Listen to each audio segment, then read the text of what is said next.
Give me your email address on what. I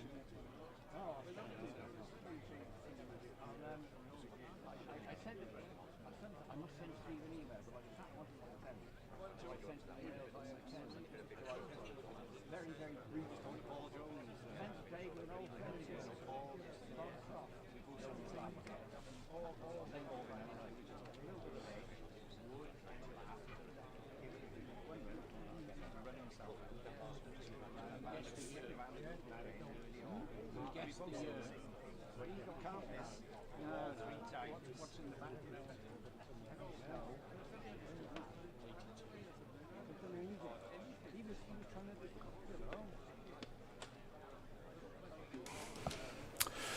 Well, good morning, everybody, and welcome to this coverage of the final home match for Glamorgan in the Metrobank One Day Cup this season. The visitors today are Worcestershire, who are still very much in contention for a place in the knockout stages of this competition. For Glamorgan, a slightly different story, having had a difficult time, but they're looking for a win, trying to leave this competition with a bit of momentum as they turn their thoughts back very soon to their campaign in the Championship.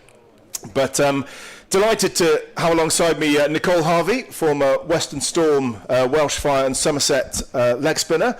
Great to see you, Nicole. And yeah, exciting match again. Beautiful day here in Cardiff. And well, for Worcestershire in particular today, quite a lot for them still to play for. 2 matches to go and still within a shout of the knockout stages.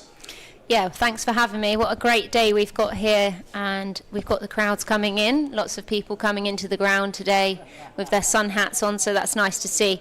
As you say, I think Jake Libby's very much going to have a lot on his mind, but he's also going to be very much feeling positive vibes. He's come off the back of 3 straight centuries, and his team, they seem to be thriving and bouncing off one another quite nicely. We've got one change there from a Worcester perspective, but very much I think they have got a sort of hunger in their belly, you know, that they're very much wanting that, and they've probably got a bit of a point to prove as well, I think. Yeah, good win against Sussex last time out on Friday, and yeah, when we'll talk much more about Jake Libby, I'm sure, later on, but yeah, he's on an incredible run at the moment. And for Glamorgan, the home side, well, I'll tell you what's happening. Worcestershire have won the toss and they've elected to bat here today. So let's just run you through the teams quickly. So here's the Glamorgan 11. And there are a couple of changes from the side that just narrowly lost in that nail-biter against Essex on Friday. Well, Tom Edwards, the young fast bowler from West Wales, well, he's in, replacing Conor O'Riordan, the Australian trialist who took a couple of wickets against Essex, but he has been a straight swap. Fast bowler for fast bowler. Tom Edwards is in, and also you'll see as well that Callum Nichols returns to the middle order of the Glamorgan batting lineup, replacing the veteran white ball star Colin Ingram, who's rested again for this game. So more opportunities for the young players here. Callum Nichols and, of course, Harry Wallace, who we saw on Friday as well. And Tom Edwards, Romano Franco, guys making their way in the game. But very much looking forward to seeing how they go today. Well, there we can see the Glamorgan side in the huddle, making their way out, wearing a yellow today. And also the opening pair for Worcestershire, Isaac Mohammed and Brett D'Oliveira. Well, Glamorgan, wonder whether they can shake off the little bit of the hangover from Friday, when, if you were watching, and you may have even seen it on social media, it went down to a last ball thriller against Essex. They kind of came back from nowhere, having been, definitely in a poor position pretty much for the whole of the game, but somehow after incredible batting by Tim van der Houten, pulled it back so they needed from six balls, just 6 runs from the final over. There's Tim van der Houten, the hero from a Glamorgan perspective, if you like, on Friday. Well, unfortunately, his first ever professional century wasn't enough to get Glamorgan over the line, but he's going to have to do a job with the ball here. His main job, as we thought, will open the bowling today. So, yeah, I wonder how he's feeling, Nicole. Becoming an getting all-rounder. 100, then losing. Yeah, that would have been tough to take, I think. Yeah, it's one of those. It's a bit of pill to swallow, but then you'd rather be in the fight than not. Yeah, exactly. It felt like a big moment for him in his career. First ever professional century, of course, experienced cricketer, been in county cricket for a long time. Plays for the Netherlands as well, so international cricket experience as well. But this is his main job. Line and length bowler, and he's going to be opening up with 2 slips in place. Bowling to Isaac Mohammed. And he was off the mark straight away with a single.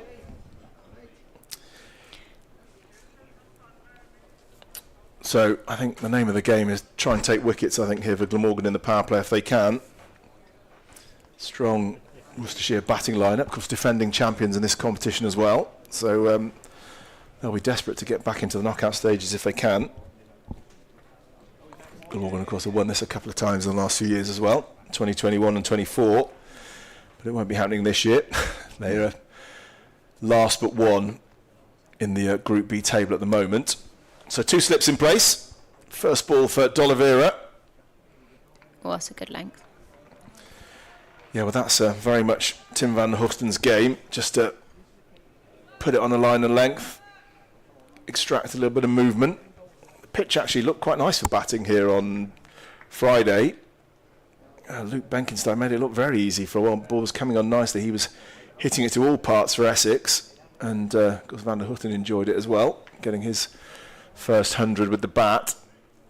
But there is always a little bit early on when the ball's hard, and so 2 slips in place, looking for that early breakthrough. Close. Yeah, he's just bowling a nice length, about 5th stump. Just making them think, shall I play it, shall I not?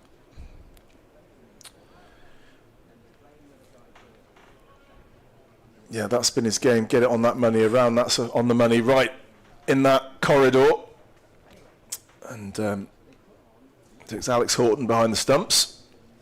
Wicket keeper in good form with the bat as well. And they've got Andy Gorvin and young Harry Wallace in the slips as well.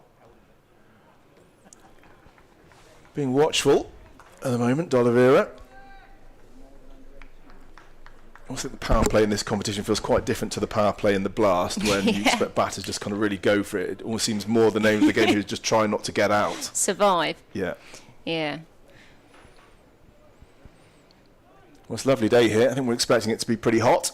Temperatures, I think, forecast up to about 27 degrees Celsius later on in the afternoon. So luckily we'll be okay. We've got a nice air-conditioned school box, but maybe tough going out there in the stands.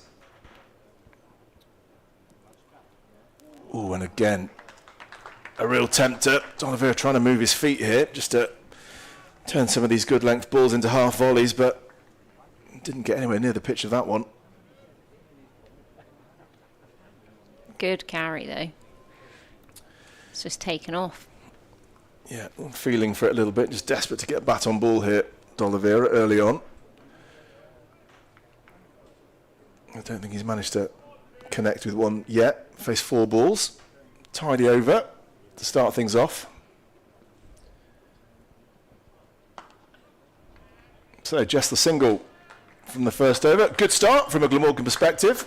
Looks like there's a little bit in the pitch early on. Ball doing a little bit for Tim van der Houten, as you'd expect. One without loss then after the first over. Yeah, I think a really good start from Glamorgan. He's got good carry. He shaped the ball balls 4 and 5, one came in, one went away, so he's making the batter always question himself, and I think that's why they're being a little bit cautious outside their off stump. So if he keeps bowling in the 5th stump channel. Well, interestingly, the ball has been thrown at the other end, at the River Taff end, to Zainul Hassan, who interestingly was playing on Friday but didn't bowl, which we were all a little bit surprised about. He's a genuine all-rounder. Does bats and bowls in all competitions, and I don't know why that was. Maybe he was just feeling a little injury or something, or A little niggle. yeah. Well, he's going to take the ball then from the River Taff end.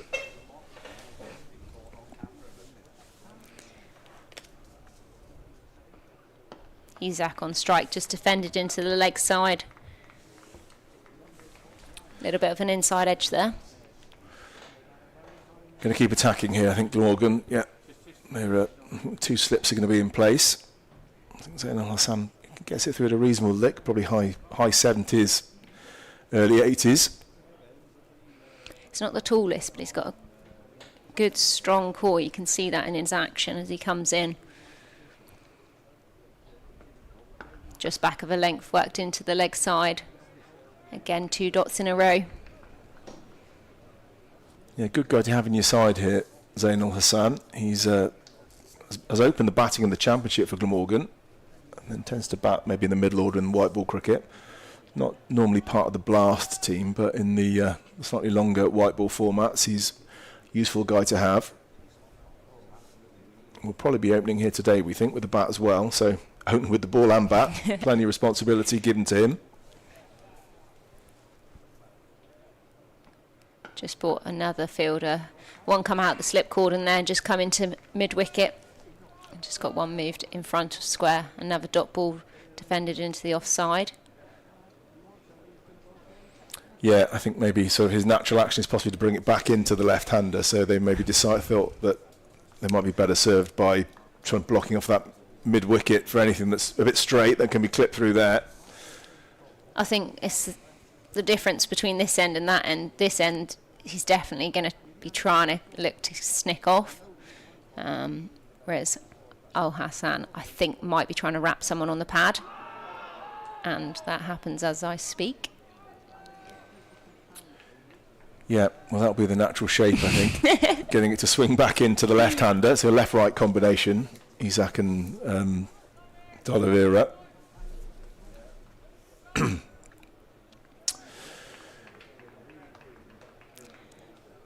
For me, Isaac at the moment, he's a little bit trapped on his crease, so it'll be interesting to see if he changes where he's standing.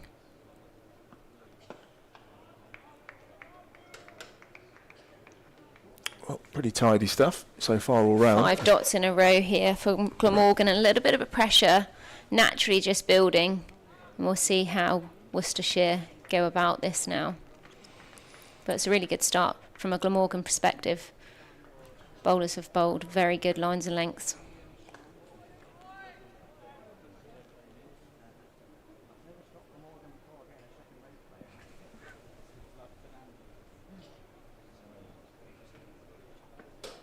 Oh, and bowled.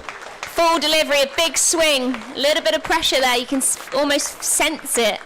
And Isaac goes well, for one. Glamorgan have got the start they wanted. Early wickets. And it's that man Zainul Hassan who's done it.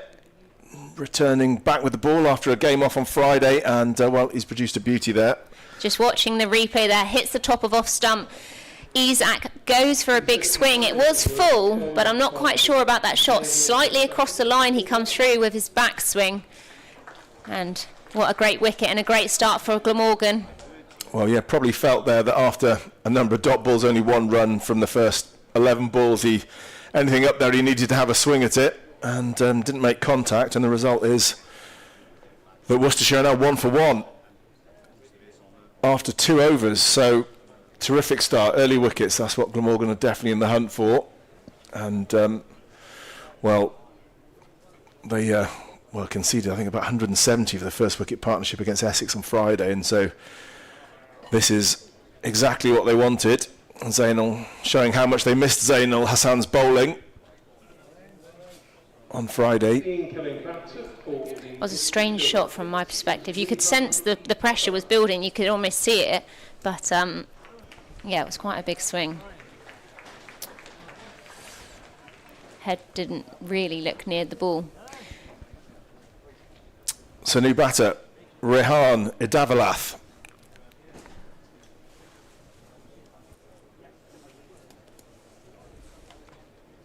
Only got 9 in the last game against Sussex. He came out quite a bit later. They put on a good first wicket partnership in that game for 60. So slightly different job he'll have to do here. Just going to get himself in, try and make sure that more wickets don't tumble from a Worcestershire perspective. So it's Tim van der Hooftun to continue from the Cathedral Road end. On the money again.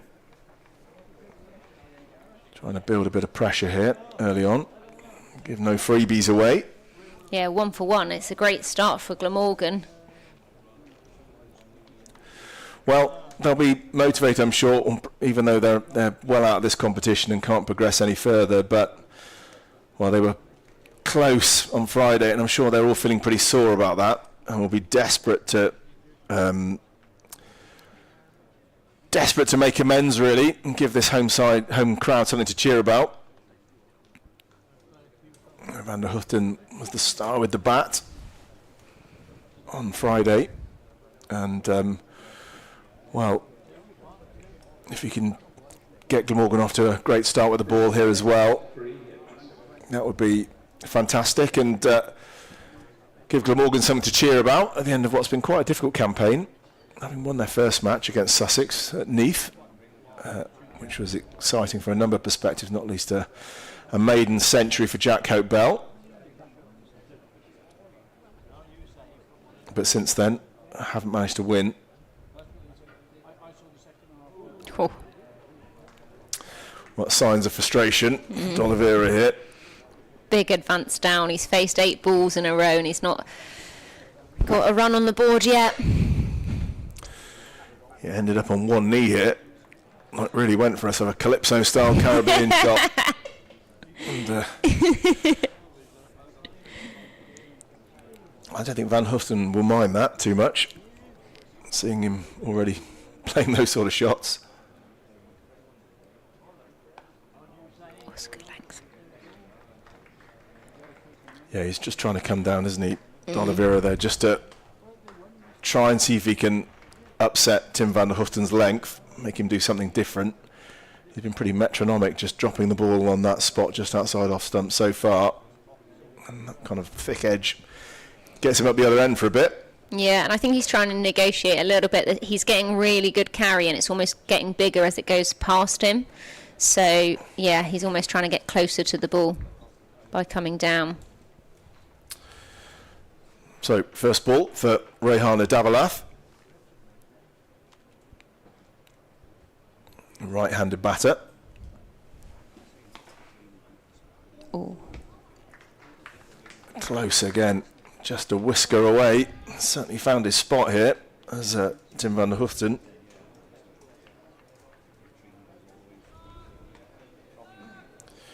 At 22 years old, Rehan Idavalath. Another player being given his opportunity in this competition.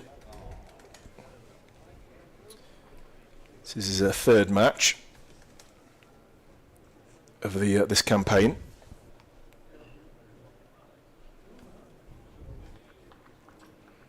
That one just seemed to die a little bit. Yeah, it's interesting really how the pitch played. This pitch is cut quite a long way over to the left here towards the pavilion, so the normal sort of dimensions of the ground are a little bit different to usual here. But in the 100, the pitch seems quite sticky. Batters have found it quite hard. But with this pitch, which is obviously has only just been cut for these Metrobank one-day games, the pace and carry has been generally pretty good, and the ball seems to be coming on for the batters, but seems to be zipping through a bit generally today. Although the odd one might I think you do get that a little bit here. I found it can be a little bit tennis ball bouncy, so just sticks in the pitch a little bit. You can be a little bit early on it, and that has been a little bit of a thing. But it's short straight, and I think Worcestershire are probably going to try and target that at some point. You know, can they hit it back over the bowler, possibly scoop, depend on the pace on the ball. But to target those short straight boundaries, it's wide here. Yeah. You know, if you go Yeah. the other way. So, and interestingly, even a little bit shorter than normal at this end in front of us, because this pitch is set up for the 100th. They've got another game here on Wednesday with the sort of black side screens and the pitch they're using in the middle. This pitch is cut quite far to the left. They put in a temporary side screen just down below us, and that means that they've had to bring the boundary rope in at this end about 5 metres, which means that it's even more accessible. Yeah. So Zain Al Hassan then to continue. just down the leg side wide there. D'Oliveira's just stepped inside that one, but it's just gone a little bit too straight. That's the first one really that's been off target so far, hasn't it? It Went to the has. 4th over. But 19 balls in, that isn't too bad from a Glamorgan perspective.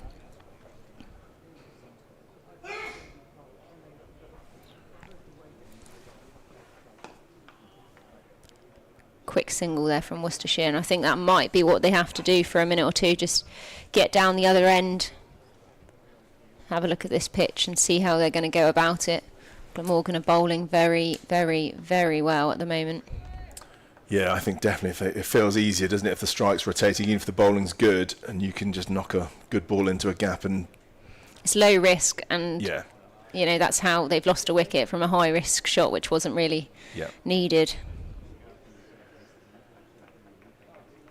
So one slip in, and that short catching cover as well.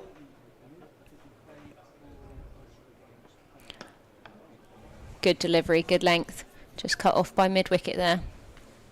I think Glamorgan, they've got such a nice young side that this is almost a bit of a building phase for them now. Yeah, definitely. I think that's kind of what they will see as the big benefit. I think the results haven't been great, but what you have had is Jack Hope-Bell scoring 100 in his debut and bowling a bit. They've actually turned to him as he's a bit of a part-time off-spinner, and he's actually bowled a bit in the competition as well. Obviously Harry Wallace coming in, more experience for Romano Franco. Tom Edwards, fast bowler. Just left alone outside the off stump there. Yeah, the fact they've had games and they've kind of know what it's like to get involved in the battle in professional cricket in the first team. Particularly before they're 20, or early 20s. If you're getting game experience then, where you're going to be in 3-5 years' time, I think they're going to be in a very strong position. Yeah, exactly. I think they do feel, particularly in batting, they feel like they've got a very strong group coming through the academy here. I think they've had a lot of players involved in the England sort of under-19 setup. Good length delivery, just coming back there as he's left alone. Comes back just above the stumps. Yeah, well, this feels certainly Zain Al Hassan pretty happier in sort of things more like an opening bowler in this format. Dan Douthwaite opened the bowling from the River Taff end on Friday, and he's the sort of bowler normally you expect to be hitting the pitch, bowling that hard length in the middle overs. And so this seems, Zain Al Hassan can swing it and move it around, and so yeah, it looks like a much better start really for Glamorgan. Oh, good shape away there, and that is taken by the keeper. There's a fine edge. Horton takes that low to his right. Well, what a start. Zain Al Hassan doing the business. That's his second wicket in his second over. And this is, the perfect start. 5 for 2. The Rapids in a bit of trouble here. And that just held its line. Moved away a little bit. Was enough to get the edge. And finally, they've managed to get the batsman to nick off. And so, second wicket. Bit of an eagle celebration there, Phil Foden. But what great delivery. And I think Glamorgan are very much making the most of the new ball here. They know that, once it's gone, it's gone. You're not going to get too much shape from it. But having Worcestershire 5 for 2 and not even 4 overs gone, it couldn't really ask for a better start here. No, really positive. Yeah, it feels very, very positive. Well, here he is, Zain Al Hassan, back bowling today after not bowling on Friday. And, really shows what they missed, doesn't it? What a start from him. talented all-rounder. Will open the batting as well. Graduate of Saka, South Asian Cricket Academy. And, has been a really good player to have. Can really contribute in lots of areas. And he's only got a terrific run out as well, and some fine catches as well. He's very athletic, isn't he? Yeah, he's a really excellent all-round professional. And that brings Jake Libby, the man of the moment, out to the middle. Yeah, I mean, he's the captain. He knows he's got a big responsibility. He's got a big job to do here. He's coming off the back of 3 centuries in a row. But 5 for 2 is far from an ideal start from his team. Yeah, well, you couldn't really have a better batter coming out in this situation. We're just looking at his statistics, Jake Libby.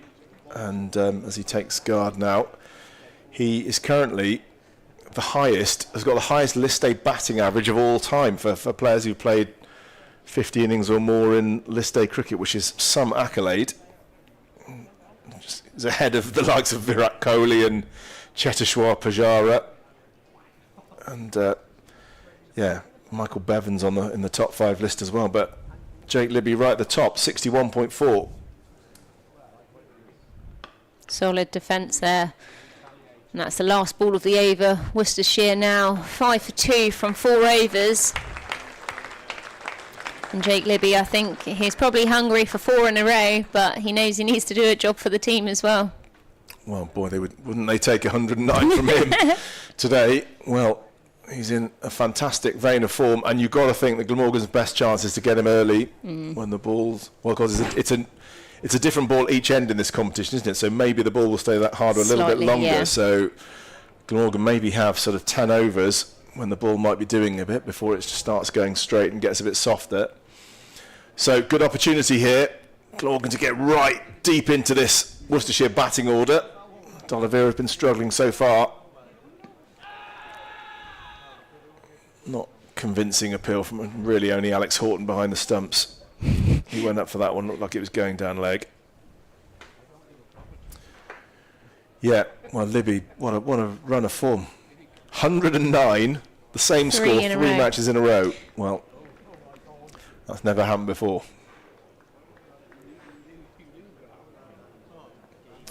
He's just watching at the other end. There's D'Oliveira, 2 from 11. Been tough going for him, leaves another one.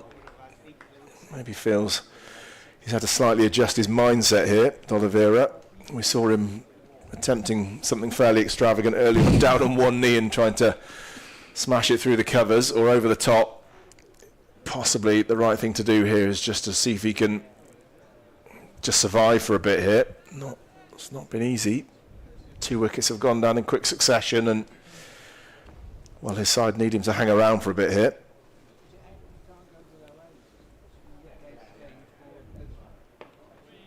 Again, just trying to come down and manufacture a shot, but Van der Huften won't be moved from that line and length.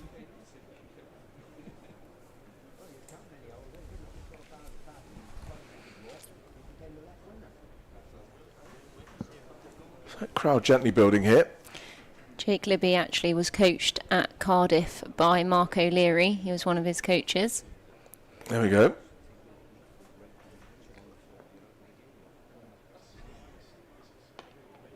All the best people have a Glamorgan connection in some way. Yeah. Definitely a Cornish connection. Yeah, go on, you would. Well, now we're talking about Jake Libby. He's about to face his first ball from this end. So you have played with him? Yeah, so I've known Jake since I was about 9 years old. We grew up playing for the Cornwall boys team. I was the only girl, obviously. And so I've known him since I was about 9, and we played up through until the age of 21. And Jake went to Truro College with me as well. He studied at school at Plymouth College, and then came down to Truro College and was coached by Sean Hooper at Truro College before he went on to Cardiff and was coached by Mark O'Leary, who coached me in the 100s. So he was a student here, Jake Libby, was he? At Cardiff, yeah. Yeah, and the Cardiff, was he the sort of Cardiff UCCE? Yes, and so Mark O'Leary worked quite closely with him. I believe he studied sport and exercise science. Yeah. Okay. Interesting. Oh, there we go. Yeah. So he. So is he a recent? What is he? 33. So yeah. Went to Cardiff Metropolitan University. Cardiff Met, is that the big sports university? Yeah, and I know. I've worked with Mark O'Leary, obviously in the 100. I'm at Western Storm, and I've spoke to him about him as well. And the thing is with Jake, he's got a very good mindset.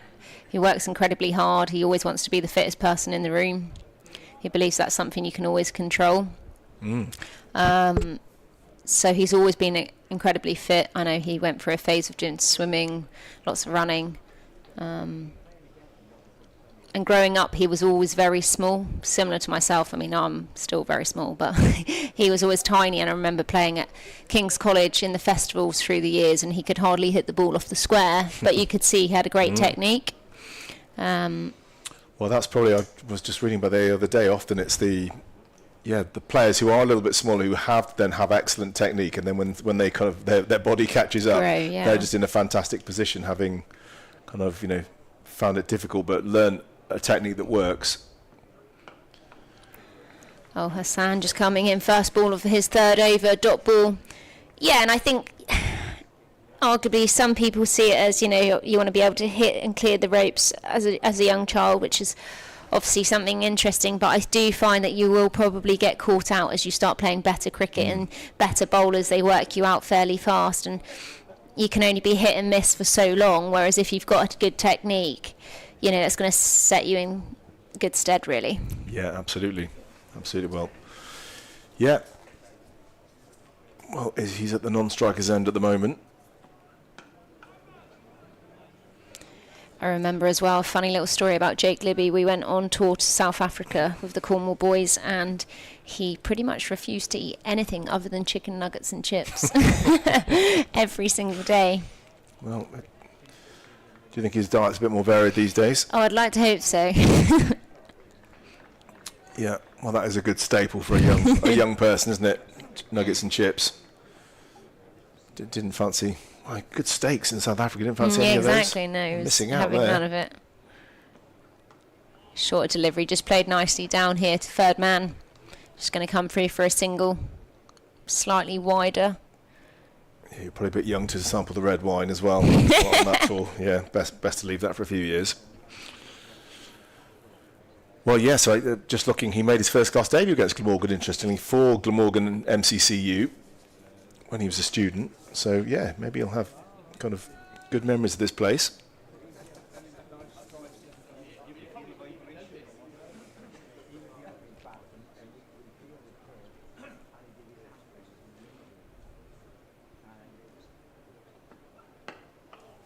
Really well bowled.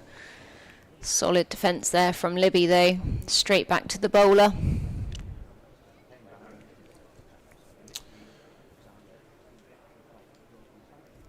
Yeah, that average. So he's played 56 matches, 53 innings, almost 2,500 runs, averaging 61.4, at a strike rate of 89, so decent rate as well.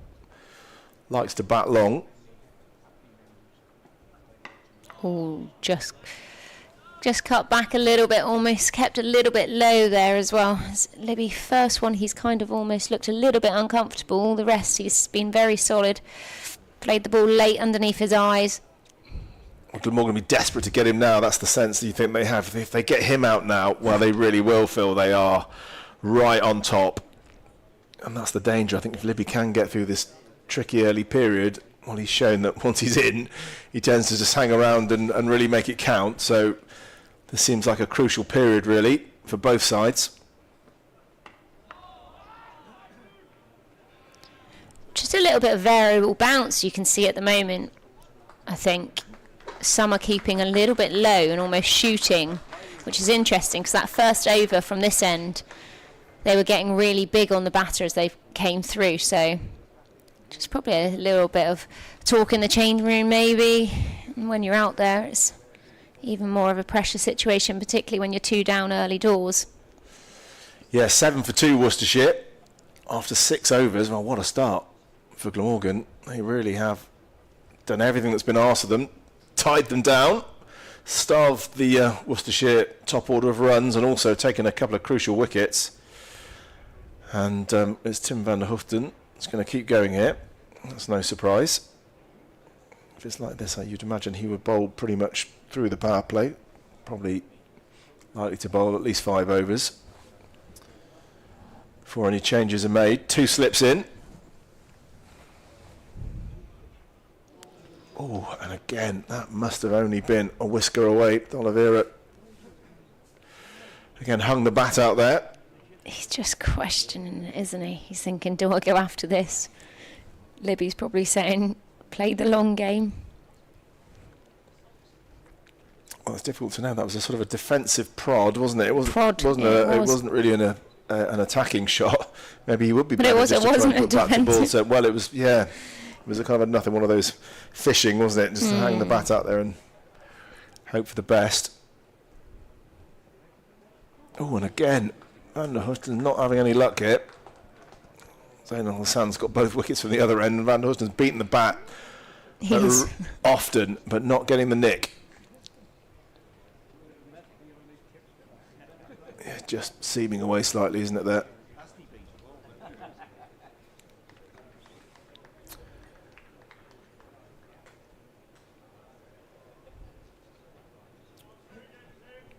Well, D'Oliveira, I'm sure, will be feeling a little bit under pressure here. Only 4 from 19 balls. Gets one straight. They're going to have to hurry. Ooh. Good fielding from Glamorgan. Well, I think that was Jack Hope Bell, I think, who had a shy at the stumps. In the end, I think it just bounced over the top. He sort of slammed it into the turf. Just to see whether they would have been home or not. He did hesitate a little bit there, did Libby. I think he might just have gone. It would have been close. But, well, D'Oliveira can get up the other end. At least they've got a single, so at least he can sort of watch for a couple of balls. Nice punch through the covers there. A little bit of a doubt, though. Slight misfield, but they didn't actually score a run. Well, that's the sort of thing that really bowlers will be loving. Helps them to keep the pressure. Diving stop. There at cover. Saved a 4 there because that was hit clean. It's Harry Wallace there, 17-year-old. Deploying these young athletic fielders in the key positions. And well, that looked like it was 4 for the moment it left the bat, but great diving stop from Wallace.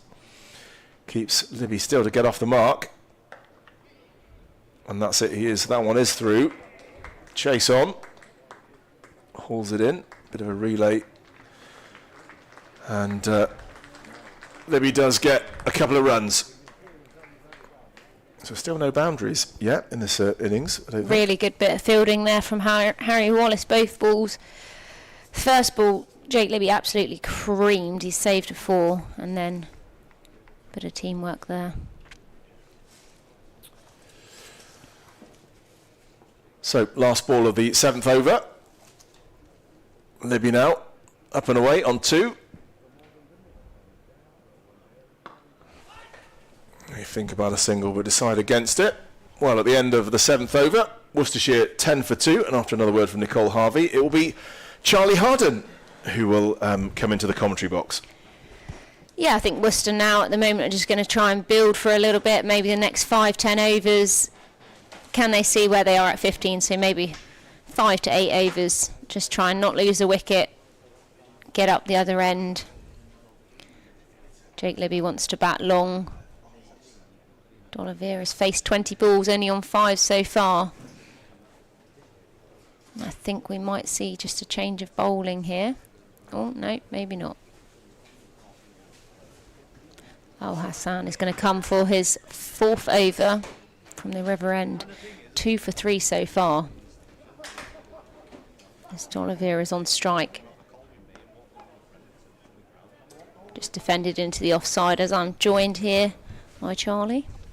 Hello, Nicole. Welcome. It's a pleasure to be back here at Sophia Gardens. What a fine book you've got there. MCC, Egg and Lovely. Bacon. What do you think? You enjoy it? Very nice. Yeah, good. I'm pleased. I guess that's the point of a notebook, isn't it? To be pleasing on the eye and have good information inside, I'd hope. Otherwise I'm in trouble.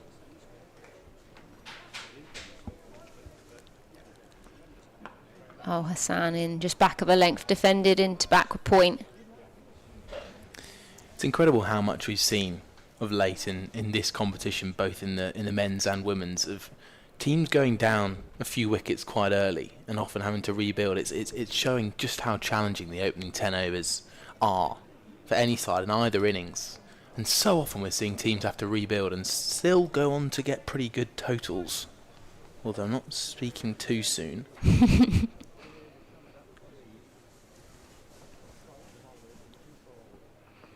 D'Oliveira advancing down the pitch, comes across his stumps.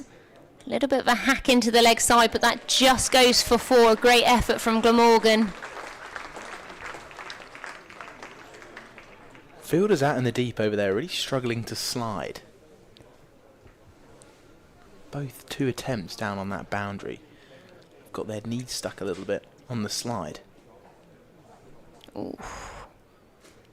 That looks a little bit painful, That one. did look a little bit painful. But he's got away with it. That one's 4, and you could see that's building. He's faced 23 deliveries so far, and he's on 9. He was looking for a release. That one just a little bit leg side, work down to fine leg.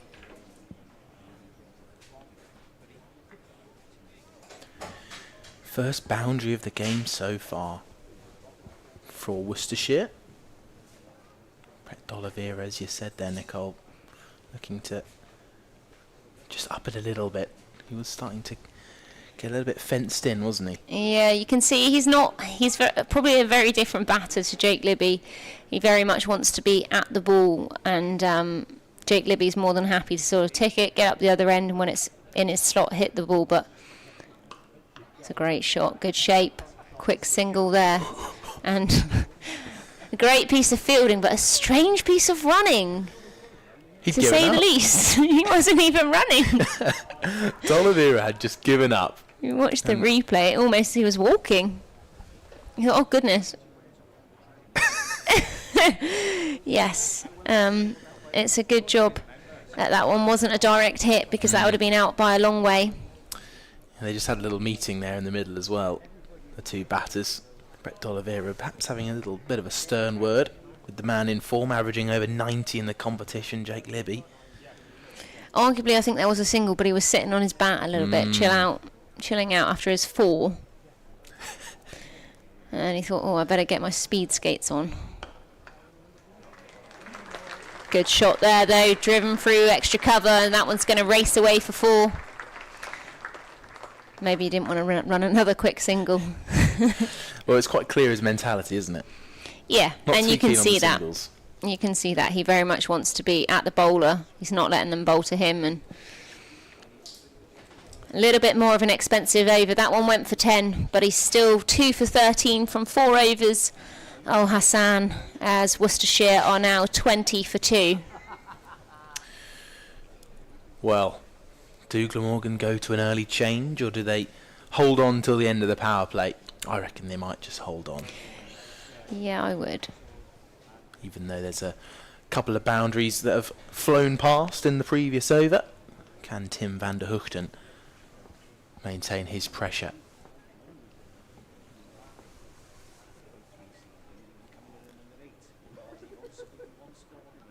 Flying off the edge that time, down towards deep third. 12 fielded out in the deep. Again, a couple more loose shots starting to fly around here, Nicole.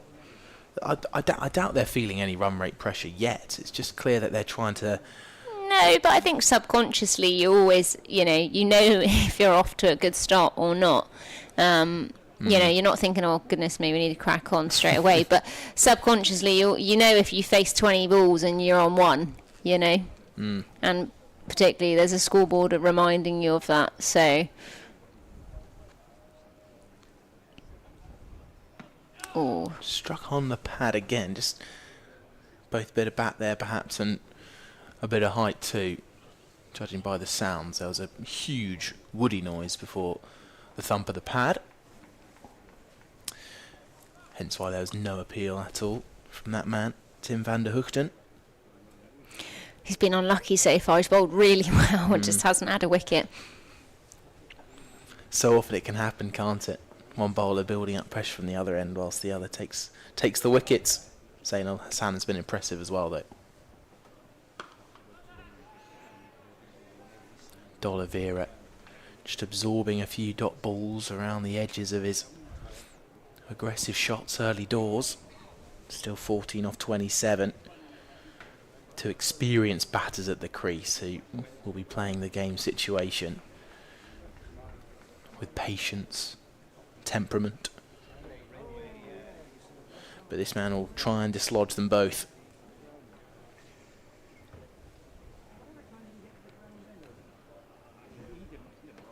Ooh, that's on the glove.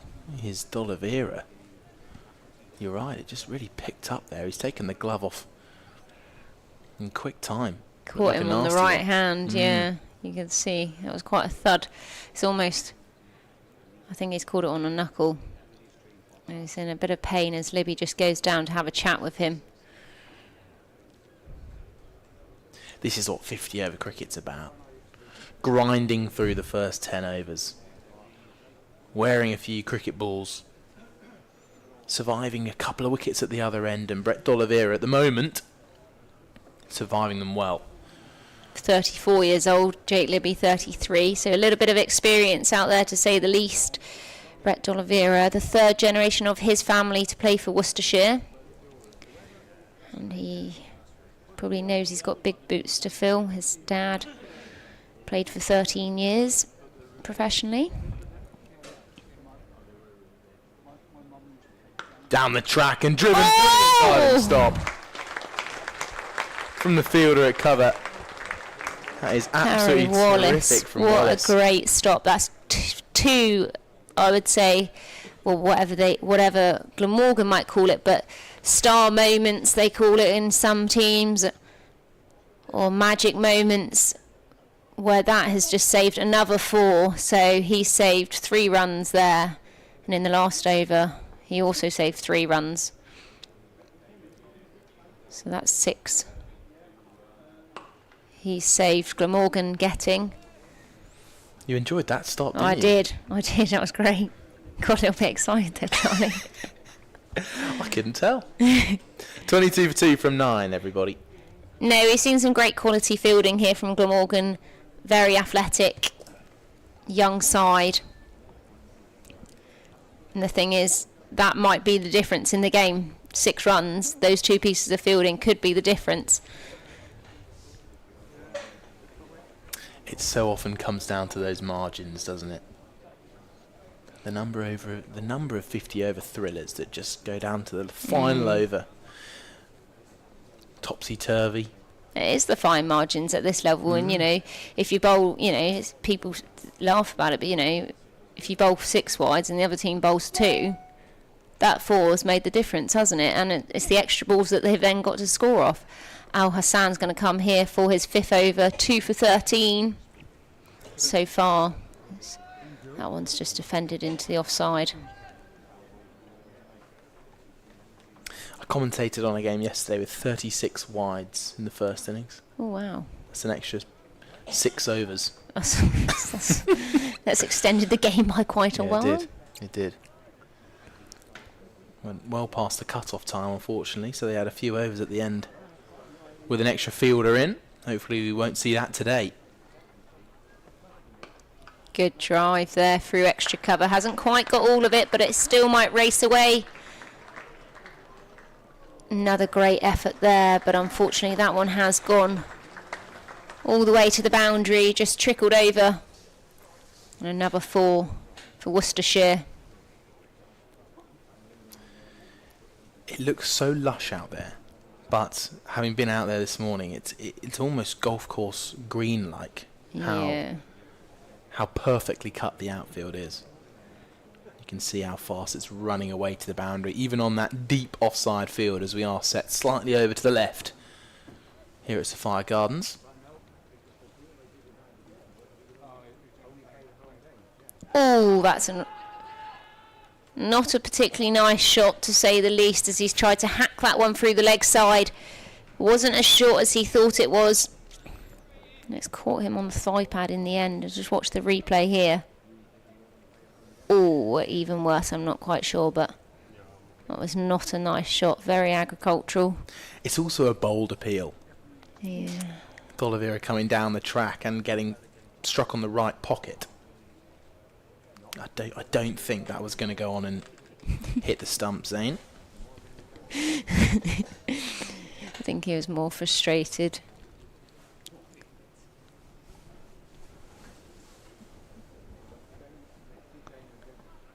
And he's just followed him, and another wicket for Hassan. That's the third for him. Oliveira has literally just given a catching practice the first slip there, as he goes for 19 from 32 deliveries. Got a little bit big on him, and he's just watched it and guided it straight to first slip. Easy catching practice there. Well, that is a big wicket. As one of the main men goes with experience in that partnership, and it's the experience you need when Worcestershire are trying to rebuild this innings, losing 2 early wickets, going to 5 for 2. This looked to be the partnership which could dig them out of a bit of trouble, but now they really are on the back foot, aren't they, Worcestershire? Yeah, and I think Glamorgan needed that. They were starting to build a slight bit of momentum. Yes, not a massive amount of runs, but they looked a little bit more solid in their foundation. Libby with his level head out there, the captain just telling him, just tick over for a minute or two, see off this new ball. But that one's got big on him, and instead of getting his arms out the way, he has actually followed that straight to first slip, and a very simple catch in the end. Yep, skipper Gorvin taking that catch a little bit low, but as you say, catchable. That was a good catch. Zain Hassan picks up his 3rd wicket. We did just mention poor Tim van der Hoogten has been bowling terrifically from this end, but Al Hassan has been clearing it up from the River Taff end. There's a few drinks carriers come out, and Kashif Ali is the new man to the crease with a big task, although part of that task is to stay alongside the main man, the man of the moment, Jake Libby, who Glamorgan will be not very happy to see still out there. No. Although he is only on 4, so I think if they can get him out early, they'll be very happy. And they're very much in the driving seat at the moment. It's really probably going to be coming down to the next 10 overs in how the momentum goes. But as we've seen with cricket, particularly this season, the ebbs and flows of the game, you often think, they're way out of it, and then all of a sudden they come back out of nowhere.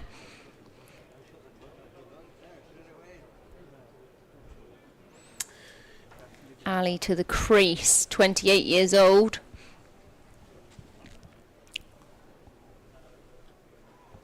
As I'm sure he wants to get some runs to his name. Last game against Sussex down at Hove, he had 73.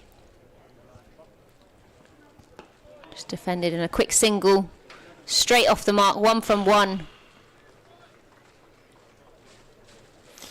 Yeah, a bold run to start things off for Kashif Ali. Gets home safely. Good chance at the non-striker's end.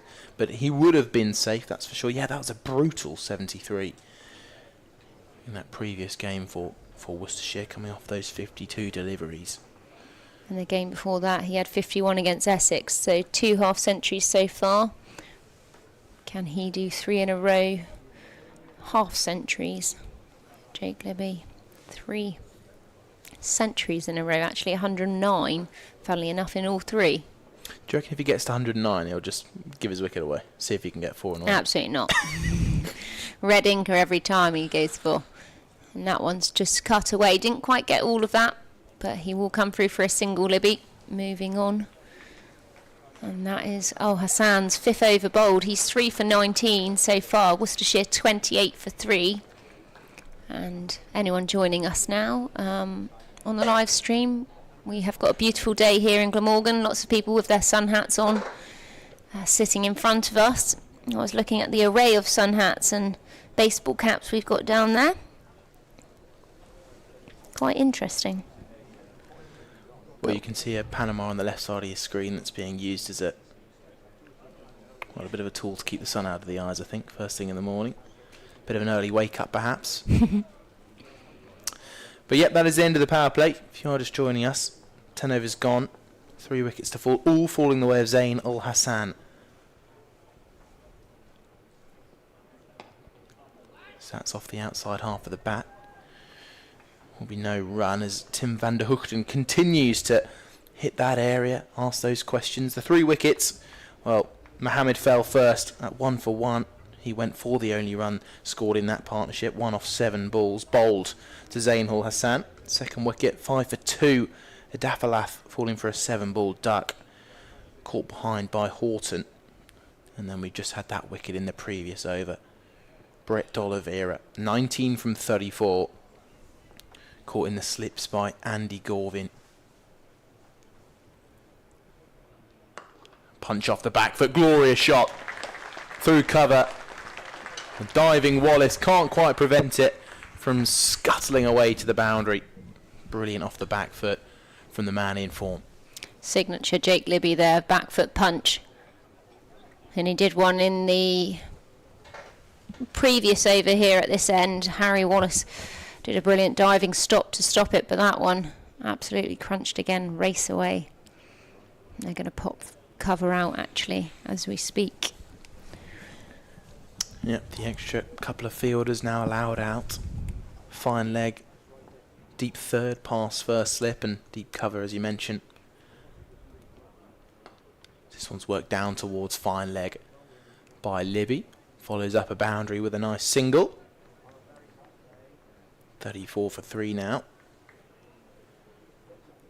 Such a brilliant shot when a batter can ride the bounce and punch it away through a small gap in the covers with timing. Yes, it is a slightly shorter boundary out there. So a magnificent stroke.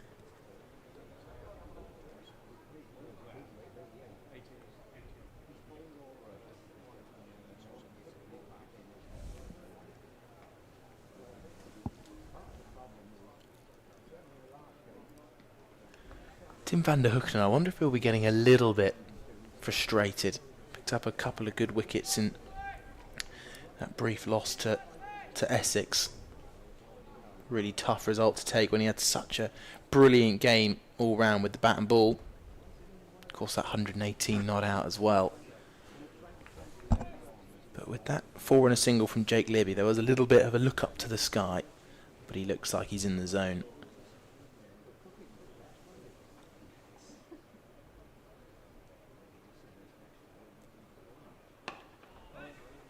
Just slightly squaring up Kashif Ali. It's a brilliant spell from van der Hoogten. Wonder when Glamorgan will think about a change, because Zain Ul Hassan has been taking wickets from the River Taff end. Van der Hoogten's been economical. Glamorgan, you've got to think, would be pretty happy with their start so far.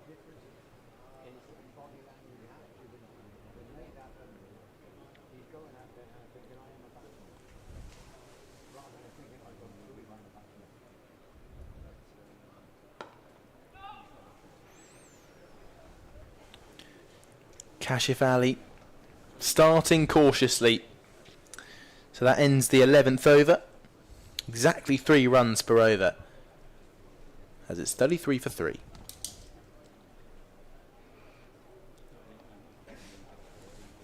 Yeah, I wonder whether they've had a little chat and possibly thinking, can they target one of Glamorgan's younger bowlers? In the last game, I know they went after a 19-year-old. Took them for 20 in the 33rd over, Ali and Libby. So that possibly could be a tactic. See off this new ball for a minute or two and then really maximise from somebody else. Al Hassan in, and that one's got big. And first loose shot there really from Jake Libby. A little bit of a swing and a miss outside the off stump, just got a little bit big. Does feel like it's all riding on this man at the minute, doesn't it? Oh, and I think he knows that, you know. Yes, Ali can bat, but He's the level head, likes to bat time, steer the ship. Just good length there, good piece of fielding there. Byron just diving to his right, one-handed stop. It was a brave belly slide across a used wicket there. It can't have been too comfortable for Byron.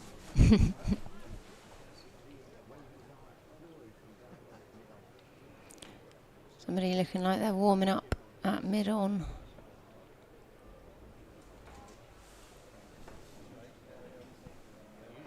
Oh, Hassan's in and that one's just cut away. It's quite close to him, but he did get it away as that goes behind backward point. Maybe going to come through for a single.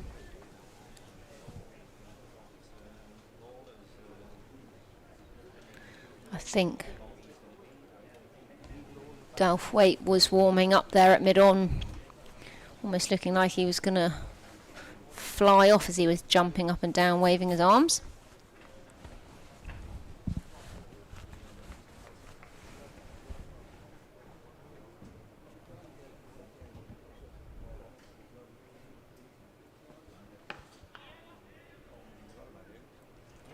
Another good piece fielding there.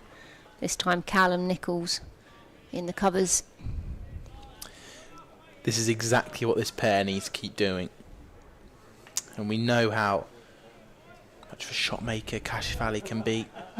We know that Jake Libby can turn it on, but losing 3 wickets early, especially in the 50 over format, it's just so important you build up a big partnership. You stay out there, you don't lose another wicket. Oh, Hassan in, and that's wrapped him on the pad. Big appeal, but they scamper through for a leg bye in the end. Just going to have a little look on the replay here. I wasn't too convinced by Al Hassan's last appeal. This was a lot bigger. Looked quite high to me and almost like it was going down leg. But there was a bit of excitement from Glamorgan. They know they need to get Jake Libby. They know he is the big currency to get, and they will very much be in the driving seat then.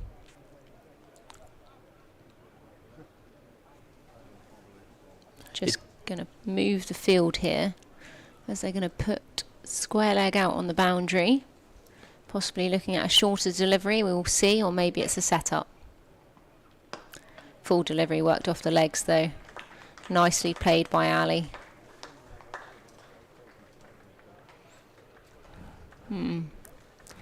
Not quite sure what they were thinking there. Maybe it was a little bit of a dummy and he was going to york him, but didn't quite execute that.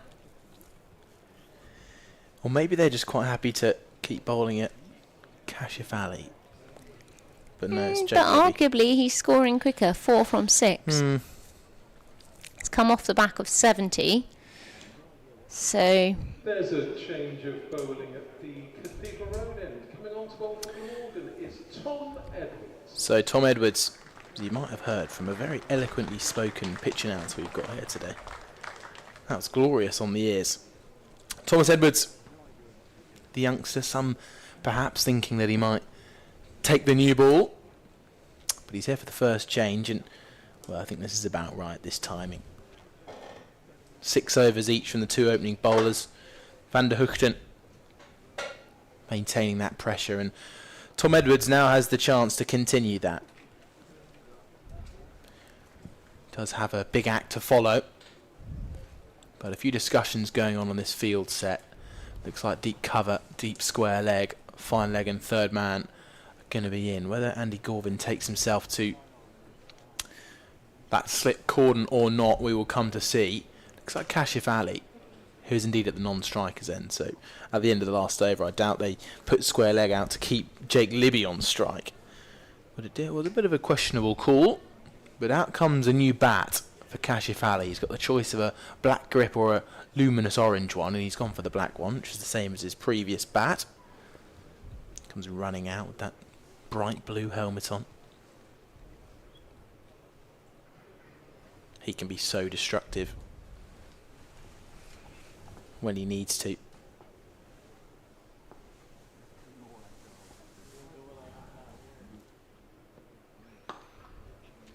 well, worked away into a gap out at mid-wicket. It's being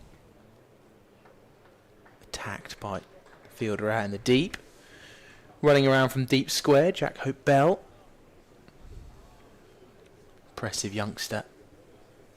Getting his chances for Glamorgan now.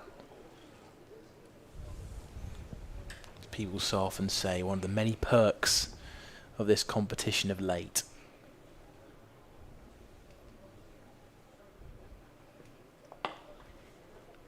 Another gap well found. The seemingly easy single is taken.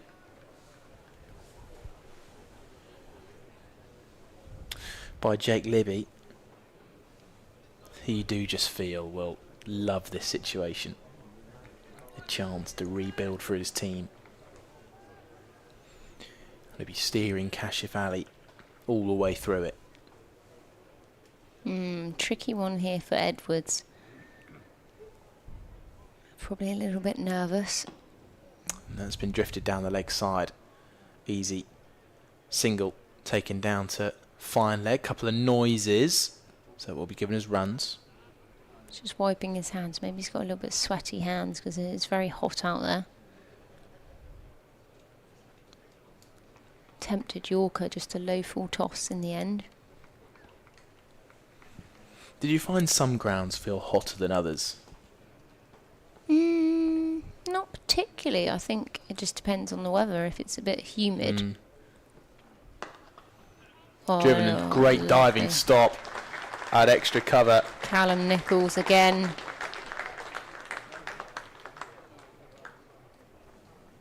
Him and Harry Wallace so far have been the fielders of the day for me. Both outstanding pieces of fielding. Very athletic. One-handed dives from them so far.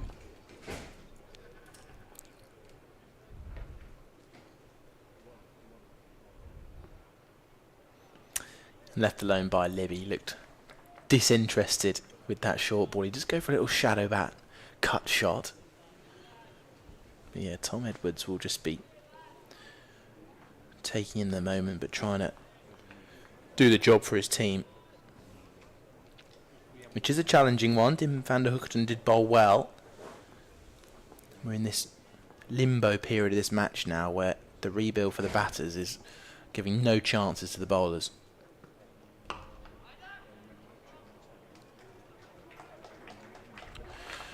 As Libby ends that over. 3 dots in a row for Tom Edwards. Receives a low 5 from van der Hoekten. And it's 42 for 3 after 13.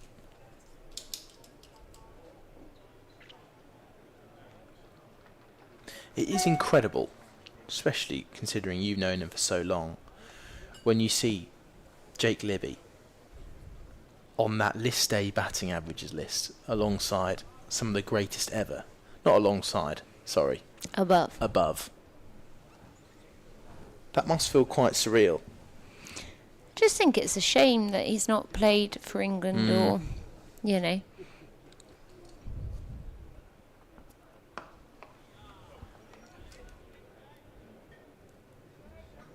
Do you think he still could? Well, I think he could. It's just whether that's what he aspires to do. I think he was talking about doing some training for umpiring, and possibly looking at that as the next step after he retires from cricket. Possibly some international umpiring. I don't know whether that is still the game plan after his career, but I'd say he's still got a long way to go in his career, and a good piece of fielding out there. Just going to come through for a single. Jack Hope Bell out on the cover field there. It's a thankless task, umpiring. It is, but I think it's a big responsibility, and if you're doing high pressure matches, he's still very much in amongst an atmosphere and an environment he's very familiar with.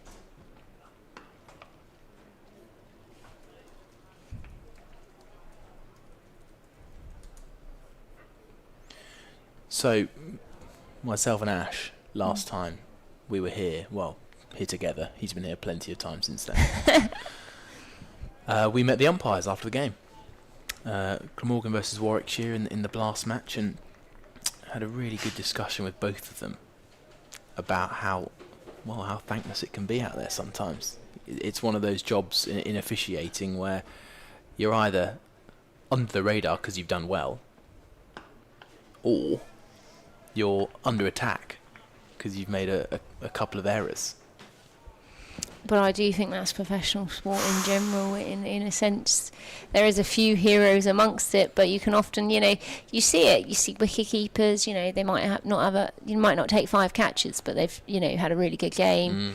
And you could have been batting, but you weren't the person who scored 100, but you scored 73 in that match. And so, arguably that can happen. Yet, you drop 1 catch and everyone's talking about it.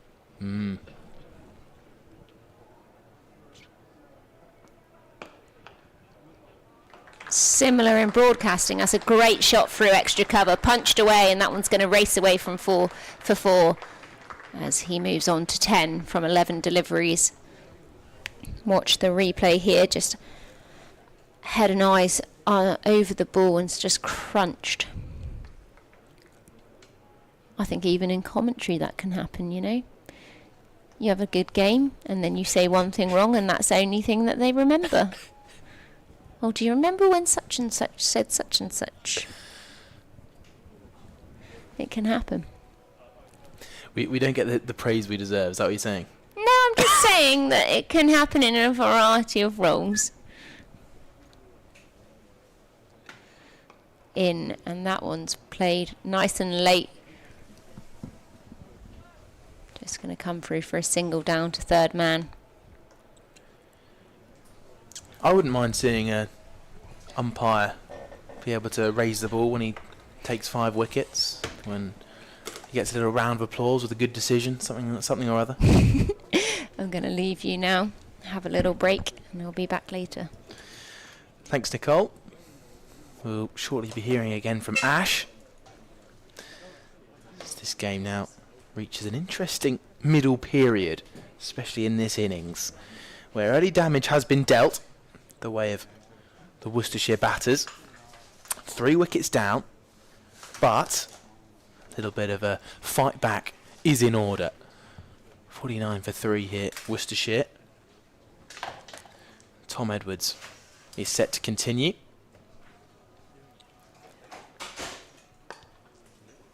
Worked out towards that deep backward square fielder. He's actually in front of square is Jack Hope Bell. Welcome back, Ash. Hi, Charlie. Everything okay? Everything is well. How Good. was your short break? It was pleasant, thank you. Yeah, just wandered up to the main media area just down the corridor and said hello to some of the other journalists who are here today. And just interesting just chatting a bit about Zain Al Hassan, who's obviously bowled so well.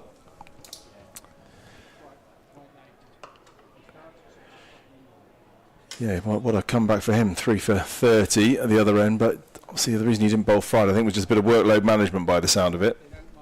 That because there's a full championship campaign coming up soon, where he'll be expected to get his full quota in on a regular basis, that thought he maybe with a slight niggle that he's been carrying I think in his shoulder, that it was a good idea just to see if they can give him one day where he didn't have to bowl. So but young Tom Edwards now, the prospect, that's been hit firmly. Oh, just beats the diving Harry Wallace down there on the boundary. So Kashif getting going here now. This two, they seems like the key partnership, doesn't it? These two they're having with the way they've played in this campaign. The two that definitely Worcestershire fans will be looking to here to get themselves out of a sticky patch. So the score looks a bit more comfortable now, doesn't it? 55 for 3. A lot more healthy than it was. So Tom Edwards. He's got, what do you think of him? Was it probably the first time you've seen him bowl, I guess, Charlie? Yeah, it is. He looks like he's got that potential, that sort of raw pace that you look for in a young pacer, but still got little bit of work to do, especially in this spell, to build up the pressure that Van der Hoogten was able to bowl. To build. Yeah, that's it. I suppose he's sort of tall and has got the the physical attributes to bowl quick. I guess that's often with the sort of raw fast bowlers. It's just trying to marry that with a bit of control as well. That's in a decent area. And academy prospect of the Glamorgan Academy here. It's come through, played so in the age group teams, and clearly highly thought of to be given a go in this competition. Yeah, we mentioned it earlier about the glory of the Metro Bank One Day Cup, and there's another similar story on the Worcestershire side, not through the academy, but George O'Connor is a very new, up-and-coming bowler. I've actually played club cricket with him. Well, there we go. And he was always a quality bowler. We'll talk about it more when he comes on to bowl, I'm sure. Yep. But he bowls a good pace, hits the deck hard. I'm looking forward to watching him bowl a little bit later. 55 for 3 at the end of the 15th. Well, it's interesting to see young bowlers. This is a competition where they can sort of emerge, can't they? And Tom Norton's the guy from a Glamorgan perspective who he made his debut in this competition last year. Again, probably similar age and stage to Tom Edwards, and of course, had his first taste of first team cricket in this competition last year. In the championship this year, gets a hat trick, runs through the Surrey top order in a famous victory in the championship here, and then kind of gets a call up to the England under 19s. It was sort of in this competition where I guess people started to notice him. So I guess from O'Connor that you mentioned there, and probably the likes of Edwards as well, this is their chance. Looks like it's a change. Dan Douthwaite in a more familiar role, bowling in the sort of more middle section, the second portion of the innings.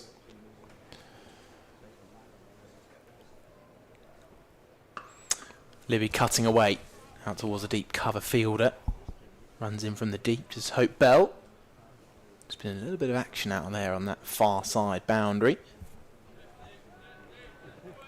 As you mentioned a little while ago, Ash, these two are building up a partnership which does feel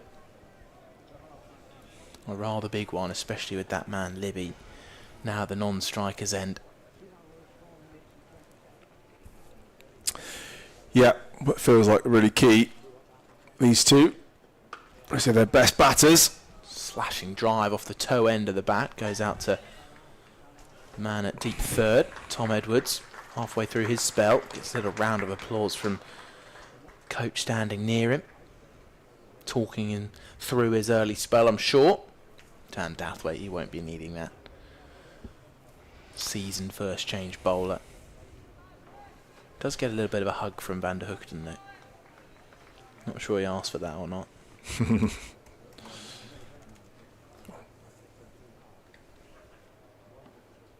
Just off the outside edge. A prod from Kashif Ali.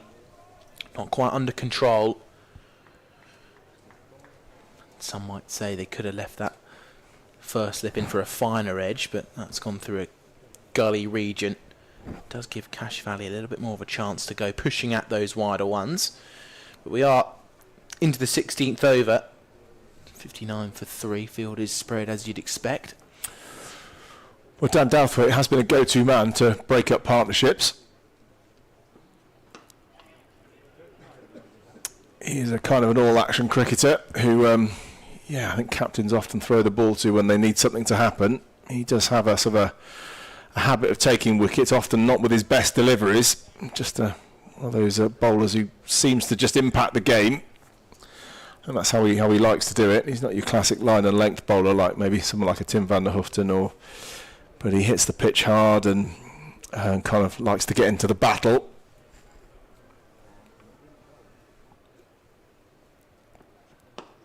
Chipped up into the leg side, and it's just gone past the diving fielder at mid-wicket. It's now being chased down from mid-on, running past. Well, that would have been an absolute belter of a catch. It wasn't far away, was it? It was Callum Nichols who threw himself there at short mid-wicket. Was not far away from his left hand. It would have been an absolute screamer if he'd hung on to it. Here's a quick chance to look at the replay. This could be a good angle. Just pops up just past the diving fielder. Another drive on the up. This time under a lot more control. Let's hope Bell again doing the work out in the deep. That ends the over. 63 for 3, 8 runs from it. And Worcestershire are starting to build up a little bit of a partnership here. Yeah, well, that looks like the story after a brilliant start for Glamorgan. Just a rebuilding job being done very nicely by this pair now. Libby, the man in form. Kashif as well. Has had some good knocks in this competition. And does feel like this is a key time for them. Maybe the ball's starting to get a little bit softer. They've seen off the opening pair, who had the ball on a string early on. And now it's young Tom Edwards here. Tall man. Full delivery. Oh, ball absolutely whacked back at him. He does actually quite well to get his hands up and just parry the ball. Yeah, they're bowlers, particularly fast bowlers, who've got a bit of a follow through. Do really take their life in their hands when the ball comes back at them, don't they, that quickly? Yeah, I was worried that one just might have clipped onto the end of a thumb or onto the end of a finger or something. Could have caused a bit of discomfort, but it looks all right. Yeah, get your head out of the way seems to be the the most important thing to do. Yeah, or just hands in front of head. Yeah, exactly.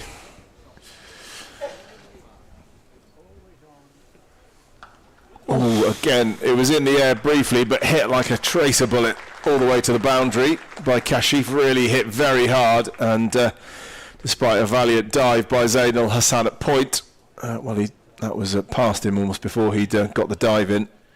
Lovely shot. Plenty of pace and a bit of width and some pace to work with there, and Kashif didn't miss out. Well, as you mentioned that it would have been a blinder in the last over.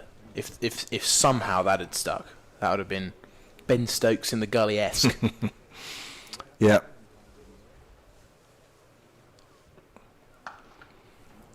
So Edwards just hitting that back of a length. Just got to try and make sure he gets the line right. So 68 for 3. Yeah, the best start Glamorgan have had for a while to a match. This has been getting those early wickets. Now need some other bowlers to get into the action. Edwards just trying to find a measure of control here.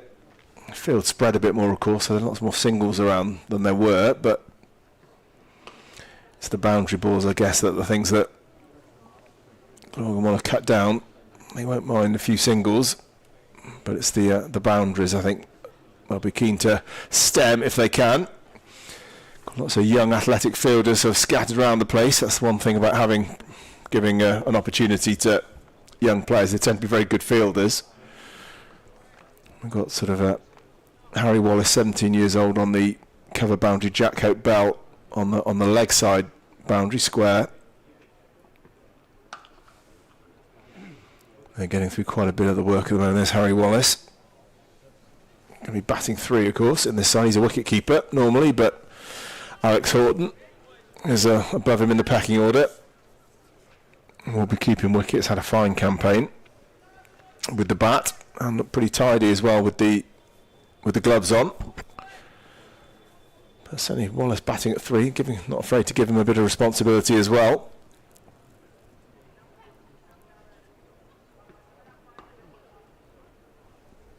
And I think it's just going to be a single off the last ball of Tom Edwards' third over. And at the end of the 17th, Worcestershire 71 for 3. Well, the two batters at the moment, especially to Tom Edwards, just finding it, well, they're doing actually very well to keep rotating off every single delivery, even those that are particularly good balls, still finding the gap out at deep cover. And the only real issue for Tom Edwards is, you mentioned it briefly earlier, is if he gives too much width, especially in this format. If it's too wide outside the off stump, it gives the batters just the chance to throw the hands at it, really get into a cut or a diagonal bat drive. Doing well here, these two. 71 for 3 after 17. Libby solid in defence.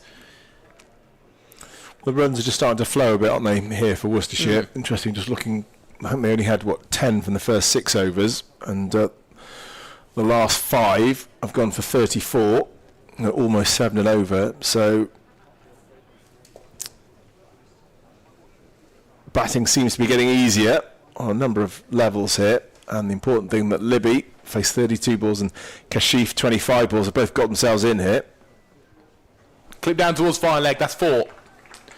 Very fine, leaps over the boundary rope and into the crowd. And Jake Libby just helping himself to a ball that's just drifted down the leg side from Dan Douthwaite, just on the hip, tucked away. Perfect fine tickle. A man in form puts those away with ease. So just resting to get the control back here, Glamorgan now, and had it all their own way early on, and now it's in these middle overs. They just need to stop these boundaries that are getting Worcestershire back into the game at the moment. Getting helped on its way down towards deep square fielder. So it's just a single, and that is the 50-run partnership. Well, important partnership this one. They were in a bit of trouble when they came together at 26 for 3, and well, these definitely were Libby in particular, a guy who, if he can get through the sticky patch early on, can really score big, bat long, and suddenly batting looks a whole lot easier with these two out in the middle. The ball getting softer, field spread. I suppose it just, they're rotating the strike nicely, but importantly, I think they're getting a few balls to hit to the boundary as well, and they've shown they're pretty good at doing that as well.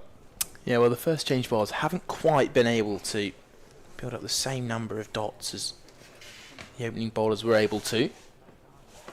Understandable, of course, with a slightly less fresh ball, but still just giving slightly too much width at times, giving just the odd boundary ball is how it feels at the moment. Yeah, that's right. I think so. I think I think Dan Douthwaite, you'd not normally think of him as a economy bowler. Certainly, well, in white ball cricket, certainly in T20 format, bowlers do just tend to go around the park a bit anyway, don't they? So I'm not sure how useful those figures are, but yeah, he does bowl variations, tends to, not so much a line and length bowler as you'd have with Tim van der Hoogten, and I guess, he does hit the pitch hard, and that's what Douthwaite will try to do, just to extract anything there is in the pitch, bang the ball in, and tends to be bowled back of a length, so we'll try not to float too many up half volleys to be driven. And I say he might be a little bit more wary here than usual about sort of banging the ball into the halfway down, because the boundary, particularly from the end he's bowling over, the leg side boundary in towards the pavilion, is a bit shorter than usual by virtue of the way the pitch has been cut. So it's not actually that big a hit to hit a 6 or a 4 over to the leg side from bowlers who are bowling, from the River Taff end. And we're going to change of bowling now. So spin introduced pretty early on here. It's Romano Franco, left arm spinner from North Wales, who made his debut in this competition last year. And has bowled pretty well, actually. It's been a mainstay of the side, the main spinner for Glamorgan. It's going to be coming round the wicket to Kashif. Yeah, a bit of a shame for Thomas Edwards. Clearly just wasn't quite able to get in that rhythm. 3 overs going for 18. It wasn't a disastrous spell, so I'm sure he'll be back a little bit later with a little bit more confidence. But it is a bit unfortunate he wasn't able to just build up that pressure and show what he can do.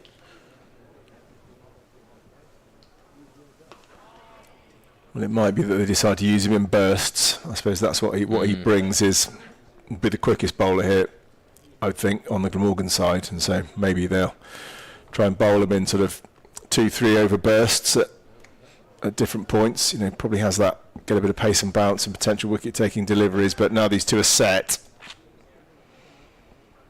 Andy Gorvin feels that a change of tack is what's required, and is going to give spin a go here. Yeah, Romano Franco, I think 19 years old, unless he's recently had a birthday, but young man.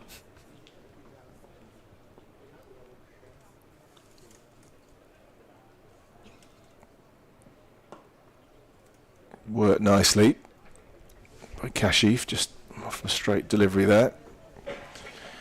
I always do enjoy, Ash, spinners in this format coming round the wicket. I think especially for left arm round to the right hander, it brings every single dismissal into play. Well, they seem to be really timing the ball nicely, don't they? And that's another one. Got away for 4. Just sounds nice off the bat. Just seems to be coming on nicely. And, well, from a Glamorgan perspective, this partnership's looking a little bit ominous. And well, Worcestershire fans will be delighted to see this. They seem to have got through that tricky early patch and now are going along at a nice rate. Pick the rate up. Scoring at more than respectable rate at the moment. And even the good balls are just being worked away for singles as well. And they're getting 1 or 2 balls on over to hit for 4 as well. So at the end of the 19th over, Worcestershire now starting to go along quite nicely. 85 for 3. Yes, you're right. It's just going to cause a little bit of trouble, a little bit of turmoil amongst the Glamorgan decision making. And any time when a captain has to perhaps force a change because of the increase in run rate from the opposition batters, it's not always a great sign, especially after taking 3 early wickets. Glamorgan will want to get their way back into this game as soon as possible, and the way they'll do that is by taking a wicket. One of these two, Kashif Ali, as you can see, slightly more destructive style batter, and look at the rate he's going at, 36 from 30. The only real Worcestershire batter to make it look quite that easy, although Jake Libby from the other end looking good too. Struck on the pad, and very, very muted appeal. It was the perfect mix of a gasp and an appeal, which does show you there's not much of a chance. Here's a look at the replay. Well in front of the stumps is Kashif Ali, but drifting well down leg. He does, when he does get the ball up there now and again, sort of fast and straight, and he got Emilio Gay and Ben Stokes out in consecutive balls against Durham with similar sorts of deliveries this year, so that is one thing he does like to do. Just tickles it on its way down towards fine leg. Will just be a single. Dan Douthwaite just down his haunches after tripping up, falling over at the end of his run up. Yeah, he really just put a lot into it, Douthwaite. He sort of not jogs in, maybe a bit faster than the jog, but he's not one who absolutely sprints in like a thoroughbred. But then he gets there, and you can see he's stockily built and a lot of power in his back and shoulders, and he really kind of wangs it, to use a better, for want of a better term. Really kind of puts loads in, and a lot of the pace is generated from that really powerful action. You can see the effect the action has on him, because every time he walks back to the top of his run up, looks like he's lost all his energy, and then he stands at the top and he's got it all back. Just ambles his way back to the top of his mark, getting ready to get the ball back from Van der Hoogten. Well, can he get himself in the right mindset here, spark himself into life? Douthwaite. Short and Libby's going to find a single out towards Hope Bell. I just feel like he's the sort of bowler that, I don't know, if I was a batter, you probably wouldn't want to sort of get him annoyed or say anything to him, because I think he tends to sort of come alive a little bit when he feels he's in the battle, or so maybe if someone drops a catch off his bowling, weirdly that's the sort of thing that might spark him into life. He just gets cross and the adrenaline starts going, and then he then often starts producing some of his best stuff. So at the moment, quite a serene feel around the place at Sophia Gardens, as Worcester are just rebuilding nicely. Yeah, it's been a terrific rebuild. And as we approach the 20 over mark, you did briefly mention it earlier, Ash, but this is a great comparison. 1 ball left of the second 10. 28 for 3 from the first 10, and since then they've been 60 for none. Yeah.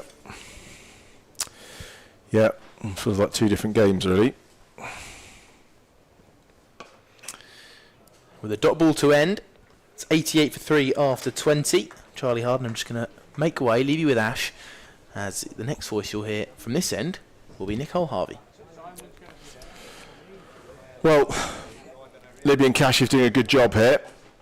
Both got themselves in, and I reckon the form he's in, Libby won't be content with anything but a big one here. Kashif going nicely as well, scoring at a healthy rate as well, more than a run of ball, so that tells you that things have felt quite a lot easier. And Glamorgan just trying to find the right formula here in these middle overs. Romano Franco, the young left-arm spinner, is going to continue here from the Cathedral Road end. Went for 9 runs from his first over, so we'll want to try and rein that rate back in a little bit. Lots of spaces here for the batters just to work the ball around and then wait for the bad ball and put it away. Here goes for about a run of ball across his fledgling career, Romano Franco.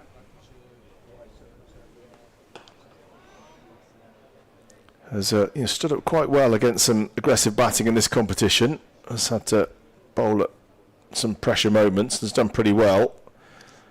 I suppose best figures of 2 for 66 last match actually here on Friday against Essex.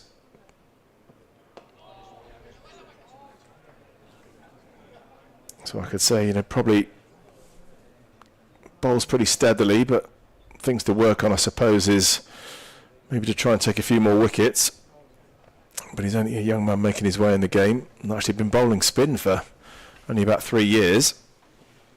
Well, certainly bowling it at a sort of competitive level. He was a wicketkeeper till he was 16, Romano Franco. I think was story goes, was in a net session, just doing a bit of net bowling. And they thought, oh, he's got a nice left arm action, looks pretty repeatable. And Glamorgan coach, I think Darren Thomas it was, by all accounts said, I think you ought to have a think about becoming a spinner if they get back for 2. And that's what happened. They've worked on him, invested in him, and here he is, professional cricketer bowling left arm spin in his second season.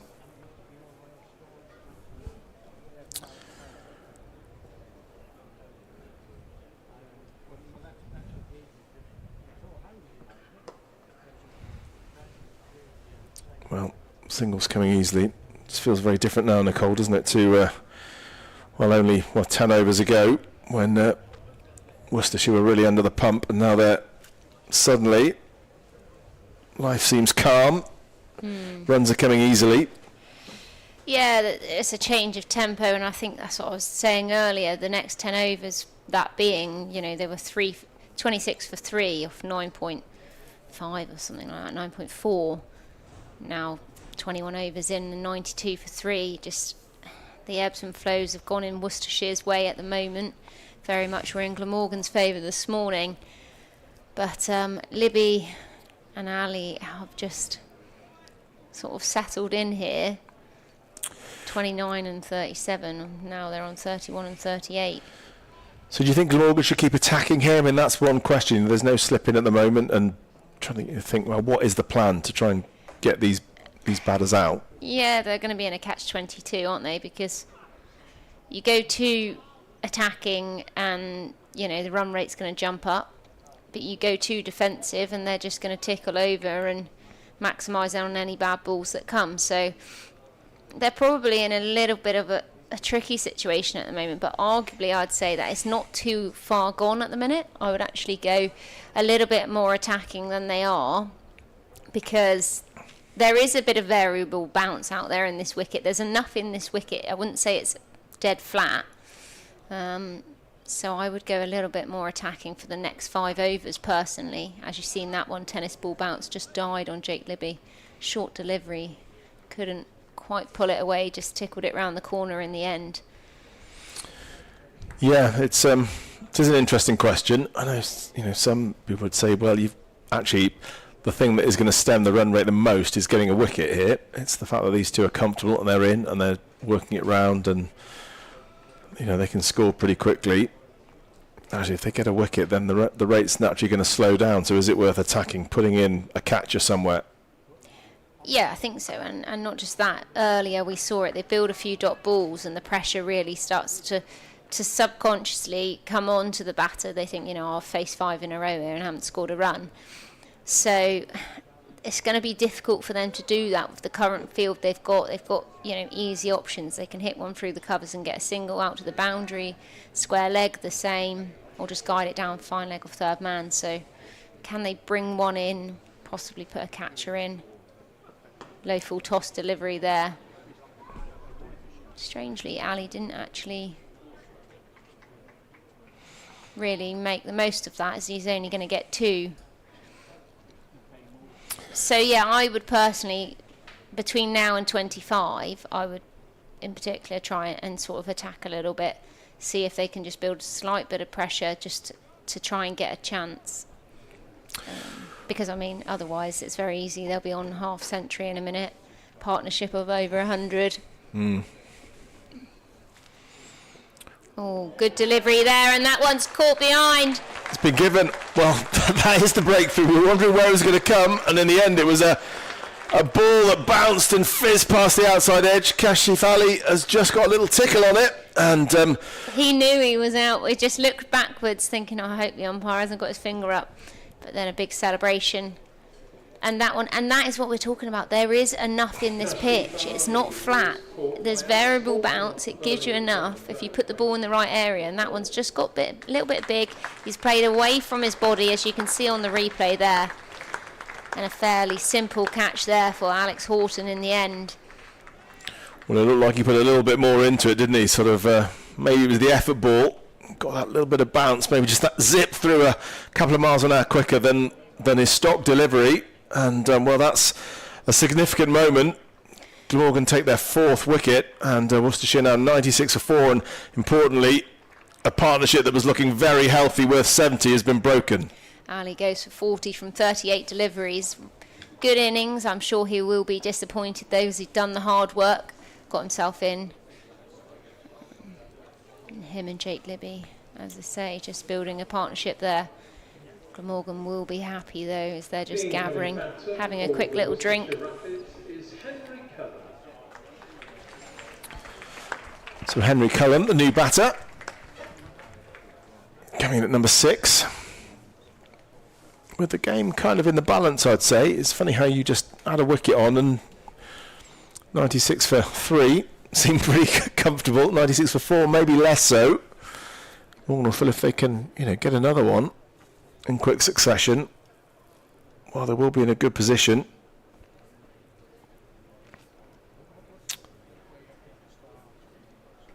Henry Cullen had 18 in the last match against Sussex down at Hove.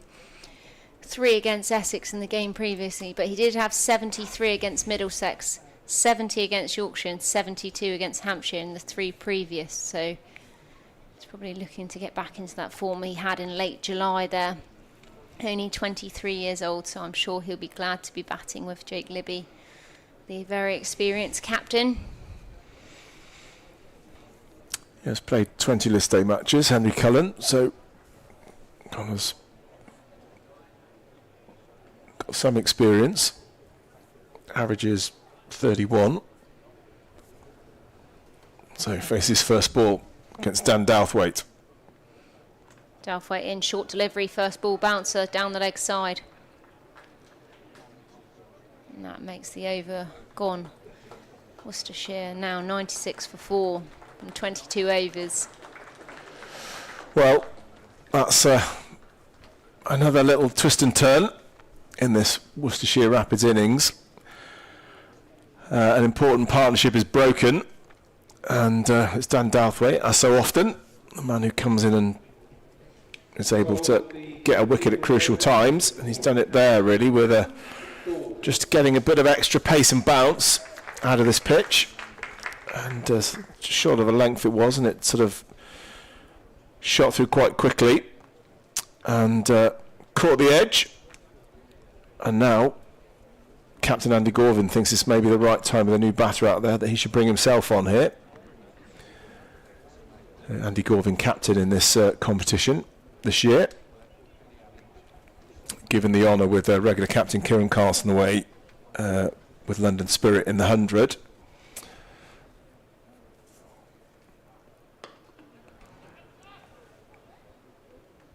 Certainly the slowest of the seam options, but does have a few variations and cutters, and tries to bowl wicket to wicket.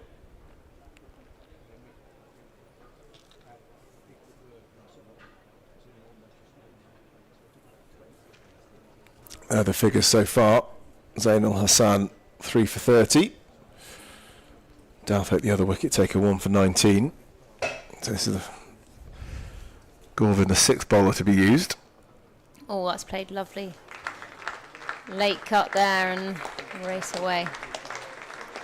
So a little bit of width to deal with and to work with, and found a nice angle, threaded it through.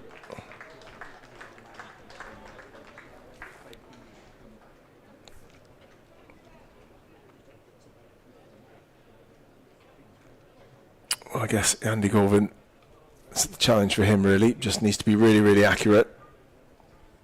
Keeper standing up gives you an idea of sort of speeds he's bowling at. Oof, and while we talk about being up, gets an edge, and when you're standing up, very difficult to hang on to those, and that one's run away for 4 as well. Yeah, Alex Horton had no chance really with that one. Got too much of a deviation really, and that flies away.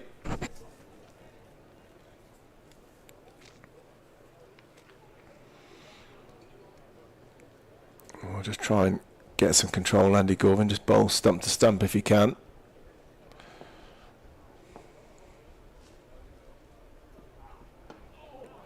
Well, that one has exploded off the pitch. Surprised the batter and the keeper. Cullen's going down and giving it a prod. I'm wondering what happened there. Seemed to really explode out of nowhere, that one. Talking about that bounce again, isn't it?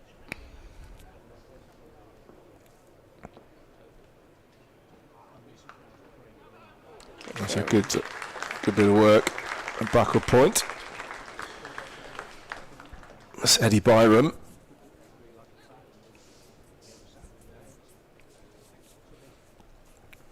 Glamorgan's fielding today so far has been outstanding. Yeah, it has been good. Yeah, they've got some good fielders. I think the young players have definitely brought a bit of energy. Oh! Nearly chopped on there. Well, Andy Gorvin's found the edge a couple of times, but no luck. And, well, that means Cullen's got after a bit of a flyer there with a couple of nicks to 4 and a nice shot as well through the 3rd man region. So 106 for 4. We're all approaching the halfway stage. And, well, what would Worcestershire be eyeing up here as you think, a respectable total from this point on? Give me an over and I'll have a think about it. Fair enough. Yeah, I don't want to lure you into a rash prediction at this stage. That's fair enough. 25, we'll have a prediction. And Jake Libby's stuck at the non-striker's end again. 2 overs in a row now. Cullen on strike on 9. Just wrapping him on the pad there. I was a bit worried that Dan Douthwaite was about to tread on the ball there as he was appealing. He'd sort of turned his back on the ball, rolling back towards him, was sort of stepping down the wicket backwards, and for a moment I thought I feared a Glenn McGrath style moment. He was stepping on the ball and twisting his ankle, but luckily I think it rolled under his foot. You can see there, just thankfully survives. The batsman survives the LBW, and Dan Douthwaite survives the twisted ankle as well, which is good to see.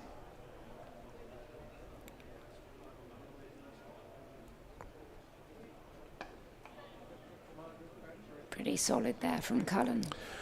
Well, you'll see there, Jack O'Bellis had to swerve the pigeon, who, if you were watching on Friday, is a regular feature now of Matches Here Survivors. There is a pigeon who is a permanent resident on the practice squares over to our right, and Jack about that had to swerve around the pigeon then to get to the ball. The pigeon is there when the bowlers are warming up, doesn't seem to move. They've got another person in their squad. So here's the pigeon now, look again. See? Doesn't move. The ball's only gone about 2 metres away. That one played out through backward point. But the pigeon's oblivious. Got chased off by a seagull at the end of the game on Friday, which was a lovely little subplot to the match that we were watching.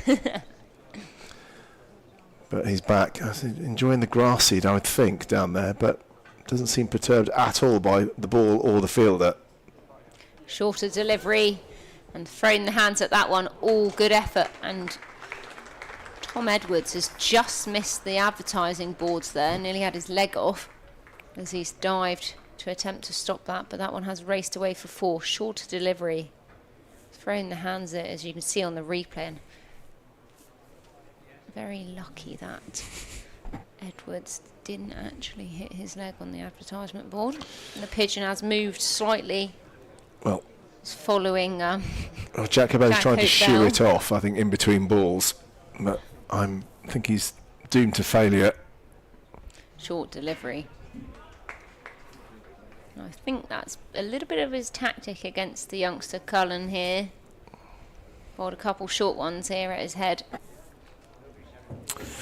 Well, the short ball was an interesting tactic, because normally, as you were saying earlier, Nicole, that to get the ball into the pitch and get batters to hit square is often quite a good tactic here, because you've got these long boundaries to deal with the dimensions of the ground.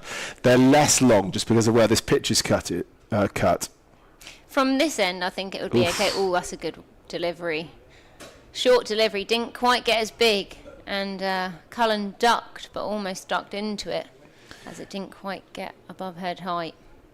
Yeah, starting to put his back into it here, getting into his work, Dan Douthwaite. I think came down and gave the batter a glare or a sort of a sarcastic smile, or something anyway. I think, again, we were saying, likes to get into the battle, and yeah, kind of probably saying, mate, that one only just missed you.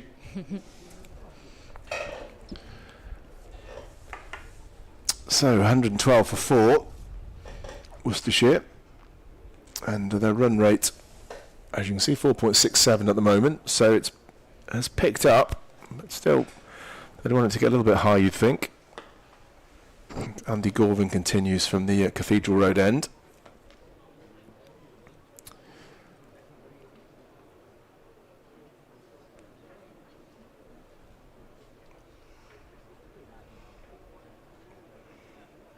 So we've got the fielder in at Zainul Hassan at short cover.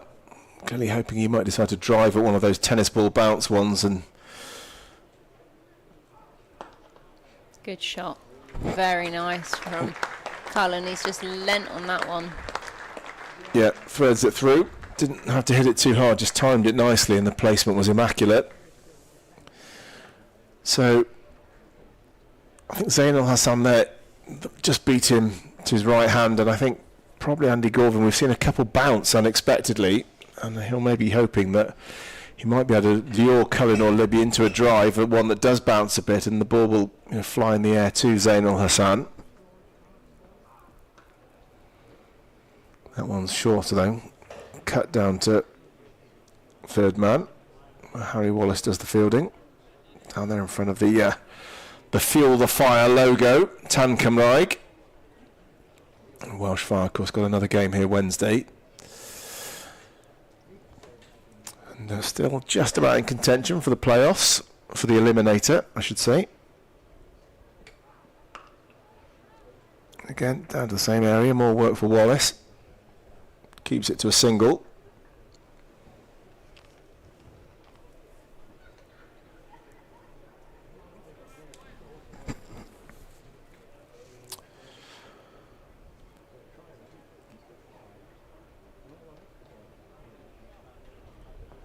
Well, looking a little bit ominous that Libby has faced 50 balls now.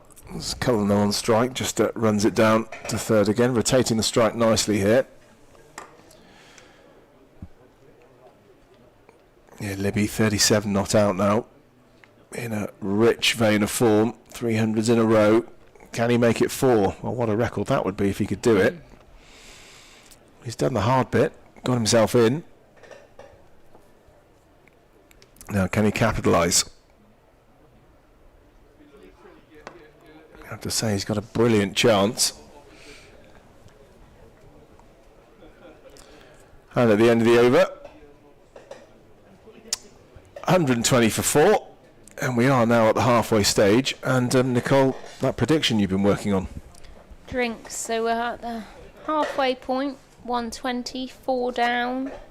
Arguably 1 off the half of the wickets. You know, realistically, how many would you want to take the last 10 overs for? Yeah. Do you see what I mean? I do. You're not going to double it. You're going to go more, but I'd be interested. Do you have that statistics we talked about earlier, not being the most statistic-driven commentary, but what is the average score in the comp in 2026? Oh no, I don't know. I'd have to look that up, but we can try. Charlie, do you have that? Okay, you're going to let us know. Yeah. Prediction, probably if they don't lose a wicket in the next 5. No, I'm going to say in the next 10 overs, 290. Yeah. That's my sense. If it goes well for them, I think, a score up around 300. Essex got 312 here. They were all out just before their 50 overs were up. But they had an absolute flyer. That was the difference. They got off to an absolute flyer and then were pegged back by regular wickets. So it feels like a very different sort of innings. This one, they've had a difficult first 10 and lost wickets. If Libby's still in there, I'd say 290. Yeah. But if they lose wickets in this next 10 over spell, which is a crucial spell for Glamorgan, I think they would be very happy if they tie them to 230, 240. Yeah, no, I think that's right. Can go lots of different ways. I think we really saw in the last game how it looked like Essex were on for 400 at one point. That seemed like a realistic prospect. And then actually, when there's a tumble of wickets, it really changed the momentum of things, and in the end then he just got just over 300, which Glamorgan almost chased down as well. So Charlie, also when you're looking up statistics back there, the average score at Glamorgan this year as well, please. I'm not asking much of you. This is Charlie's meant to be having a rest during these overs off. Yeah, but I can see he's actually intrigued. Well, I don't mind. So let's share the workload around. So he's actually saying he's not. So we can probably have a look back at some of the. Well, I mean, it may be too much to do all the sums myself, but. I know. I'm going to ask. I'm going to have to take my shoes and socks off to work that one out.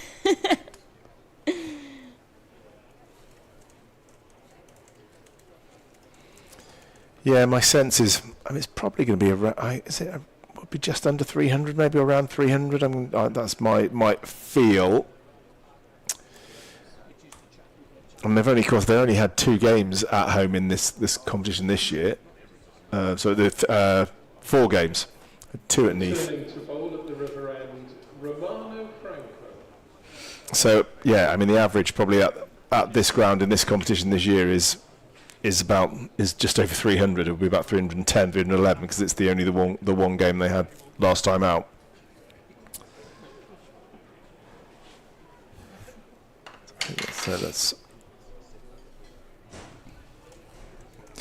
So Romano Franco swapped ends here after the drinks break.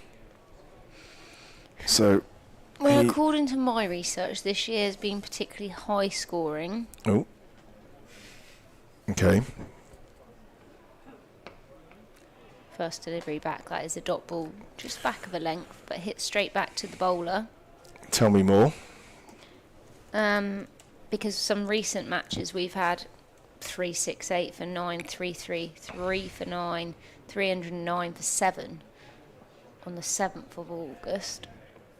Short and wide there, and that one is just hit out to extra cover. Cover on the boundary, apologies. Jack Hope Bell, good piece of fielding there, just a single for Cullen. Libby now on strike, 37 from 52 deliveries so far.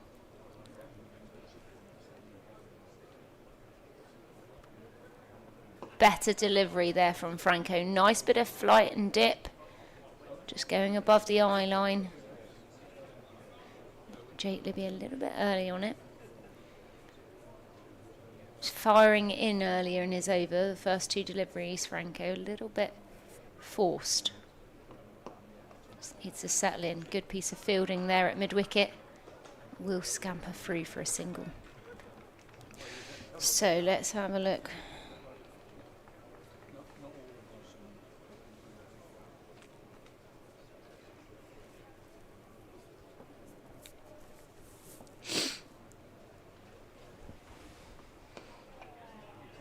Nice bit of flight just outside the off stump. Yeah, I think it's in the 100 here. The scores have not been the highest. I think the batters have found it quite difficult. But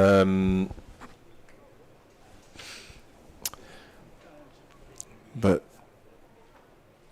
have been moments when it's looked quite nice to bat on in this competition here. Well, certainly on Friday.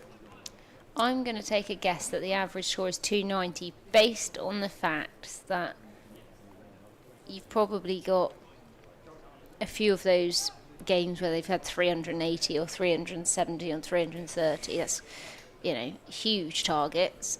But were they here? That's my question. Or were they in previous years? No, they weren't here. They were in the tournament in 2026. Yeah, so they played it, across the whole tournament, everywhere. Yes. You mean? Yes. Okay. That's what I was talking about.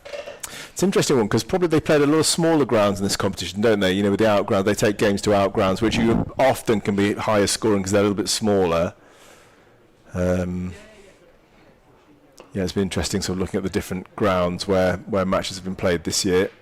2 matches at Neath, the first 2 home games for Glamorgan, which is smaller and quite a high scoring place. So they were definitely at Neath in the first match. They were scores of over 300 against Sussex. But of course, Glamorgan have been bowled out for 66, I think, as Middlesex in this competition as well this year. So that they think was a bit of an aberration. So would have skewed the average a bit.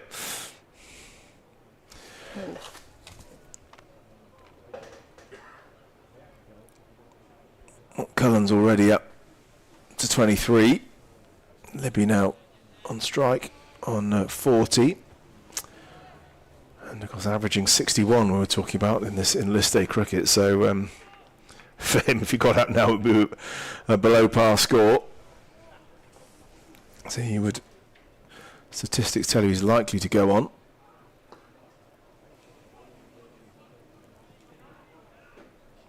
He's looking comfortable, really. Singles coming nice and easily. Yeah, my sense is here kind of, if these 2 can keep going, then something getting towards 300 is realistic. But, to be honest, I would say a par score here is 280 to 290 is par. If I'm being honest. Because good delivery, hit on the pad.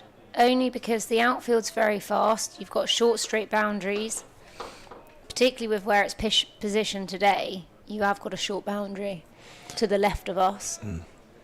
Have we had a straight boundary today? No, not when I've been haven't. commentary. We haven't. We haven't, but Glamorgan have bowled very well. Yeah.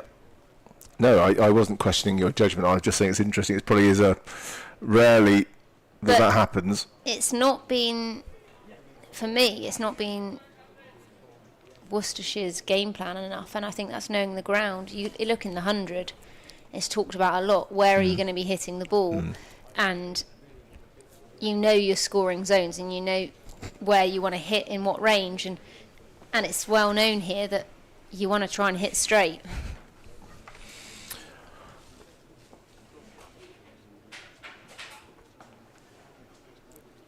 I think just the way the pitch is cut here, though, actually that boundary is a lot shorter than it usually is over onto the leg side. So we saw Harry Wallace get off the mark with an impudent 6 straight over square leg. He's a left-handed batter hitting it towards the pavilion on Friday, and distance is at less than it, quite a lot less, probably feels like another sort of 20 metres shorter than it maybe is on that side, and they've pulled the rope in on the side away towards the city centre by the main stand, pulled the rope in there as well. So yeah, that's right, we haven't, maybe it doesn't feel quite such a traditional Glamorgan game where often they're banging the ball in and encouraging the batters to hit it square, just because of the slightly atypical dimensions. Yeah, there is. No one's really gone for a straight hit, have they? We haven't seen a lot of boundaries though so far. No, that's right. In this 129 though, so it'll be interesting to see how these next 20 or so overs go.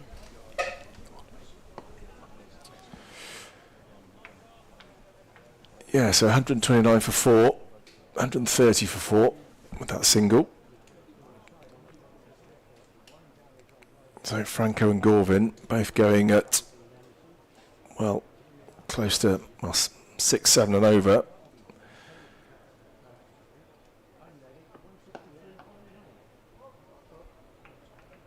Not been too many problems really. Gorvin has caught the edge a couple of times and had a, I think, one LBW shout as well. We haven't really seen Franco rip one past the outside edge yet. Gonna have to hurry here. Oof. I think he probably would have just been home.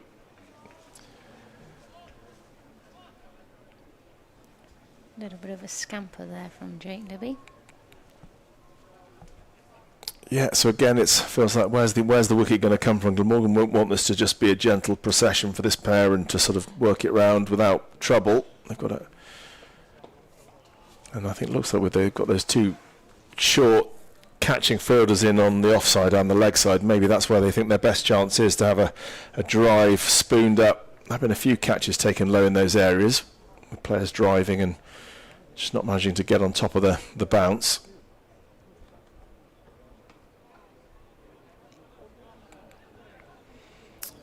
But yeah, pretty serene progress at the moment. 133 for 4 at the end of the 28th, and Charlie Harden is going to come in and join Nicole. Yeah, Worcestershire now 133 for 4. Libby 43 from 59 deliveries. Cullen on 27 from only 25. Got off to quite a quick start with a few quick boundaries. Nice shot and a few edges where he got lucky, but sometimes you've got to ride your luck, as they say. As Charlie joins me. Hello, Nicole. With his egg and bacon book. Yeah, I've been doing the work. You set me in my resting time. Sorry about that. That's okay. Don't give me any homework, please. That one just worked off the hip into the leg side by Cullen. A nice shot. So regrettably, I had to use AI, which, as most commentators will know, especially in the cricket world, it's not particularly trustworthy yet. But I've used it anyway. Did you check it after or not? No. Okay. So take this as you will, with as much trust as you want. Overall, first innings average in the men's Metro Bank One Day Cup so far, both groups, 278.6. Okay. Which can be rounded, of course, to 279. Yeah, because you can't score 0.6. No, exactly. I figured that much out as well. Captain's in here, worked off a hip, captain to captain that was. Interestingly, for a single. 276 is the average first innings score in Group B, and 281 in Group A. Yeah, I was saying 280, 290, so not too bad a guess. but thank you for the homework. That one's just defended straight back to the bowler. Worcestershire 135 for 4 here. It just feels a little bit flat, a little bit of a lull for a second. I thought Glamorgan had a lovely energy in the field, and I do still think they do in some sense. There's some great pieces of fielding, but it just feels a little bit flat, and I just want to see a little up so they can try and get this wicket. Almost like a little lull, but it is hot. Yeah, it certainly is hot out there, but those 4 relatively early wickets, yes, the 4th one coming in the 22nd, but they had 3 before the 10 over break. You can see that the seam has just slightly filtered away. Glamorgan aren't quite on top of this game as they were perhaps at the start. They're in a good position though.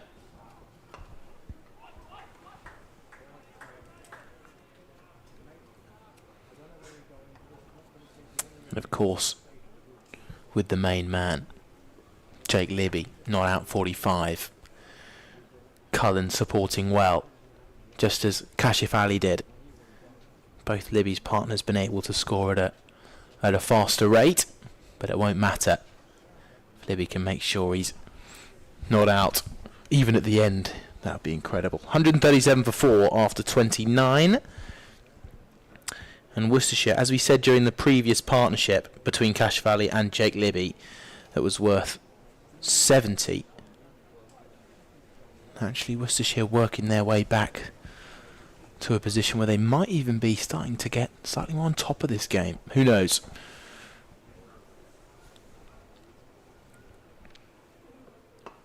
Flighted delivery, just worked into the leg side there. I'd like to see him stand a little bit taller in his action. It almost just falls away slightly. Bit slanted, isn't he? That was better. Just because he's got a nice height to him, and he could get a little bit more bounce. When he bowls it with a flight, I think if he stands taller, he can get a little bit more bounce and a little bit more turn there. Maybe I'll go down and have a little bowl with him at tees. Bit of inside edge onto pad there. I'm sure you can head out there and give him a few tips. I'm sure he'll be listening, Nicole. Yeah. But you're right, he's a very tall lad, and it feels like he slightly misses out on it, but it's worked for him up to hit. As Libby works it into that leg side region. Little bit of a fumble. Would have been a good diving stop though from Nichols. Yeah, he's got a nice action. I just think he could get a little bit more turn and bounce if he stands a little bit taller, front arm a little bit longer.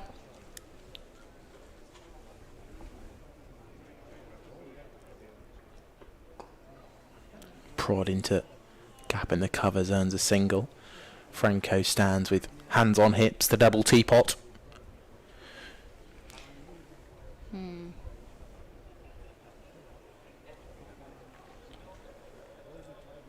Franco is bowling very, very well at the minute.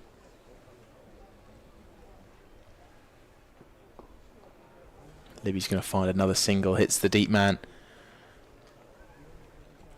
Al Hassan. And an end to the over. So 140 for 4 after 30. And again, Worcestershire just continuing to tick along. A very, very good over from Franco. Yeah, just a little lull here. The next 5 overs for me, between 30 and 35, are key in this game.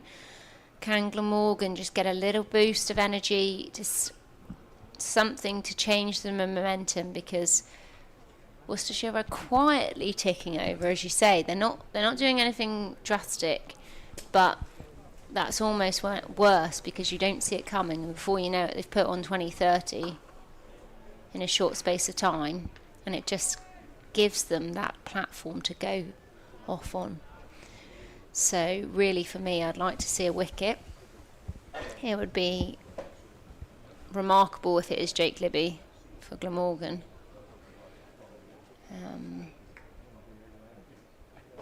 But I think Worcester's probably just thinking, let's take the game deep, get to 40 overs and then go for it. It's worked off the leg side there by Libby. Worked off his legs into the leg side. So he comes through for another single and moves on to 48. You are right, Nicole. It's all about these two staying in for the moment, at least for the next 10. Because when two set batters can enter the final 10 overs, it makes a world of difference to the end total.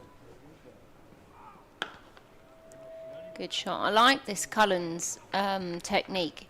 He reminds me a lot, actually, of Jake Libby. He's got a strong front arm. No, he does. No, I was chuckling because I was worried that it was Jake Libby. Oh. But no, you're right. No. Strong front arm and high elbow, hits the ball clean and tries to crunch it underneath his eyes. Good through the covers, good off the back foot. So it's got a lot of similar characteristics.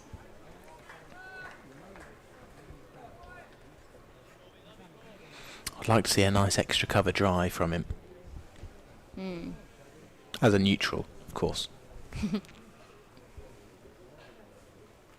Glamorgan, they just need a second wind here.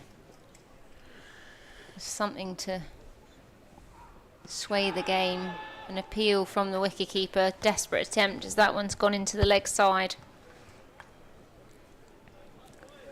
As you can see on our screens there, I'm not sure if I'm going to get a replay, but I think it was going down. Yeah, going so far down leg. Not worth the replay. The man on the replay is having a little snack, maybe. He's chuckling as I am asking for a replay. That one's worked down to third man by Cullen. Worcestershire finished the over. 31 overs gone, 142 for 4. Well, despite Glamorgan being unable to pick up that wicket, well, the one thing they are doing is just preventing any boundary scoring. The last one coming early in the 25th, so about 6 overs ago. Plenty of dots and singles. It's a big positive from this Glamorgan bowling lineup. Yes, they might be a tiny bit flat out there. Yes, they're not taking that wicket, but what they're not doing is letting Worcestershire Rapids get into a position where they're running away with it, which is really important considering they're still 4 wickets down and Glamorgan aren't in a bad position. Single taken, and it's also a sign that Worcestershire are pretty happy just to keep ticking over.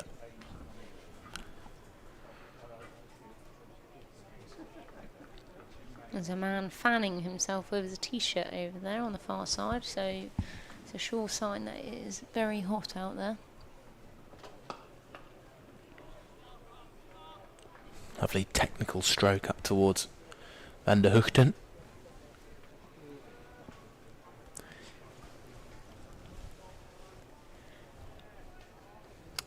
Not too much noise out there from the players. Focusing hard, I'm sure. Get another nice drive. So here's a sign of the Rapids just continuing to tick over. What would you like to see now, Charlie? What would you do if you're Glamorgan? If I was Glamorgan, it's a brilliant question. I'll get back to you after this ball with Jake Libby on 49. Struck on the pad. Umpire's thinking.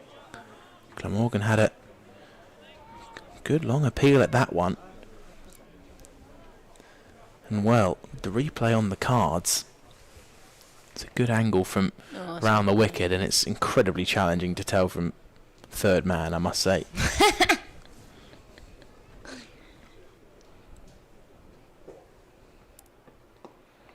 Libby finds a single in the leg side, and he gets through to 50. This man in astonishing form, averaging well over 90 for the tournament so far. And of course holding the record high List A batting average ever.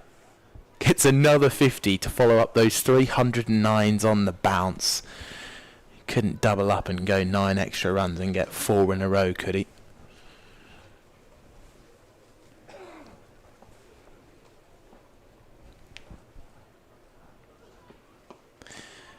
I'm sure it's been discussed with previous commentaries of Jake Libby scoring 109, but I wonder what the record for most consecutive identical scores are. I'm sure someone's clocked up a few ducks in a row, but maybe if we say anything over 50, what's the record for most consistent? That can be your homework.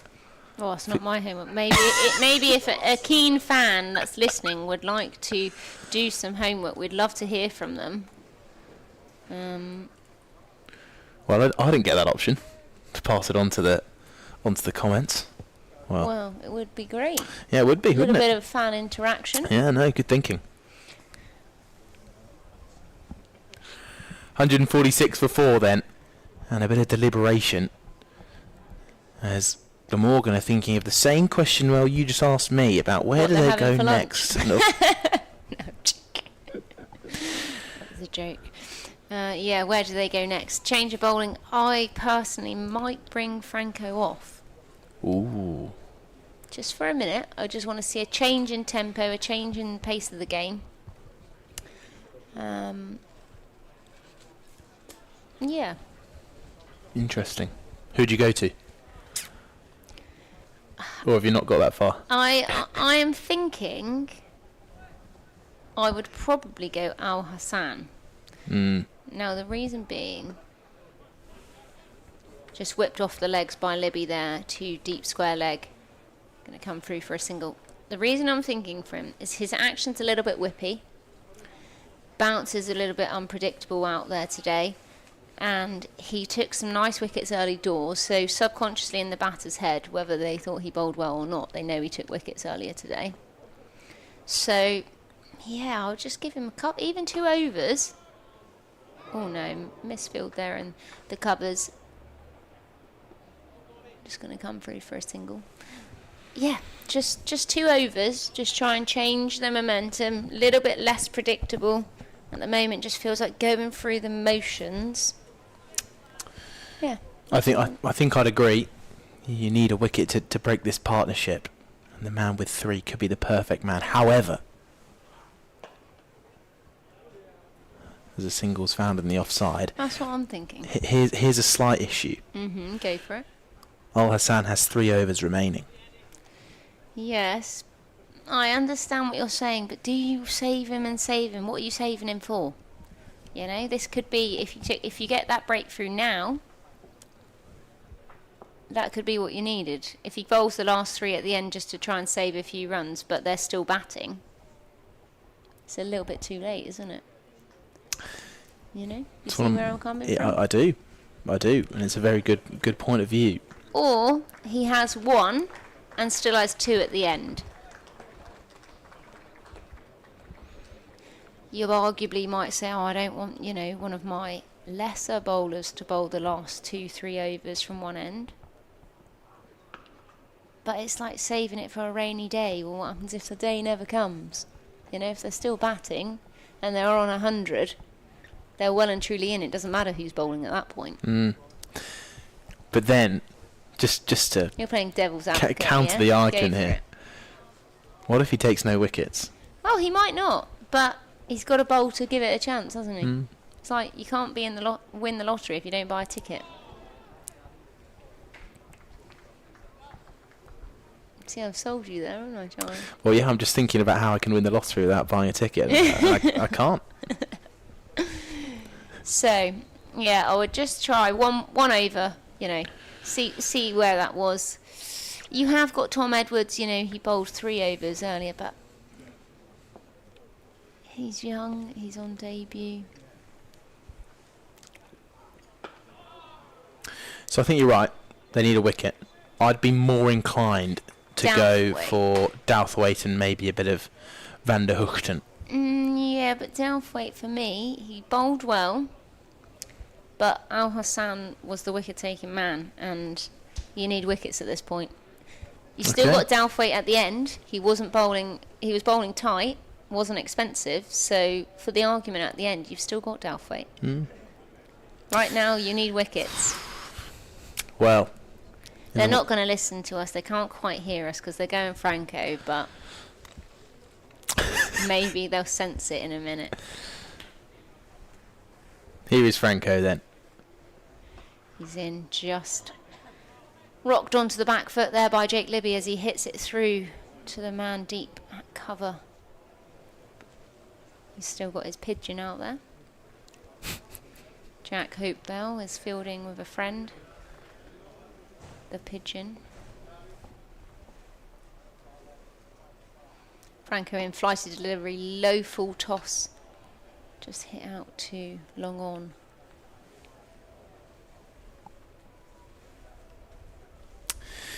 So in the last over, Worcestershire ticking past that 150 mark. Many thanks to the man on strike and help from Cullen and Ali as well.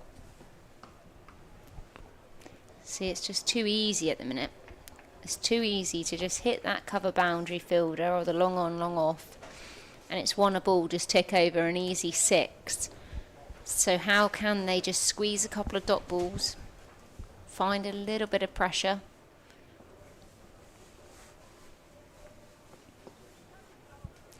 Arguably, somebody else could say, well, ones are fine at the moment. But what it does for the batting team, it just gives them that confidence and that platform, doesn't it?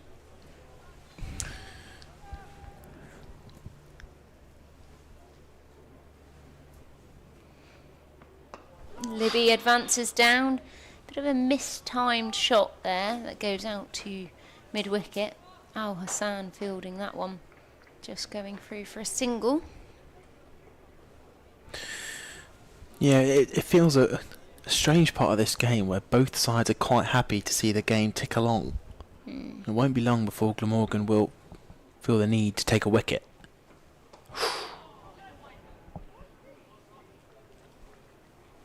That one kept low, a little bit more of a sidearm, skiddier delivery, so that's why I think Al Hassan could be on the money here. Bit skiddy. Shoot one through. Well, whether that will be the end of Franco or not, we'll come to see. That gentleman there, lovely array of hats, but he's enjoying his cheese string. The Glamorgan hat there on the left. He's got a blinding t-shirt, doesn't he? Or polo shirt, I should say. Like the sun. Wonder what lunchbox that is. Looks a little bit like a first aid box. I was going to say. Looks like he's eating out of a first aid kit. Don't think there's too much edible in those things. Anyway, there's going to be a change of bowling, and well, it's Tim van der Hoogten. Thank you very much, Nicole. We'll be hearing from you a little bit later. And shortly after my voice, you'll be hearing again from Ash. So, van der Hoogten. Just getting prepared at the top of his run. Jake Libby playing very well for his 56 so far. A man in incredible nick.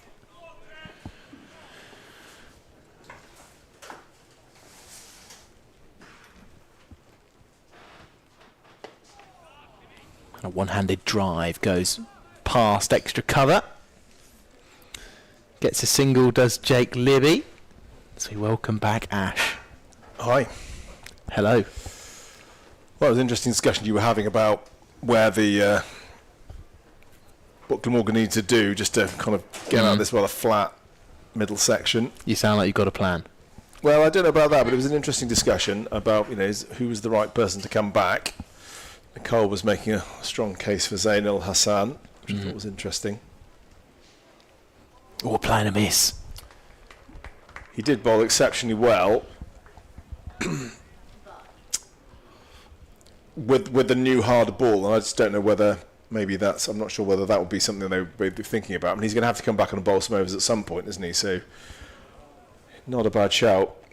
Yeah, you do feel that sometimes it can just feel like the game is kind of going into a bit of a procession in these middle overs, and I think Glamorgan do need to somehow just keep attacking and not just kind of defending the boundaries. And that, I suppose, is the balance they've got to try and find. And Douthwaite just bowled a good ball and got someone out with a caught behind. But I wonder what the plan is. Is there a plan? Is it just to contain, and just to hope that the batters make a mistake to a good delivery, or you bowl something good, or is there another plan? Yeah, it's a good point you raise. And the only real clear plan with this field, with deep square and fire leg out, might be the surprise short delivery, which we haven't seen just yet from Van der Hoogten. He's a big man, he can hit the deck hard and get them to really rise, but Glamorgan happy just to watch Worcestershire tick along. It's another push, is beating a diving fielder. And backward point, Eddie Byram diving over that one. You'd have to bowl it pretty quick. That's the one thing at any short delivery, because of the way the field is set at the moment, you've got deep fine leg, deep square leg, but then Andy Gorvin at short mid wicket is very close in, so there is acres of space over his head. And if you can sort of pull it in front of square, you're going to get a boundary every time. So I suppose that is the risk. I don't think it's Tim van der Hoogten's game, usually. There we go, he does bowl one short. And it is fielded out in the deep by Hope Bell. Yeah, it's interesting because Van der Hoogten was brilliant earlier on. You can see his figures at staying economical. But I'll raise it again. Both Worcestershire and Glamorgan are both happy at the moment to see this game just tick along. Singles and not many twos out there today.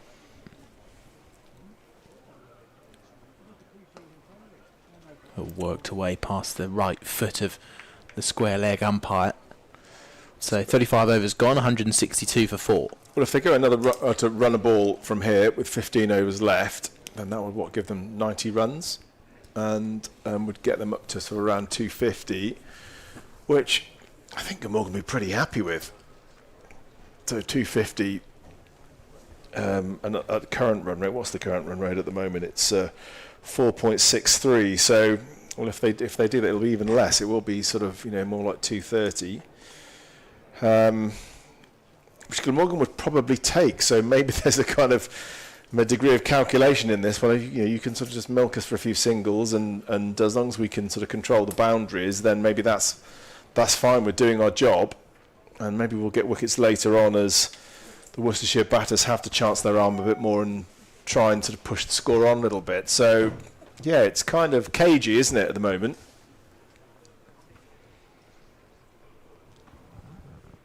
That's probably why, Glamorgan are not putting in more attacking catchers. Really seen Romano Franco challenge the outside edge too much, have we, so far?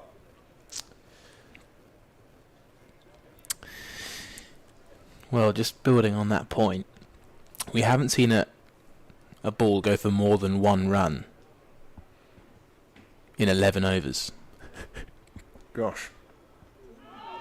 Well, until now, possibly.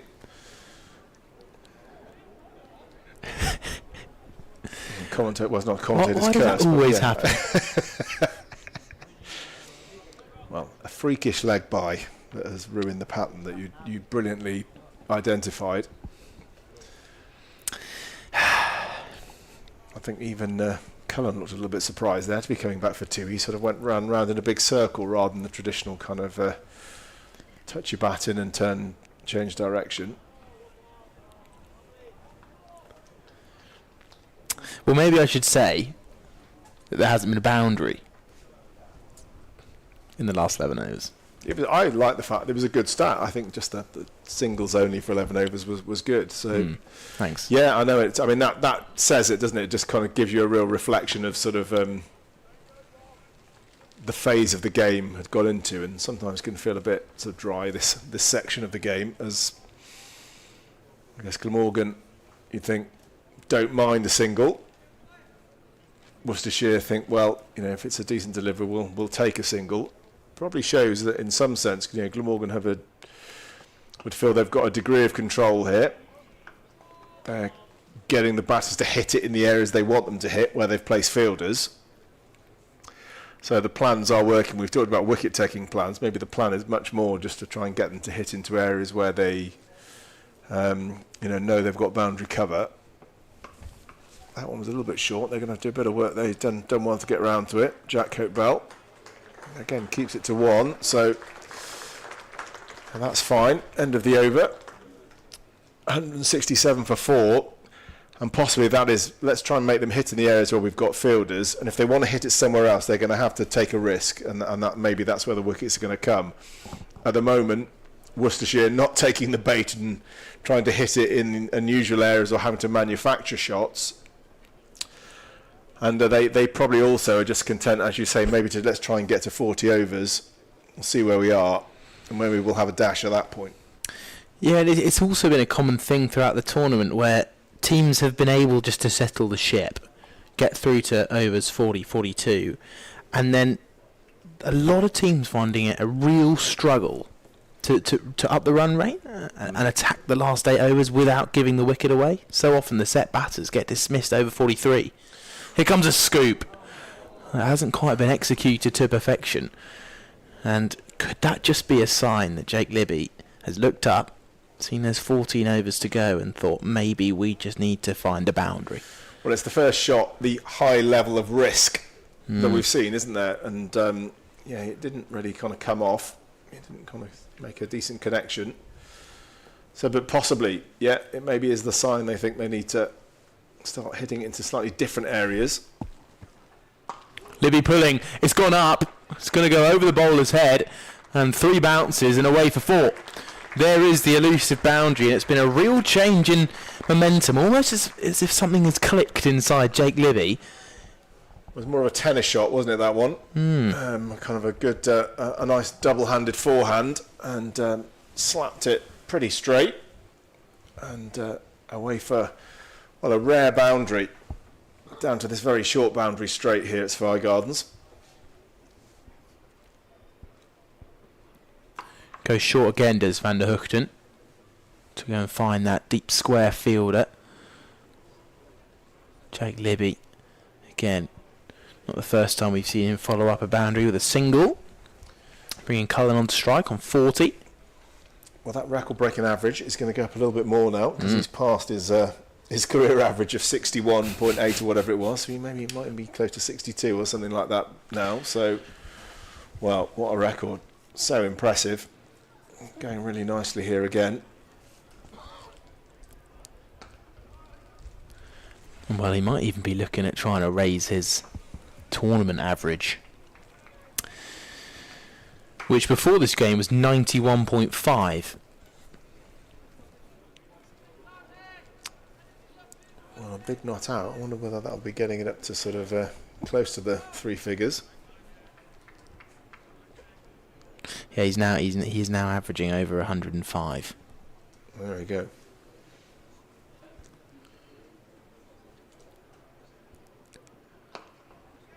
Worked up towards mid-on. Could this be a chance? No, it can't, because Franco did not attempt to throw. Just another calm single. Glamorgan still looking pretty content just to be able to let a couple of singles fall away at Worcestershire.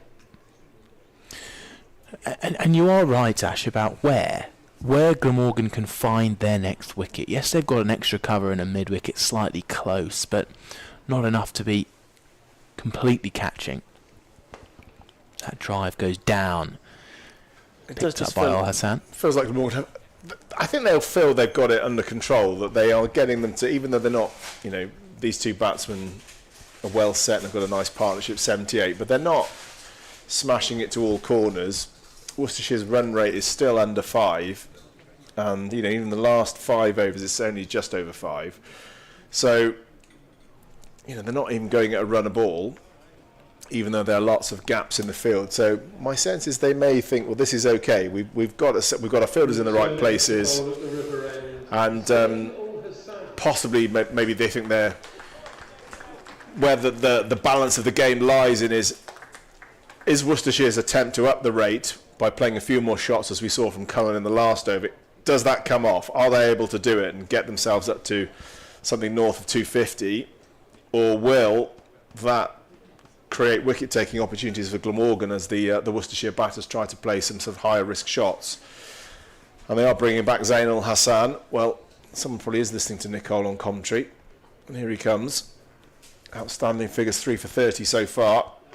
Ooh, and is smashed straight back over his head for 4. I wonder if this Jake Libby uptick might have just made that decision for Andy Gorvin and Glamorgan to bring on that wicket taker. It's almost as if Franco was bowling whilst there wasn't too much intent from the batters. He was drying it up, and then as soon as a bit of aggression shown, now we're going to get our wicket taker back on. Well, this could be fun now. I think with the opening quicks back on, and the batters maybe in a slightly more positive frame of mind. Libby drives again. Oh, and it's through. It's through. So back-to-back boundaries. Definitely the sense of a gear change here. Well, Jake Libby, just 2 shots in a row, standing from the crease and thumping it back past the bowler. It's a real show of authority. I think. Is that Dan Douthwaite on the floor? I think. Yeah, still taking his time to get up. Yeah, we're disappointed with that. I think more bruised ego than bruised body, possibly. Yeah, I think he might need to pull his trousers up a little bit as well.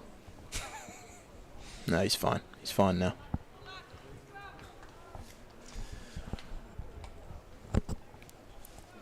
Well, he might have been cross if that was off his own bowling, so he's probably feeling some empathy for Zain al-Hassan.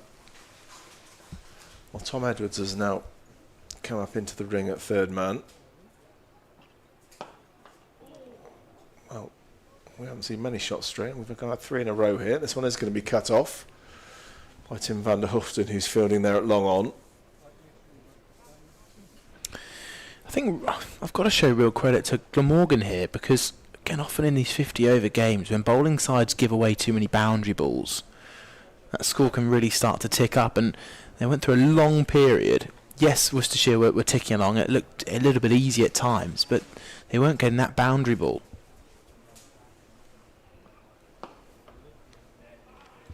No, that's true. I think, yeah, probably they're in that middle phase of the game. Yeah, it just seems like, a single, you're happy with that as a fielding side. It's when the 4s start going is when problems, you have problems to deal with. And as you say, they managed to stop the boundaries very effectively, bowling to their field. Kind of knew what they were doing, had a plan and executed it pretty well.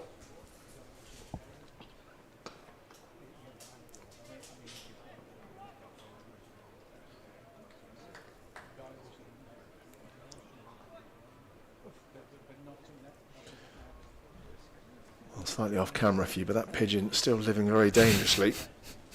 It worked its way down to the other end of the practice pitches, standing pretty much directly in front of Jack Hopebell, who will keep you informed on the welfare of the pigeon in these final overs. Dot ball. It always seems to be on that strip as well. Yeah. Does it move around, or is there... I don't know. That seems to be exactly where the pigeon... So, well, the seagull is now just flown past the commentary box as well, and they were definitely having a bit of a war yesterday. But, yeah, for a white little pigeon, he's been there every day. Just it's his spot. Almost like that's where he spends every day there. And really hope one day he doesn't get hit by the ball. It would be bad. So... with Van der Hoochten to continue, you will have just seen that bowling figures pop up. There's our pigeon that There he is. start pecking away. Looks like he's moved wicket, actually. Oh, does he fancy that? Bit of... Well, he's directly behind the square leg umpire at the moment, but he doesn't move. And even if players walk up to him, he stays where he is. And this is coming his way. No. Good bit of work. Jack Hopebell's got round there. And cut off the boundary opportunity. Keeps it to 2. Cullen now 44. 1 blow away from a half century. So just coming back to what I was saying there, Ash. Quite interesting, the bowlers that Glamorgan have got left. Got plenty for Tom Edwards. Dan Douthwaite's still got 5 to go. Andy Gorvin's got 4. Yeah, how do they do it? Who's going to bowl at the end? Well, my thought is that Dan Douthwaite would probably be the guy to bowl at the death, the guy who does that in white ball cricket, and can bowl sort of the wide Yorkers and the slower ball bouncers and that sort of stuff. And then I suppose they've got to decide really. I mean, Edwards, you'd think they might want to get a few overs in fairly soon, or maybe they could ask him to bowl at the end. Ooh, good ball. Beats the outside edge. Yeah, Van der Hoogten. It's been impressive throughout. He hasn't had much luck, has he? Bowled well and beaten the bat on multiple occasions, but has just not managed to catch the edge of the bat. Yeah, so I think Douthwaite, you think probably wouldn't be surprised if he bowls a spell at the end. That's how the other end, I think, is. Oh, that's appeal. That looks close, doesn't it? Yeah, with the shot he played, you kind of think probably going down the leg side, and that's clearly what the umpire thought, I think. Well, it didn't look like it got up at all. No. Let's have a look at this replay. Van der Hoogten just drifting down leg, perhaps. It's wrapped on the back thigh, which is very low. And well, could well have been going on to clip the leg stump, perhaps, but good decision, maybe. I think it was the lower bounce that really got everyone interested, wasn't it? He played a pull shot and the ball just didn't get up. Fuller delivery, nice looking drive. Oh, Dan Douthwaite, well done. He's got down to that one. Learned his lessons from the previous over. And made sure he got down to help out his one of his fast bowling peers. Douthwaite, he's ahead of a death bowling spell, we presume, saving his team a little bit extra runs, a few more for him to play with.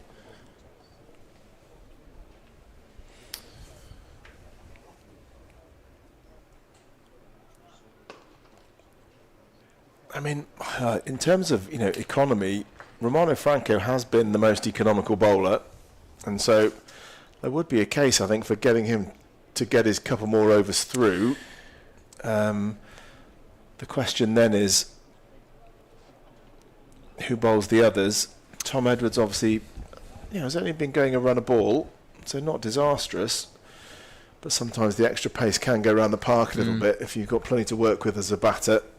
And so, yeah, interesting to see how he juggles it. Lots of options, at least with 6 bowlers. It's not like he's stuck with just the 5 to choose from. I slightly worry that when Franco was bowling, it was in a period where Worcestershire were quite happy to tick along, and he might get himself into a little bit of trouble if he comes up against 2 batters who are incredibly well set and looking to be aggressive. And I think that is certainly one possibility. The other possibility is that actually he could take wickets, because I think he's had in the games he's played, it's often when batters decide to try and get after him, then he does get in the wicket. So when they start trying to sweep, interesting. And he's had some bolds, and he's a couple of bolds when they've gone to try and sweep, or LBWs when they're trying to play the cross-batted shots. They've been fairly respectful, haven't they, and not played too many of those sort of shots. Maybe a bit worried about the variable bounce with the cross-batted shots. So. Yeah, it's an interesting question. Tom Edwards only bowled 3. He's doing a few little stretches on the edge of the circle here, so maybe that's a subtle signal to the captain. He wants to get back into the action. Oh, yeah, the arms are going as well, so maybe he's had the nod. I think he has. Here's Zain ul Hassan to continue his spell. Top ball to start. And well, this man has only got a couple overs left. It feels like Glamorgan's chance to take wickets here.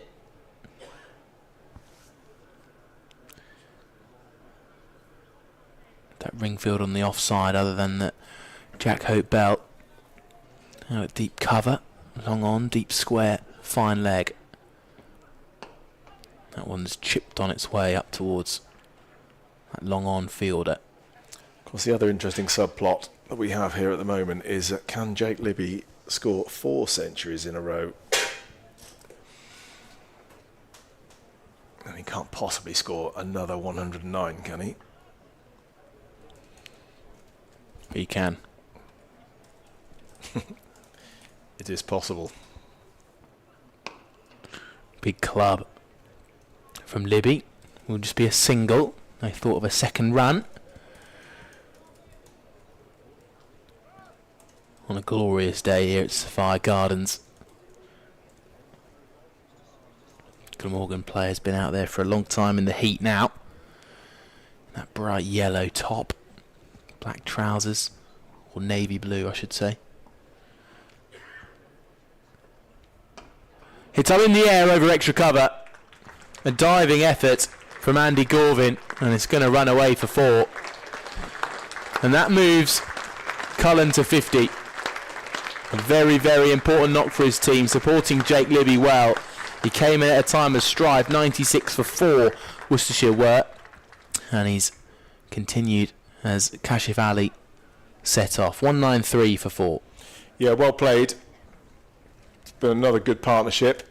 Just 3 short of 100 now, and but lots more work to do. Got themselves in a position to really attack now.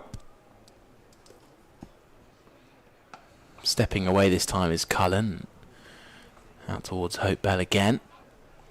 Puts a serious amount of effort into his throws out of the deep. It's because he's throwing in from a long way out.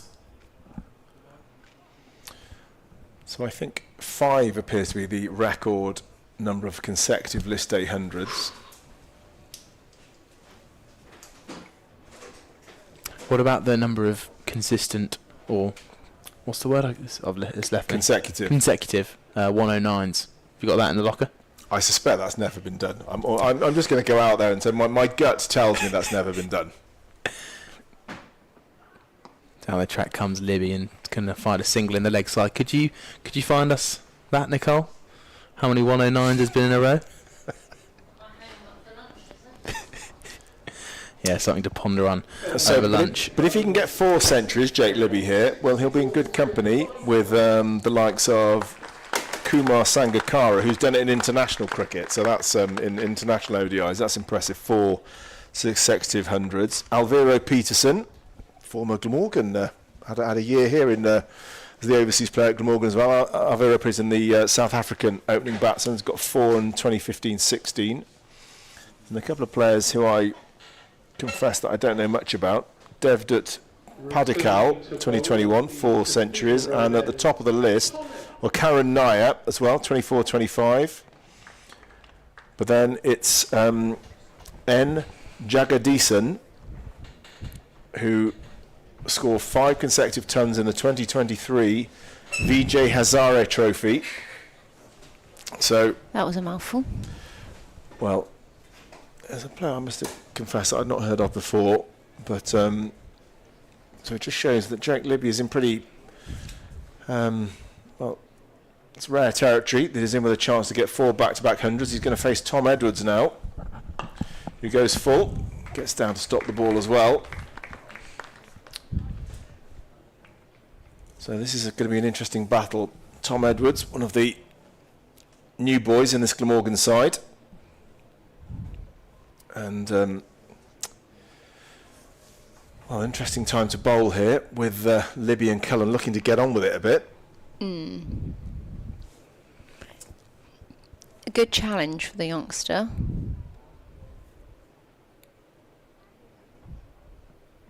Oh, no.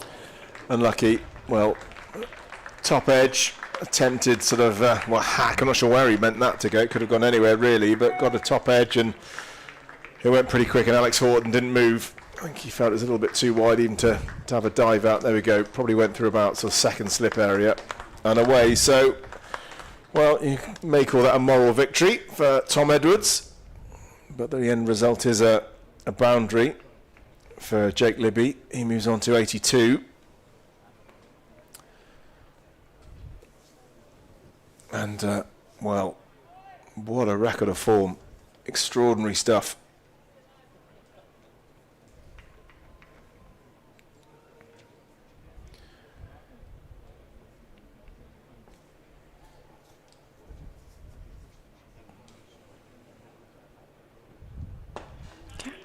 Oh, a little bit uppish again. Wasn't a convincing shot. It's not quite going to go all the way, I think. Dan Dalthwaite gets there. And keeps him to a couple. Thought that could have been a little catch there, but it wasn't quite. No, that's right. It just it's one of those where you almost expect it to land in someone's hand, don't you? But that's the 100 partnership, I think. A small ripple going round the ground. 200 up for Worcestershire. And the 200, that was it. In fact, the 100 partnership was a couple of balls ago, wasn't it? It was probably the edge that went to the boundary.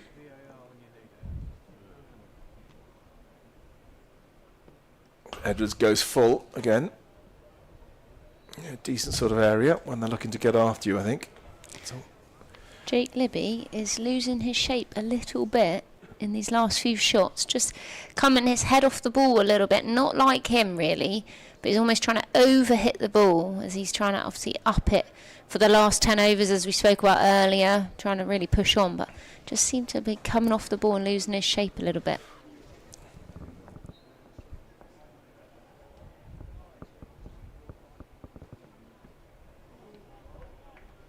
Beats the bat, Edwards again. That one seemed to keep quite low, but did carry through to Alex Horton, but sort of below knee height. Yeah, there's plenty of pace to work with Edwards. Ball becoming on nicely, and it's not a long boundary straight here. So as you say, probably doesn't need to lose the ship. You can just get a good connection to a length ball. Yeah. Should be able to clear the ropes, you'd think, fairly comfortably.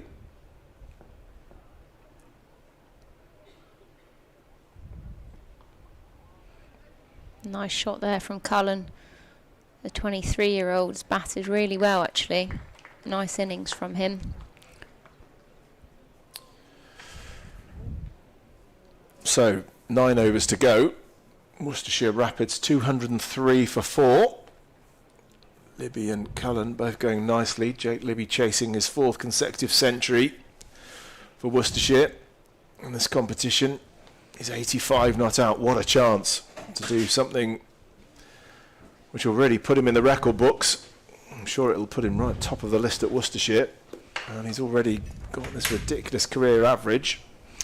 It's going to be a change of bowling, and Dalthwaite is going to come on. Al Hassan has got 1 over left. I think Dalthwaite's got enough left that he could bowl all the way through, couldn't he, if they wanted him to. Has it got 5, is it? Yeah. Yeah, he's only bowled 5, so 1 for 25 so far. So he could go all the way through here if Glamorgan needed him to. It's just how they're going to work it at the other end. Cullen on strike. Just chopping that one into the ground, but will come through for a quick single. I think they'll give Tom Edwards at least another one this end, I think. Probably want to make sure he bowls at least 5, and then... I mean, we've talked a bit, they could have been a bit more attacking at times, but actually the run rate is still just below 5, which is very good. I agree. I think they'll feel, even though the batters are getting they've got, they're good milestones, good scores, but they're not, their run rate is not crazy. Damaging. No. Jake Libby just lifts that one over extra cover, and that one's going to race away for 4 as he moves on to 89 from 100 deliveries. And the captain is very much steering Worcestershire's ship here. Well, nice shot, that one. Yeah, he made good contact on it, decided to go over, played it in the air deliberately, I think, over the fielder at cover. And once he'd cleared Eddie Byram there's plenty of open space for the ball to run into for a boundary. So the run rate just goes above 5, I think probably for the first time. Bit of a flat bat there from Jake Libby as he hits that one out to long off.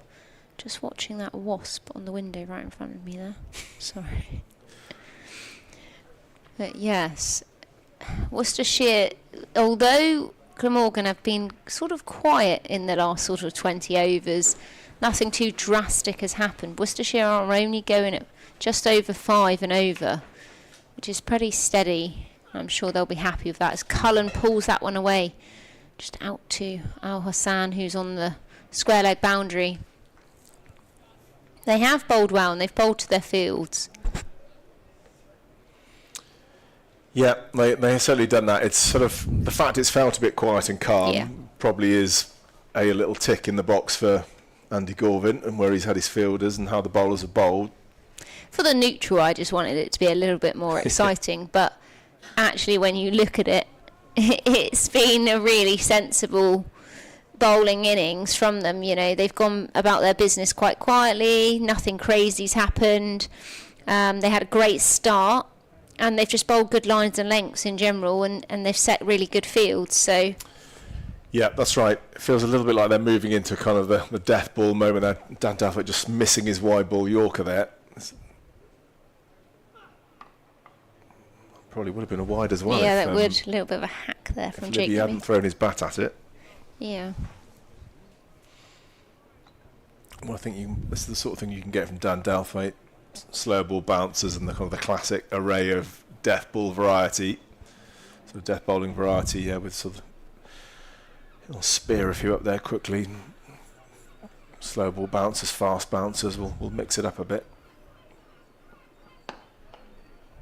No full toss attempt at a Yorker there, but that one's hit out to long on. Just going to scamper through, but they will come back for 2. A little bit of a fumble there, but it was unlucky. Well attacked. 214 for 4. And Dalfate 6 overs, 1 for 36. Yeah, which I think as you look down the bowling figures, no one has really gone round the park in a way that would cause alarm in particular. I think Tom Edwards, the most expensive from his 4 overs, probably kind of what you'd expect, I think. That doesn't. No, he's young and he's probably nervous and just with a bit of extra pace he's got, that can happen, can't it? You don't need to. He was unlucky. He had a few edges, didn't he? He did. That's been hit very hard, but it's straight to Callum Nichols, who's down at mid-wicket. It's actually hit that too well. If he just had a little nudge in there, could have got a couple. So then we've got a deep square leg, deep mid-wicket. Mid-on is up though, so the straight hit is on if there's anything in the slot, as we call it. That one short, clothed a bit in the air, didn't get hold of it. So again, they're going to come back for 2. Well, they've run well there. Yeah, I think their game plan is, can we roll short and get them to hit wide? I think that's Edwards' plan with that field he's set. And, you know, they're only getting 1 or 2 a ball rather than 4s. Yeah. That's it, they won't mind that. A single will be seen as a win, I think. Yeah. Possibly some catches, opportunities coming in the deep. This could be one in the air. Just falls short of Jack Hope Bell.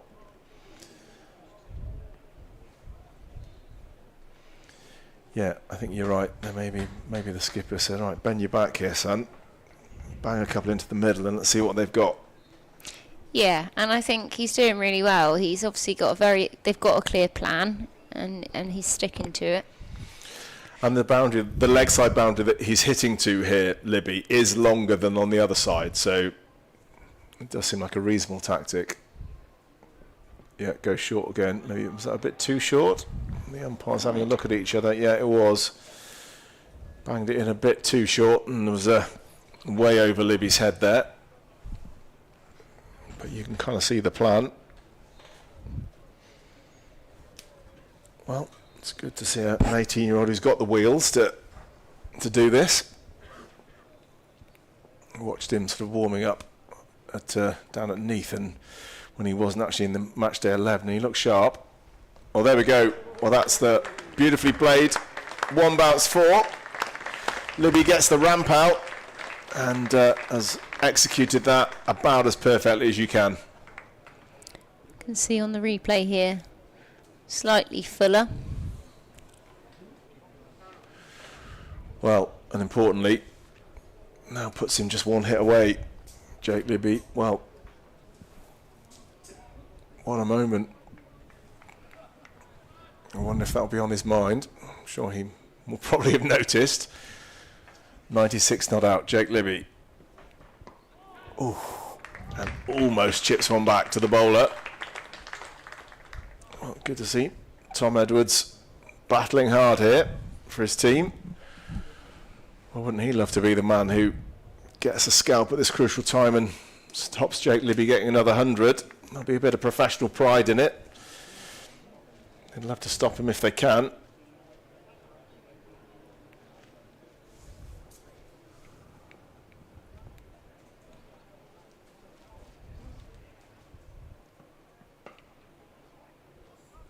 Just a single. So Edwards is finishes 5th over. Worcestershire 224 for 4. Jake Libby now on 97. Cullen on 59.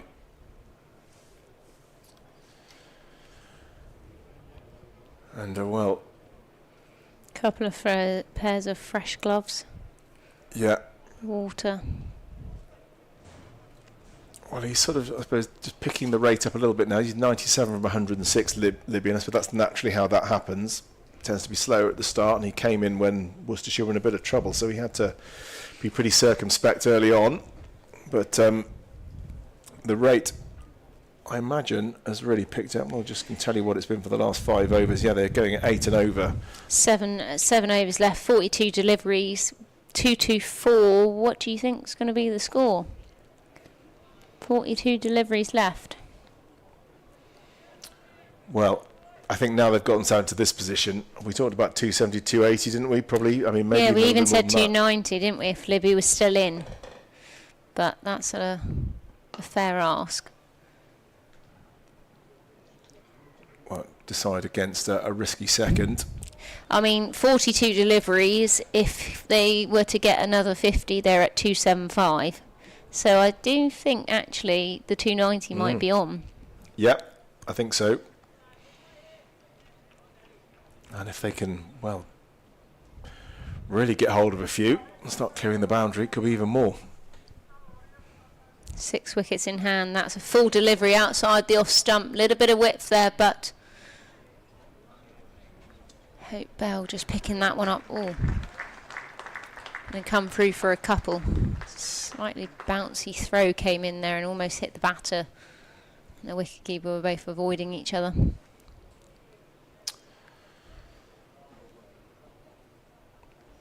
So Dan Douthwaite normally would be a bowler who would perhaps try and encourage batters to hit square the wicket in the air, but the boundary seems a little bit shorter. The way it's positioned, it's difficult, isn't it? He's going wide outside off at the moment just because where the strip is on this field, he can't really afford to target that leg side because it's so short.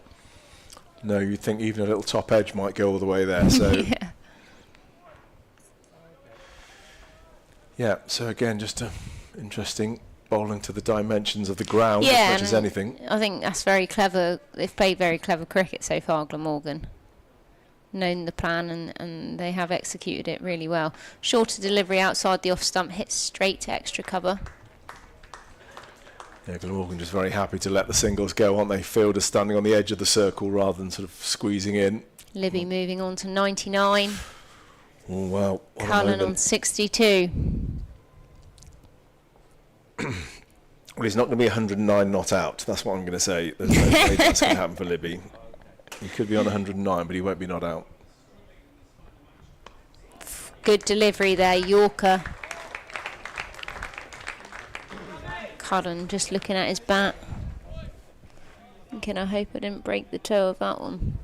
As he's going on nicely. 62 from 71 deliveries. He's batted really well so far today. They've got a cover out on the boundary, long on, long off, mid wicket and square leg. Scoop could be on, but he's going to drive it straight down the ground. Score a single, so Worcestershire now 230 for 4 and 44 overs. 6 overs left. Jake Libby stuck up the non-striker end on 99. Yeah, pinched the strike there, Callum. I noticed that. I thought, don't make him wait any longer. The poor bloke's nervous. Let him get on with it. But well, I'm sure that will probably be Cullen's intention to get at the other end as quickly as he can. And you see the crowd enjoying lovely sunny weather here at Sophia Gardens. Definitely need to get a bit of the old factor 50 on today if you're out in the field. And it's Tom Edwards who's going to continue. No wicket for 36 so far. And again, you can see the intention there. Cullen went for a repeat of what Libby played a little bit earlier, the scoop shot, or the ramp shot. Wasn't quite still enough, a little bit on the move. No. I wonder whether Edwards might just bang this one in a little bit. He's just got, if he can get the height right, I suppose you want it to get it above shoulder height, but not so high as he gets called a wide, so fine margins. It's a fuller delivery actually, swung across, and just take one.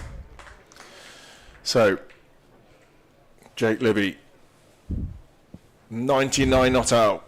Has scored 3 consecutive hundreds in the competition so far. Can he create another record for Worcestershire? Another personal milestone, a special achievement. It's Edwards to bowl. Libby on 99 not out. And that's it. There's the 100. 4 consecutive hundreds in a row for Jake Libby. What a performance, an insatiable appetite for runs. And the records keep tumbling as this brilliant batsman continues his prolific form. Yeah, and what an innings from the captain. 400s in a row, and today he knew he had a big responsibility on his shoulders. Those quick wickets that went this morning, he had a job to do, and he's done that indeed. Swung into the leg side. It's just going to be a single. They thought briefly about a second.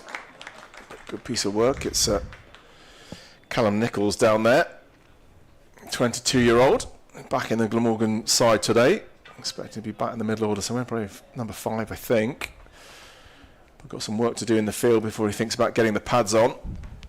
Worcestershire 2-3-3 for 4. And Libby now got to his 100. Will that free him up? Will he really decide to take some risks now?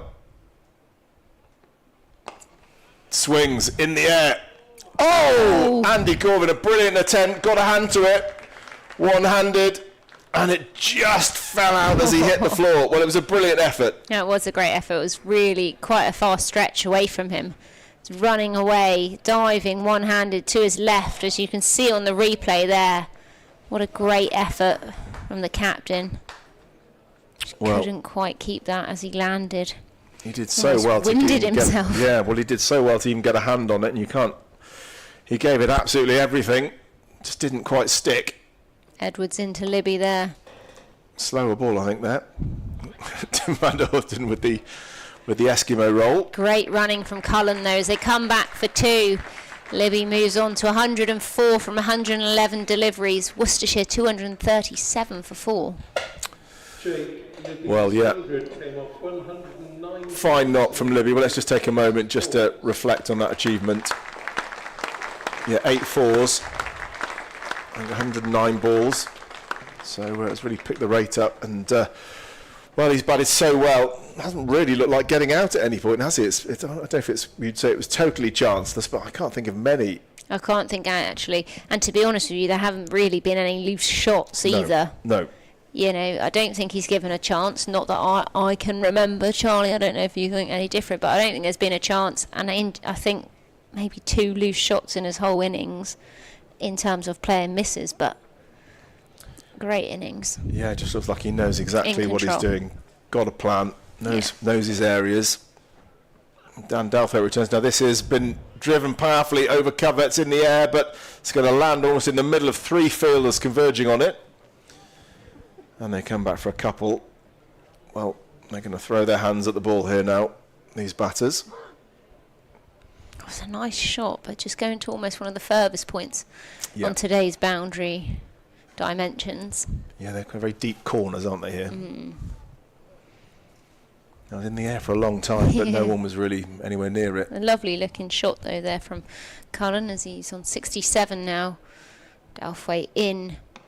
Oh, Yorker just dug out there and going to come through for a single.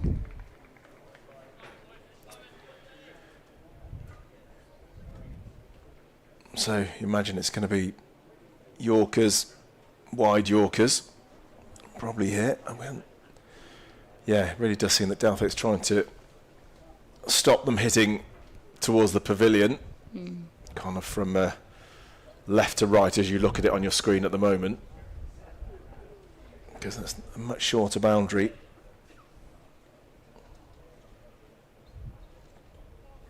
Oh gosh.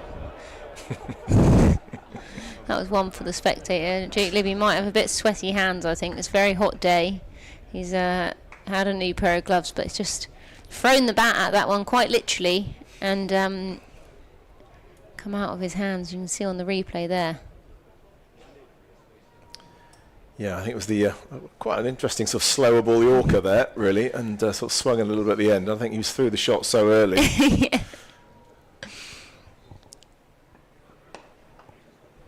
Good delivery there and a nice piece of fielding. Thought about a direct hit, but didn't go for it in the end, just coming through for a single. But that was a piece of entertainment for the spectators. So we've heard a few interested spectators there on the pitch mic. Luckily, no fielders close around to get clunked on the head by the flying bat, so the umpire was possibly the nearest person to it. Lovely from Cullen. Reverse scoop as he's lifted that one up and over the keeper. Nice and still this time, just watched it onto his bat. See on the replay here. That's perfect execution, isn't it? Doesn't try to hit it too hard or do anything special, just gets himself in a good position. One bounce 4. Makes contact, and then the thing is just got to make sure you get your head out of the way with the ball going over your shoulder, and he did that, made that look very easy. Lovely shot. Dalthwaite's final ball in this over.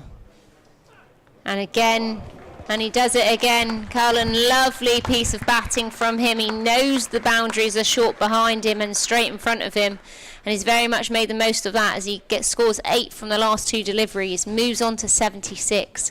And Worcestershire are now 249 for 4, with just 4 overs remaining in this innings. Dalthwaite is currently 1 for 54 from 8 overs. Libby 105, Cullen 76. 2 fantastic innings there from Worcestershire. Gone about their business very quietly. Just probably going to try and up it last 4 overs. 24 deliveries. What can they do? What can they do? Hello, Nicole. Welcome back, Charlie. It's good to be back for the final 4 overs. The big 4 overs. Libby, the man on strike, coming off the back of those back-to-back Henry Cullen reverse ramp shots. But Edwards continuing. 6 overs. Been a little bit expensive, but at times he's also shown that he can be a little bit dangerous. So, going to see Edwards up against Libby. Can Worcestershire get past 275? The club, it's gone straight up. Van der Hoogten underneath it, takes the catch. A 5th wicket for Glamorgan. And Jake Libby falls 4 runs short of a 4th consecutive 109. Handshakes from the Glamorgan fielders as they congratulate a man who's notched up 400 in a row in the list A format. It's going to be a tremendous round of applause here at Cardiff in appreciation of a man in the form of his life. Such a shame that he didn't quite get to the end of his innings, but what a brilliant innings that is, and you can't question him. You know, he's batted fantastically. The whole innings came in when the team was in a bit of a dire position. He knew he had the responsibility, and he has just shown his class there today again. Real shame he didn't get to the end just to enjoy it even more, but really well done to Edwards for his first wicket for Glamorgan, and he's bowled well. I think we've kind of underestimated this. They've stuck to a plan so well, Glamorgan.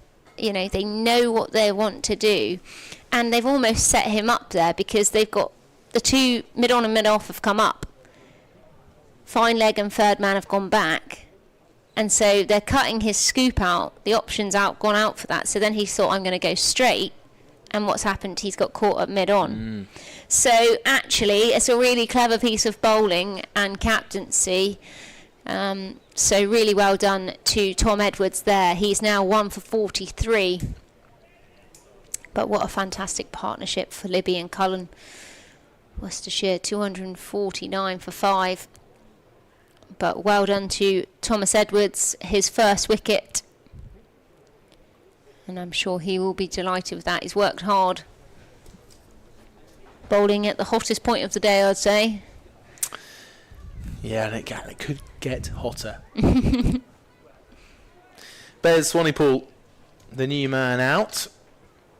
Out there rather than out. Not out just yet. Left-handed batter. Edwards coming around. Oh, just beats the bat first up. Here's Tom Edwards straight off the back of his first wicket. And now he's running in like a different man. Brilliant delivery. Just held its line outside the off stump. Really nice to see from the youngster. Just a little bit of confidence there. He's got the man of the moment, Jake Libby, the captain of Worcestershire, out. And just a little bit of more fire in his stomach as he came in with that delivery. Drops this one down to third, where it's well fielded. Correction. This is not Tom Edwards' first wicket, unfortunately. Oh, I thought, sorry. No, I made the mistake as well. So, it's his fifth. Apologies. Just clearing things up for a few listeners. Well, he has his first wicket of the day then. There you go. That's what you said. That's what I heard, I think. So we'll correct that. But 18 years old, he's bowled really well so far. Slower ball, that one's pulled out to square leg. The pigeon is still there. Which has been a very hot topic of conversation today, as it's moved around different wickets to choose where to dine next. So, Henry Cullen, not out on 76. Yeah.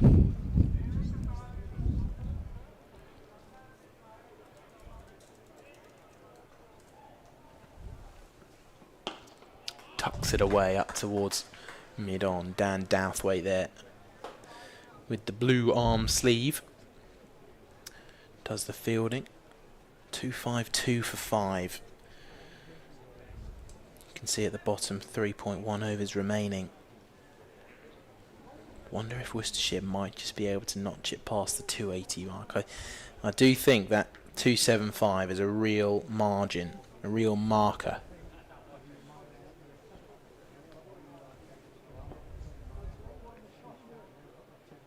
Very short from Edwards, well over the batter's head, sorry.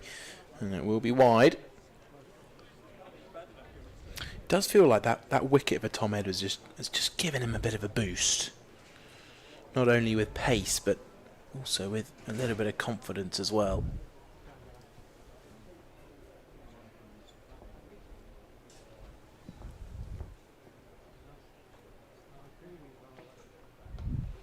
And Cullen lifting this up towards deep square, and it's been taken. A really smart catch out in the deep, and it looked awkward, tough to judge, and it was just dipping on him as it reached the fielder, and he did a really good piece of work just to get his hands underneath the ball. But that is Henry Cullen falling for 77. It's a career high score for the 23-year-old, eclipsing his 73 just a few games ago. But 77 he goes for from 80 balls, and to end the over, Tom Edwards picks up 2 in it, and it's 253 now for 6.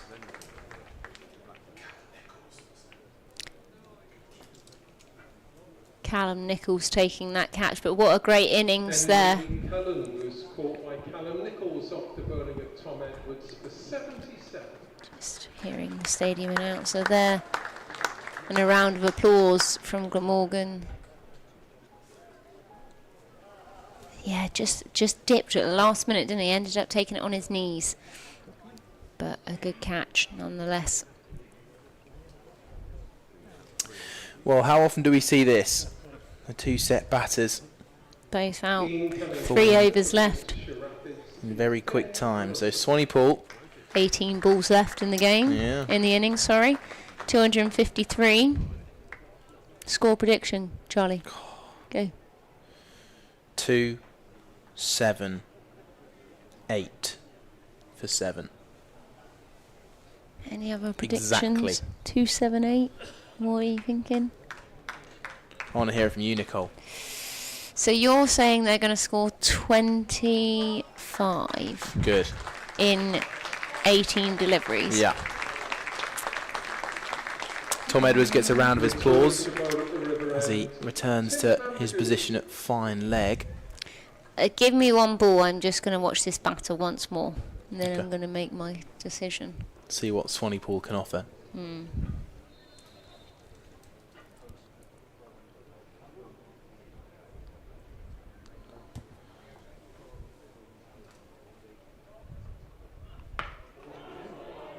That's a shot lofted. Didn't quite get hold of that one. Just going to come through for a single there. Did try and target that straight boundary. Didn't get hold of it though. So you've had your I'm one going ball for 280.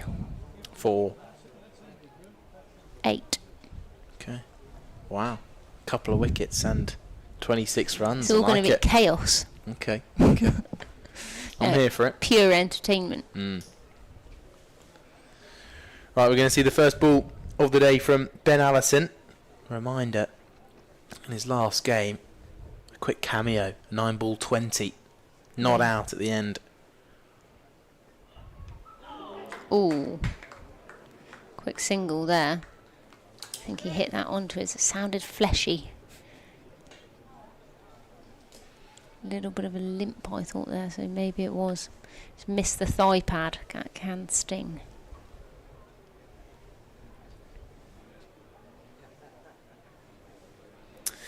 So both these two batters.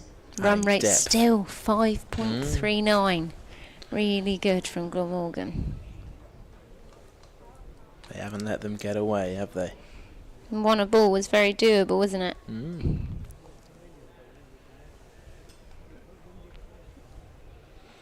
Few movements around at the field. Deep mid wicket goes out. Third man inside the ring. Deep cover, along with every fielder out on the leg side. Well bowled, very well bowled. Dot ball. Ball almost being in a position to dribble onto the stumps, but Swanee Paul always looked a little bit disinterested. Bottom edge straight down into the ground. I think there was a little joke, a little bit of camaraderie about a run out as the bowler picked up the ball.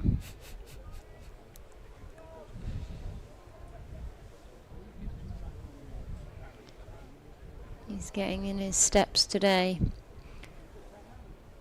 2 from the over so far. Bouncer, slower ball. Given a wide though as it's over the head.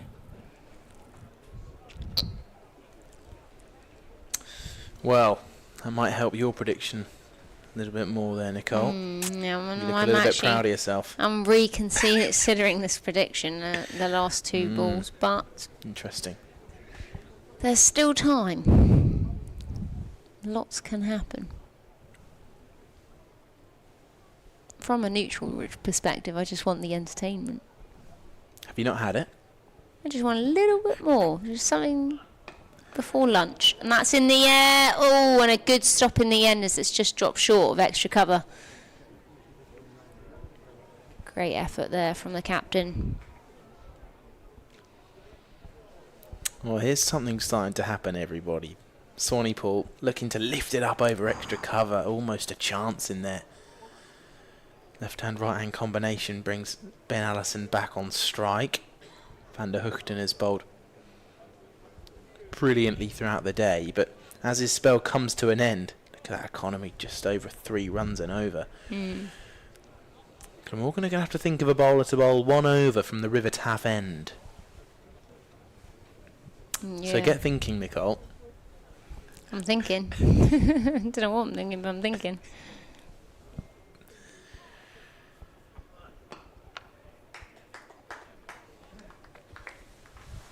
That one's just driven out to mid-off. Hit well. Only going to be a single. So your options to bowl the final over. Zain Ul Hassan has one. Dan Douthwaite has a couple. Tom Edwards bowling well with a couple of wickets in his last over. He has 3, so he might continue from this end. Andy Gorvin has 4. You're in deep thought. Well, it's a tricky one. I think they might go for Edwards. I would probably go for Douthwaite or Al Hassan. Now, you're going to ask me to commit to one. I'm going to go Al Hassan. I agree. And despite Edwards appearing up on the graphic, we're yet to know if it is him. Yep, he takes off his cap. Tom Edwards is being backed again.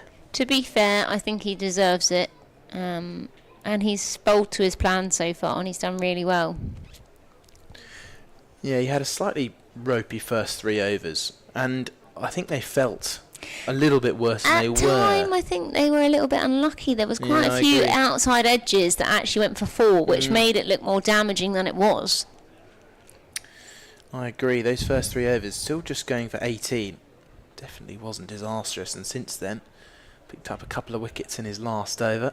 Now he's running in with confidence. Here he comes, round the wicket. Big swing from Swanepoel. They're long off 280 at the minute, the way these batters need to get a bit more bat on ball. That's why I said 278. Really nice from Edwards there, just outside the off stump. Yeah, Worcestershire will definitely just... 275 is the marker for me. They'll be looking to, of course, score as many runs as they possibly can going into the final 11 deliveries.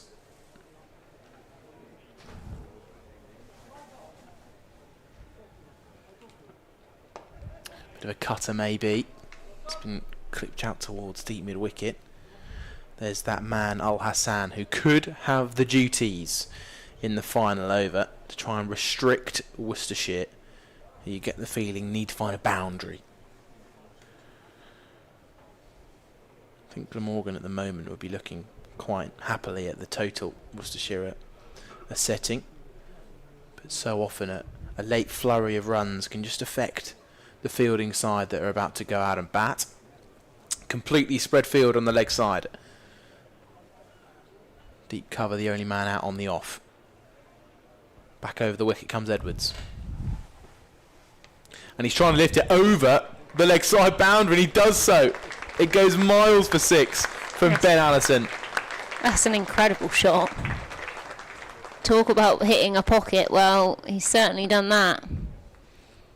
Placement was unbelievable. Well, he sort of fetched it from a relatively low bouncing Tom Edwards delivery, and he still picked it up to the far side boundary to a deep pocket. And it's gone several metres over the rope. It's a really impressive shot from Ben Allison, who's beginning where he left off in the last game against Sussex. It's crucial in that chase of 3-3-3 coming late on. He tries to do the same thing and is bowled. Oh, the bails nearly hit the keeper in the eye. I think there's a little bit of stump breaking as well that's just happened there. Keeper's just gone to go and pick it up, and well, Tom Edwards replies the 6 with a wicket of his own. Watch this, the bail actually nearly hits the keeper. He goes flying. You can see that It was the bail right by his feet. Picks it up. Breaks the stump as well. Yeah, you can see the back of that middle stump. Look at the bit of blue painted wood that's come off, and keeper Alex Horton trying to evade hands the bail. on his head thinking, don't hit me. He did very well to avoid that. Let's have another look at this. One bail, bounce, bounce, bounce. on his feet and a piece of stump flying. Well, it's all happening here. Nicole asked for a bit of excitement. She's had broken stumps, followed by Wickets, sixes, and God, it's all happening. Tom Edwards, really well bowled. 3 for 54 so far. So he's going to finish this, will be his 8th over. 2 deliveries left. Can he get 2 more wickets? The incoming batter for the Worcestershire Rapids is Fateh Singh. Here is Fateh Singh then. Coming in at 266 for 7. Man who didn't bat in the last game. Be looking to support Swanee Paul, try and bring him back on strike, the all-rounder. Couple balls left in this Edwards over. It's been so impressive. His return to the bowling. Bowled 5 straight through and has looked a real challenge later on in his spell. He's got better and better as the more he's bowled. Can he close it out with another wicket? 3 for 54. Struck on the pad going down the leg side, so it will be a leg bye down to third man.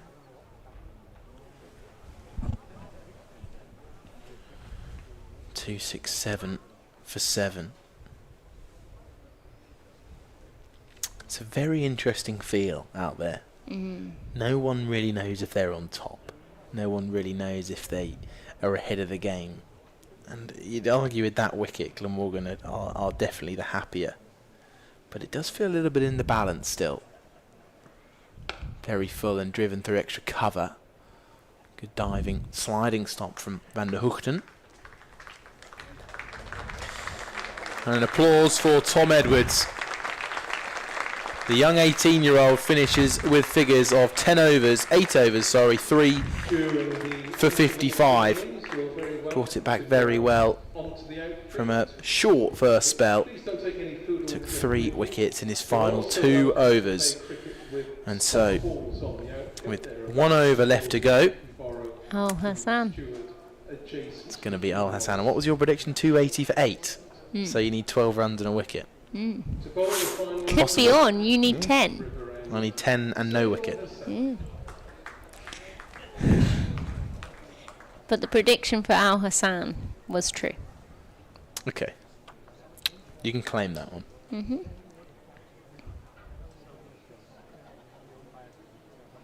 Bowled really well in his first spell. His second spell got a little bit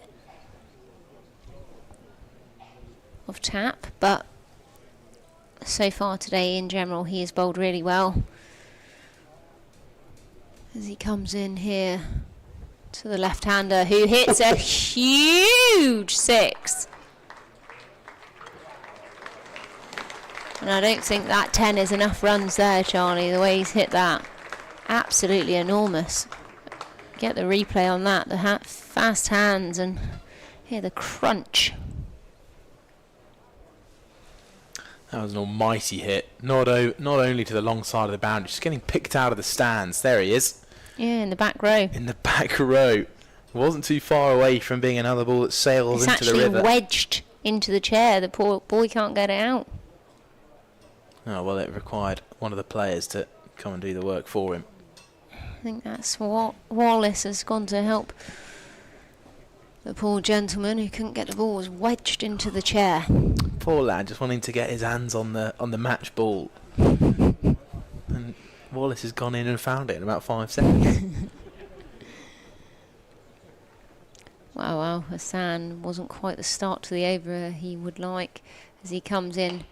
Yorker, and that one has creamed past his ear. A good piece of fielding there, though. That long on, just going to come through for a single. Harry Wallace again, his fielding today has been outstanding, alongside a few others as well. But in general, Glamorgan's fielding has been a real professional outfit.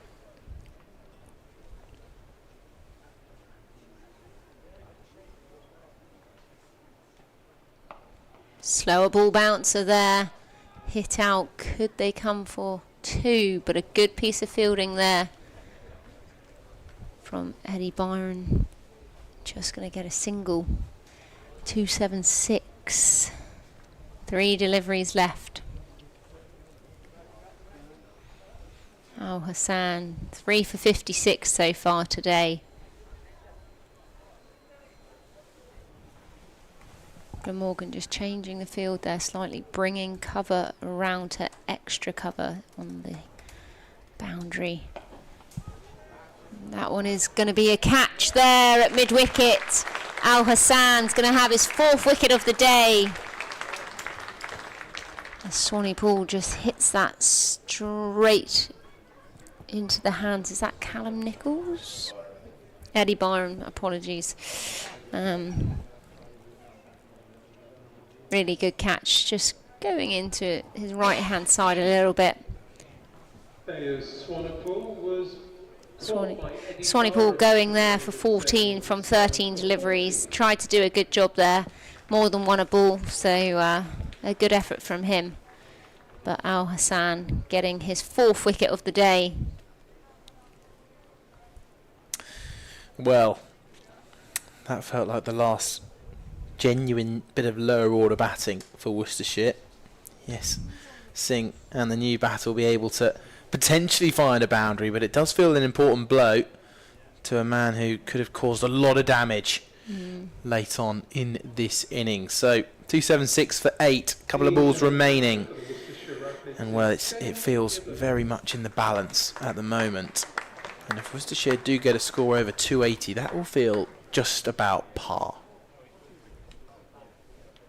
Yeah, I think you're right. I think that was the sort of average score as well we talked about.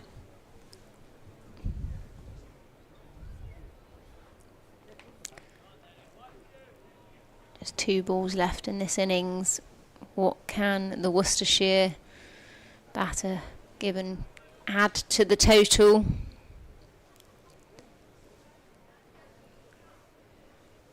Very tall, so long levers. Where's he going to go? It's that one straight down the ground.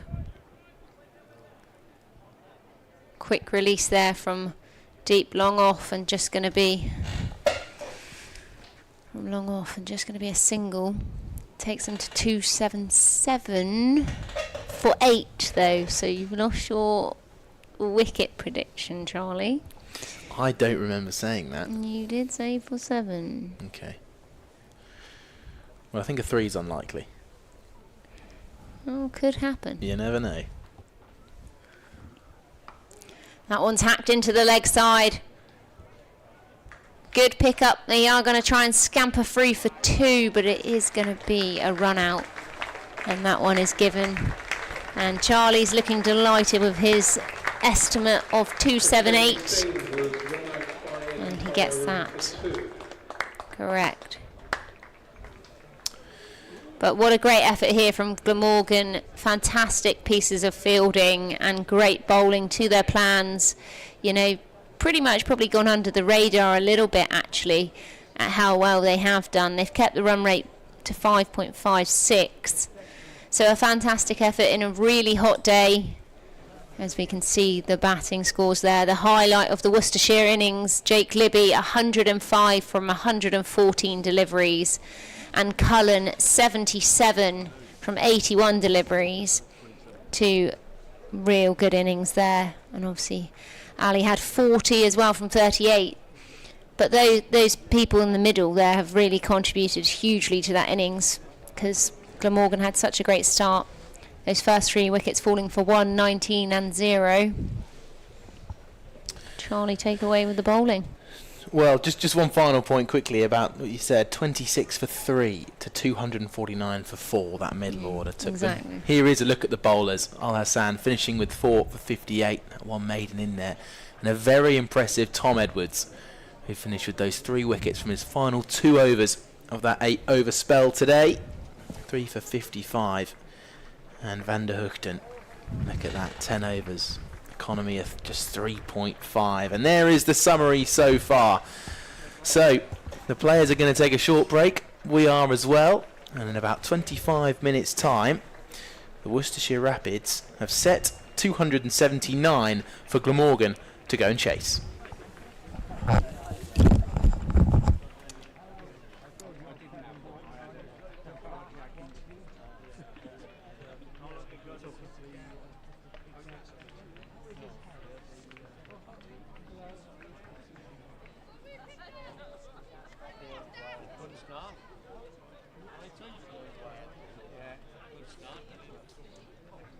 So the Worcestershire Rapids finished on 278 for 9. So Glamorgan's target to win when play resumes 10 past 3 will be 279.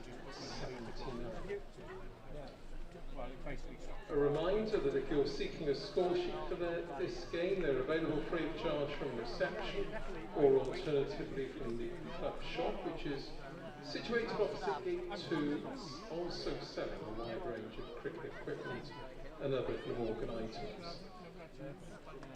In reception, you can also purchase a copy of the 2026 Glamorgan yearbook, as well as copies of the special memorial booklet called Hugh Morris, A Life in Cricket. Copies cost just £10 with all proceeds going to the Velindre Cancer Centre. As far as refreshments are concerned, a full range of food and drink can be purchased today in the Pyramid Cafe situated on the ground floor of the Thatcher's Pavilion.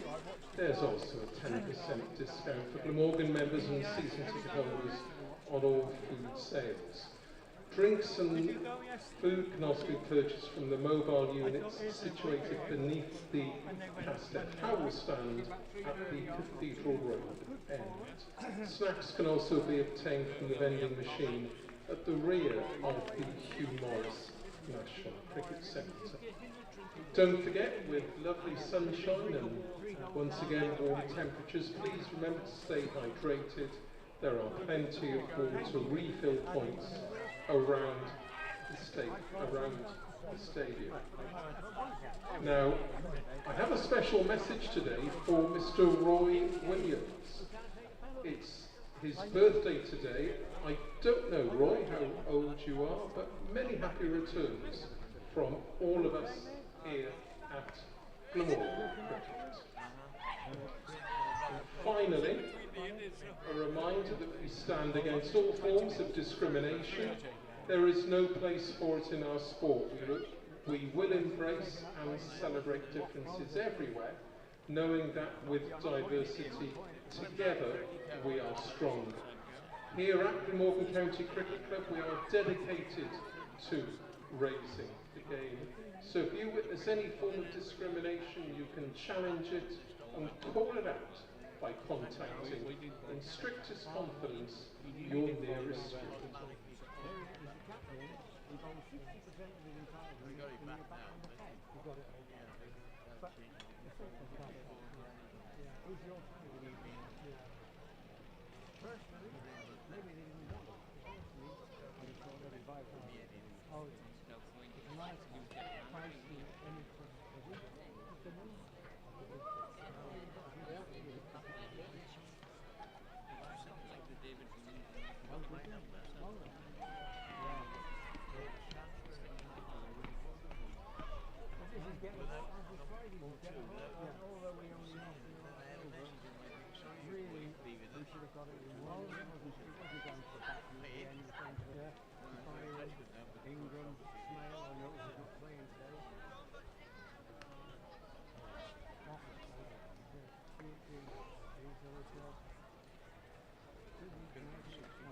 Go for a walk. Yeah, I should be.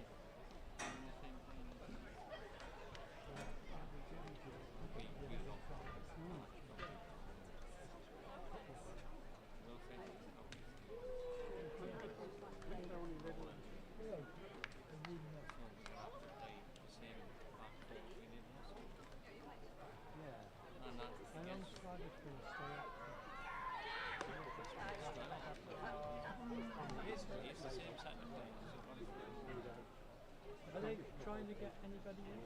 Well, we got Moylan in from. Yeah, I heard yesterday. Yeah. Very nice with us. Well, we need somebody like Mickey Brighton. Yeah. I know Mickey Brighton was not, you know what I mean. Yeah. Nasty. Poor man, Chopper. You remember Chopper? Like a Norman Anton. Yeah, Tommy Smith. But in this day and age, how many days have they lost? Who's the hardest man ever to play football? They'll say Billy. Little Billy. Maybe Brenda. He was a. We were talking this morning. The conversation about Jack where his comment was, my brother Bobby is a footballer. My job is to stop people playing football. He did, didn't he? Yeah, he did. Completely different. He should not be proposing those things. Apparently, somebody, some referee, modern day, relatively modern day, looked at the Leeds Chelsea Cup final and applied the rules as they would be applied today. How many sent off? 14. 14? I think it was something like 8 Leeds and 6 Chelsea. I thought one safe went good out. Yeah, just that the number, obviously he's looking at you. Once you've got 8 players, you can have 3 sent off, I think. I mean, It's 9, isn't it? Then it's 40% off. the boy was always going to be sent off yesterday. I don't know anything about him, but I No, know, yesterday, yeah. but I know he deserves to be sent off. I don't know if Took him up in when I saw it on the box, thank you. No problem. Okay, in a place where you don't didn't have any need to make it. But I have no sympathy for him because the first booking, I don't know, kind of everybody who calls first like that. He was away, wasn't he? Absolutely, completely right. Completely right. I'm doing the James Club in about 50-50. They only ever need 50 There should have been a pen. I don't like that. It's a brown shirt. This is the bloke who's going to shoot. If it's so much good, someone has a good nose back. Why did it go wide? Because the shirt was broken. I think Wrexham are going to come on. I think Wrexham will score 4 again. I have to say, some of the referees, some of them were not up to the World Cup. They were terrible. Well, not in Egypt, Argentina, Egypt. The thing is, Argentina were all over, picking it up, in the head, all over the place, and they weren't even getting booked. I gotta be honest. So, I mean, this, I said about when they go, the keepers, they go down And then they pretend they're injured. And I said, stopping out, isn't it? well, they should, but I said the only way to stop it, the goalkeeper's got to go up. If the physio, the physio comes on. If the physio comes on, it's all right. One car lying on the ground for what and the referee wouldn't stop. Oh, Joel Began. And he must have been lying on the ground for literally 30 seconds. No, the game went on, and when he realised the game was going on, with some of the crowd going mad, he got up and there was nothing wrong with it. He ran up to others watching it. Yeah. Nothing wrong with it. Watch your back. It's all right. Sure, that's all right. Carry on. Joel Began. Simon leaving any lunch? Loads up there. We were up there together and loads. I did think about There we are. He's come back up, is he? yeah, he's gone. We're going to get some water, I think. All right. I've been given a 3 degree this morning by several people. This gentleman here, this gentleman in the light green polo, I'm sure is about to do the same. Oh, he's definitely coming up to Abergory. He said, I'll come up there now and stick the knife in, he said. Yeah. You were happy with the 2-3 defeat, yeah? My forecast before the game would have been 4-0, 5-0, something like that. We played much more than I thought we would. He looked good. I mean, that number 9, we thought he looked well. He looked good. I do hope he has to slow down. It's after 10 over into the bottom of the He started off at Liverpool. Very confidently got into the 10, came to Swindon, started to look good. Particularly getting better and better. He was actually early part of last season, came Christmas, whatever injury he had kicked in again. And he was out for the rest of the season. Yeah, I just come on to see you. I'm going now.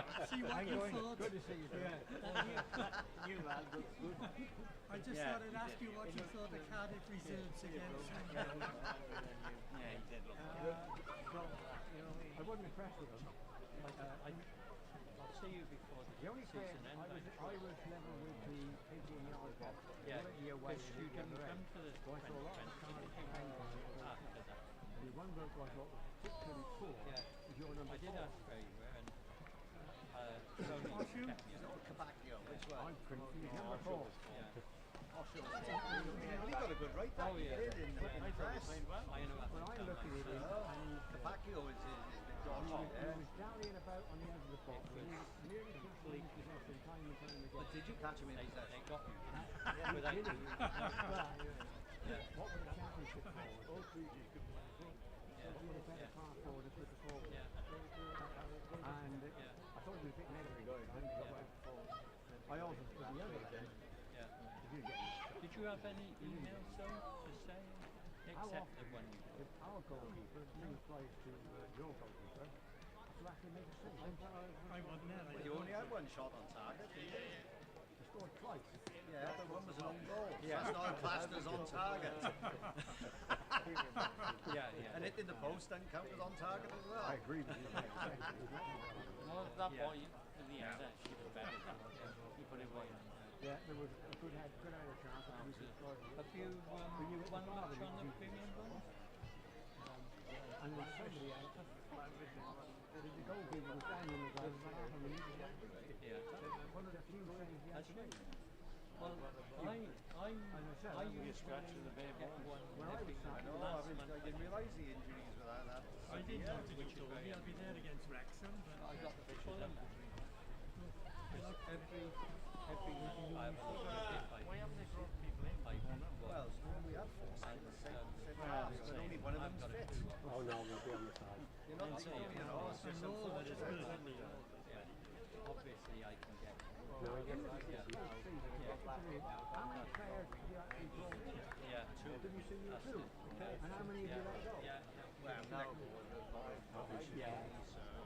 Even so, I mean, he generally organises it for that. We all come too. Mind you, we've had some back. This went on loan last year, and he went back out and got rid of him. How is it that you know I know As I say, last you bought these how I missed it last December. I had one missed it.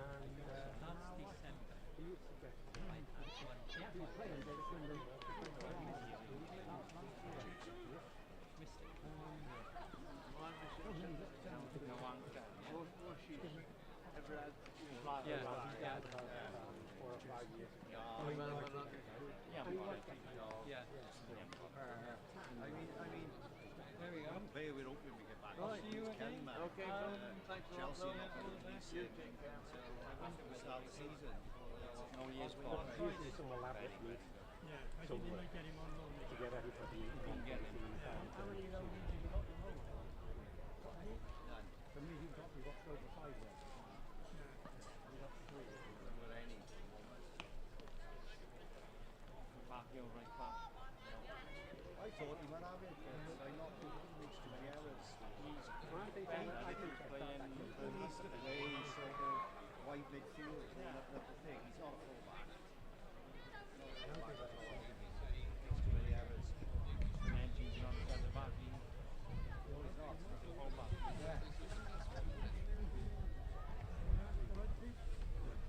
Therefore, you know what I mean? We'll be ending fell away a bit in there in the last centre half. 6 or 7 games. No, he was playing, but he's right back. Right back playing at centre. Well, he looks pretty good. Looks strong to me.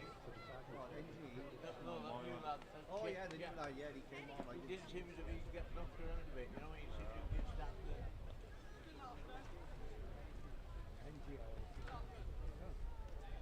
Well, he can look after himself. Taking a 4, you think, you won't take any after, you won't take any Don't sit on the fence. Don't come straight on the fence. Well, you Singapore, isn't he? I think he's from Singapore. Isn't he? Aye. You've been there for 5 years. Good player. Good player. I can see him being an asset. Yeah, that's centre back. But they were too far apart, weren't they? Osho and Yeah, now you forget. The number of times that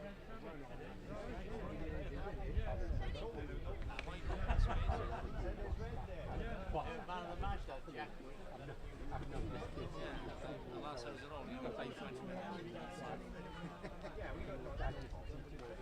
Sometimes that will come on and kind of run his ball. When Sandy was back ball in the line. He took his ball back. He didn't panic. So many players. I thought he was going to go. I thought he was going to be 3-3. Especially when he went to Paul. 3-2. He should have scored that. Why didn't he score?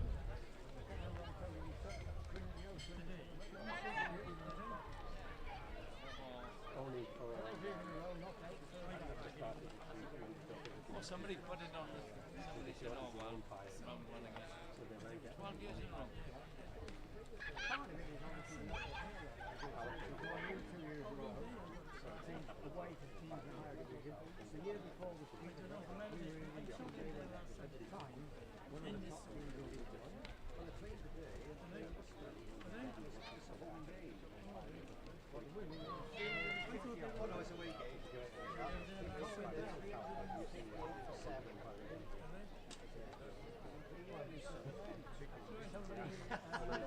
Freeborn made 150 yards.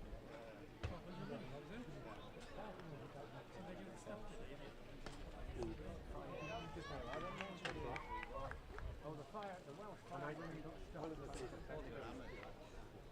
long we got left? Wednesday now. And the men are not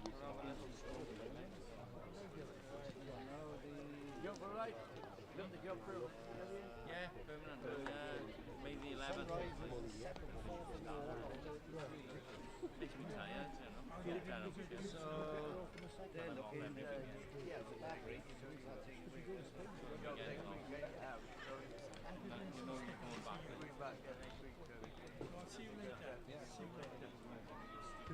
Better reliability.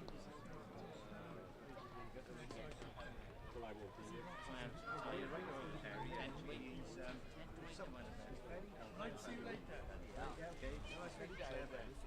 But I have been on antibiotics as well. We'll give them a thing off the bar. Right.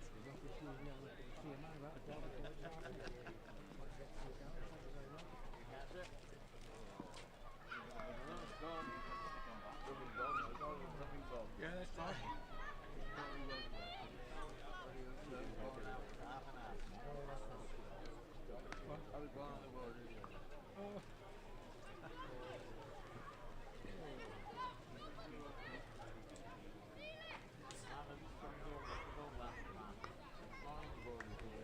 I was watching a little bit in it, but I had a see someone. I saw the last 6 overs in there, right? I think he took 2 wickets in obviously the batsman didn't really It's quite surprising. If you bowl wet and then bowl a bad ball, it's quite often the bad ball. well, the thing is, Because they're desperate to score. the thing is, the boy who tried to flick him over the top got the ball. I mean, the previous one was 6, right? Ram. And to be fair, he did bowl it straight that one, right? But the batsman just stepped over it. Left it wide there, and if he misses that, he's in trouble, you know. He did miss it, you know. But at least he took 3 wickets, I think. Quite often, there's a contract in the 100 he bowls like a low class, and of course he gets in that. Who used to bowl shit? He couldn't even know his ball. 6 balls, they know it'll be different. Whack. Oh, wag. Right, and he take loads of bloody wickets with shit balls. Because the batsman didn't know what was Well, Waggy didn't even know where the bloody ball's going, man. Oh, yeah. Because I couldn't guess it from the And the other thing, he used to eyeball them, didn't he? And give them the sledge in, you know. Or I did like boat, and he boat 86 hours. If we come within an hour, Then he come back to last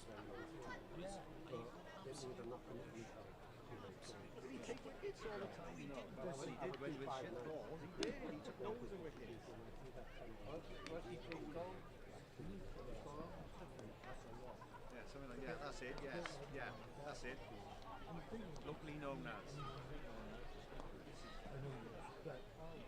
Where Caniva's at? Well, they call the sniffer, they call them the snorters, and they've had a...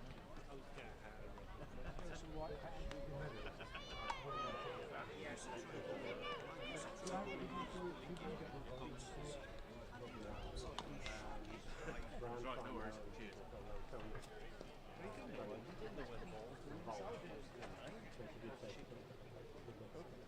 The other guy, The batsman was going because they kept it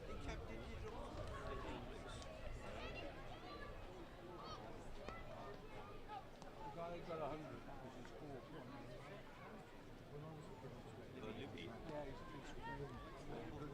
Yeah, inside information. He gave a chance, did he? He's had 3 scores of 109, and now he's lowering his average to 25. And he was out.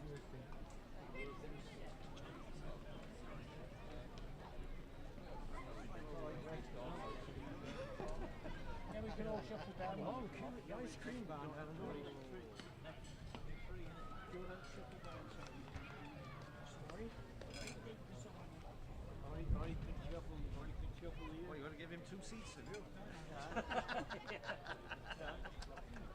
Some of that cabbage he's eating, man. Gareth gets the end seat, so we can I always get the end seat. yeah, stretch your leg.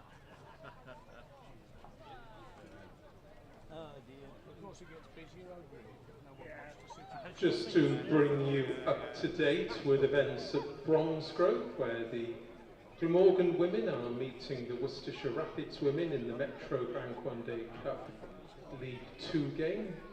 Glamorgan finished on 358 for 7 in their 50 overs. Abby Freeborn made 128. Captain Lauren Parfit 58. Megan Sturge 50. And currently in the 10th over, the Worcestershire Rapids are 53 for 2.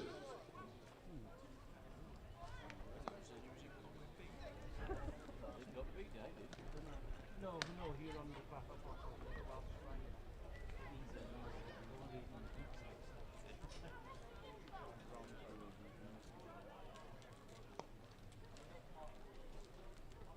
yeah, so we can arrange it now. It's 2 days in front of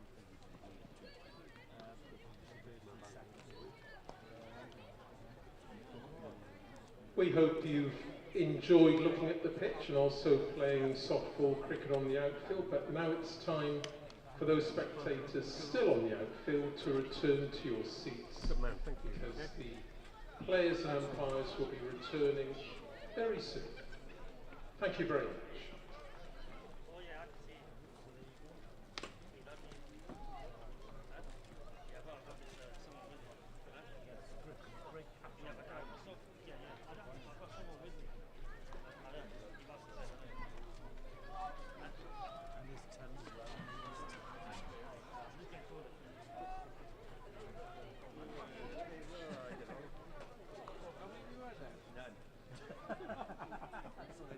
I don't drink in there, I drink after.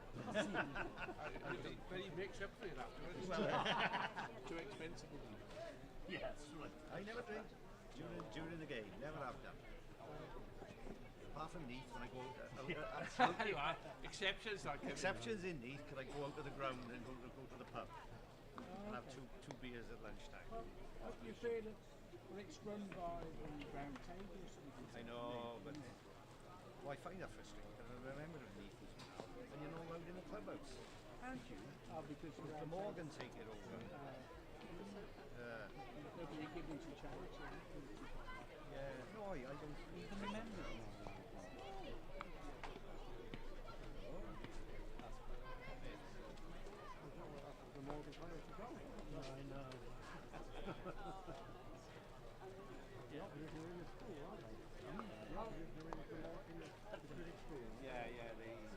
They have done a lot of improvements there, but yeah, they still change in the indoor school.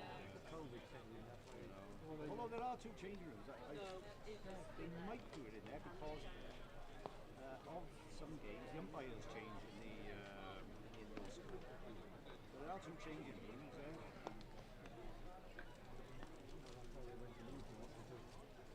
Don't mention it, what do you mean?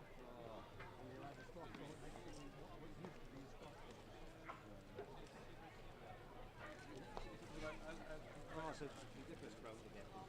It is if you don't know where it is. Well, I know where it is. There's still a bloody ridiculous crowd to get to.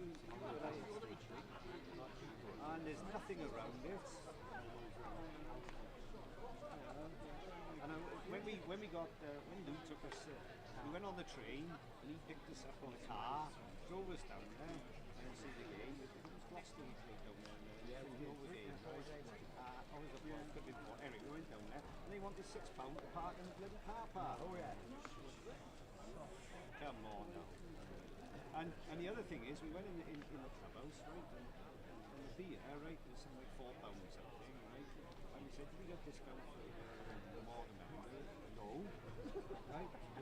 And they said, "What do you normally charge the beer?" £2.80. I said, "Why is it up there?" Because Dan Cherry has said that's the prices they've got to be charged, and there's no 10% discount. So I never went there again. I had no intention of going there ever again. Nice grounds. So, shit location. He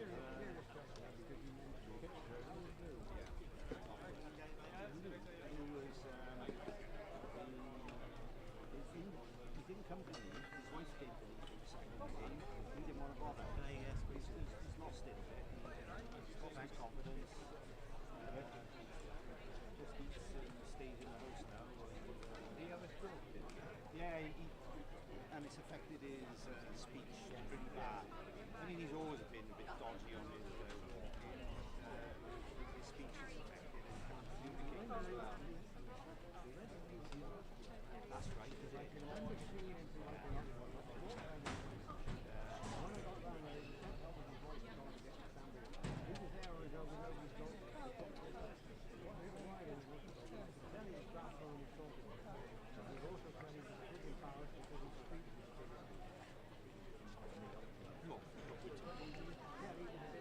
The more you speak to him, the more you get to understand him.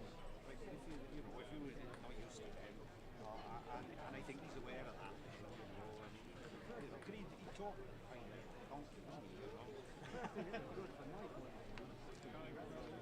Oh yeah, he got no problem recognising him. Handy that way.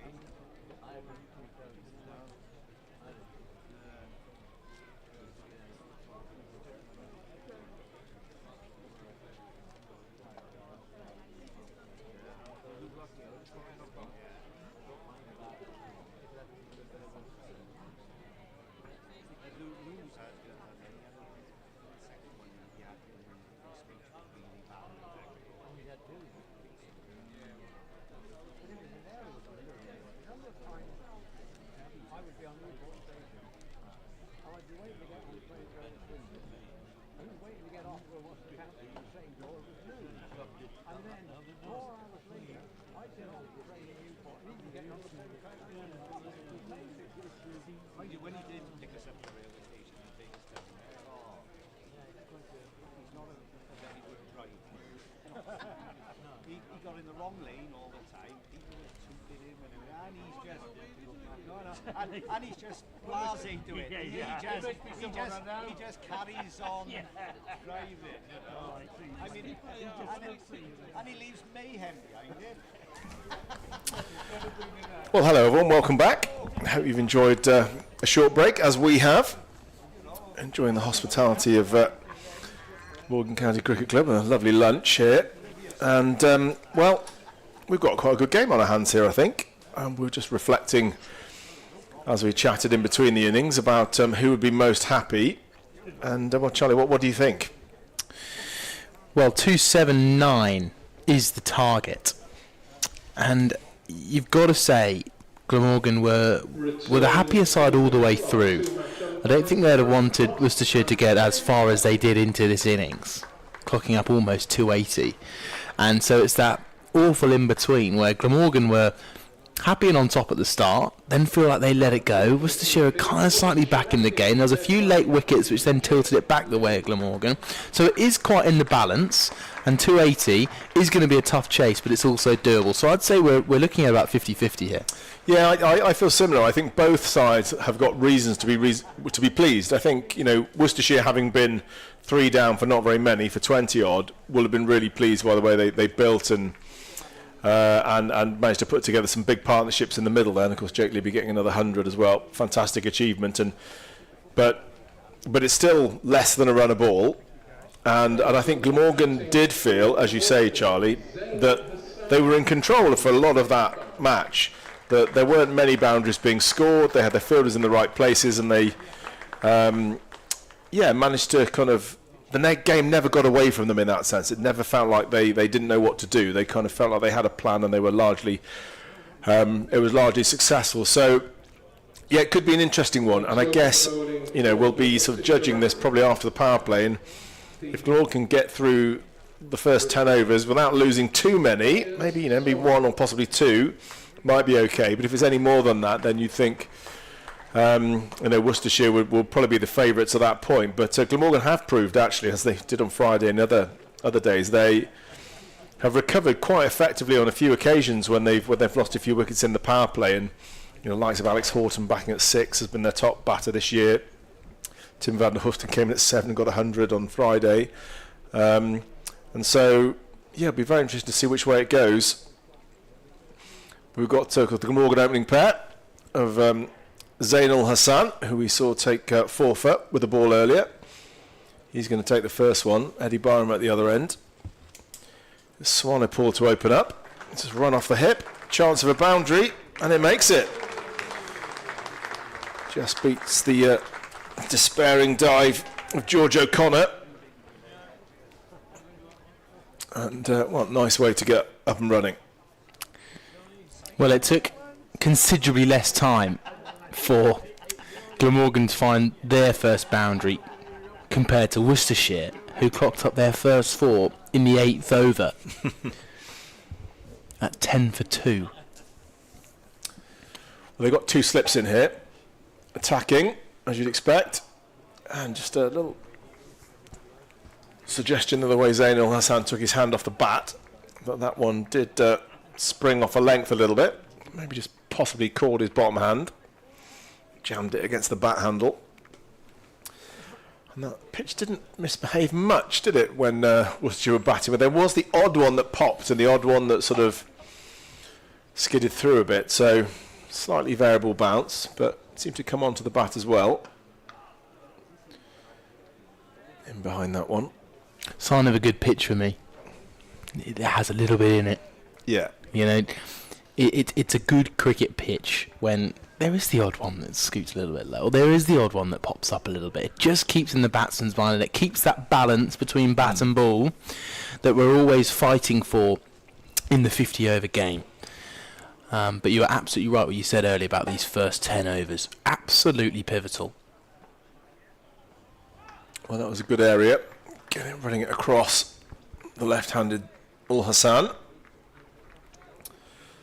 So 2 lefties at the top here for Glamorgan.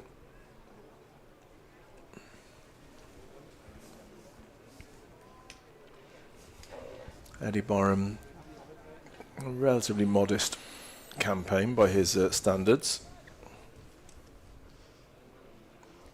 But still Ul Hassan on strike. Another ball down the leg side. Didn't get any bat in it, but we'll get a wide. So 1 extra to the total.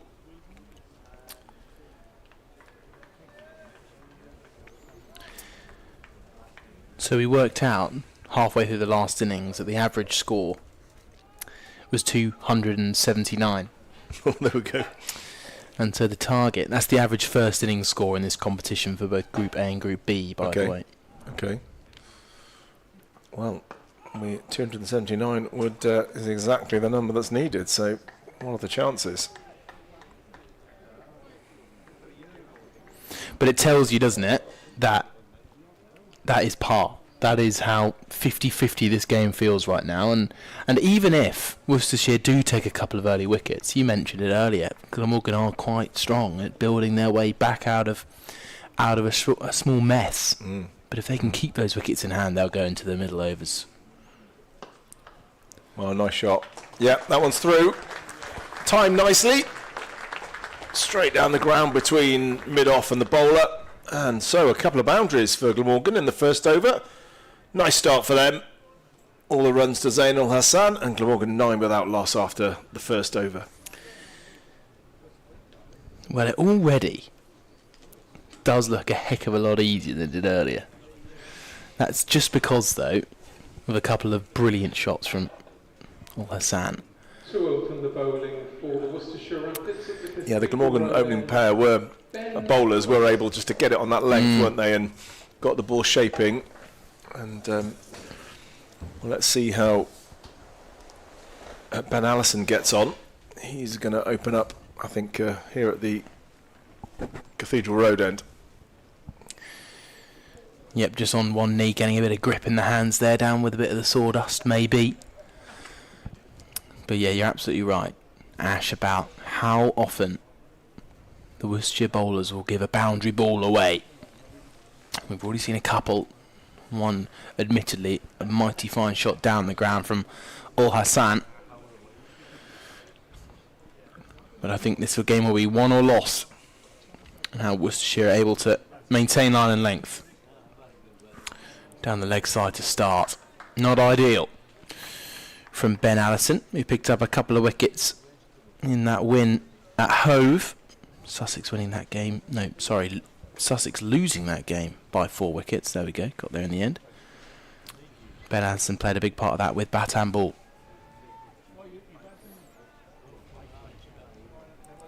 There's Eddie Byram on strike. Has had a couple of 50s in this competition. Playing a miss outside off. That's that angle from Allison. Right arm over the wicket, pushing across the left-hander. Plenty of right armers in this format like to go round the wicket to the lefties and angle it back in towards the pads and stumps, but that's the real positive of a bowler who's pushing it across the left-hander.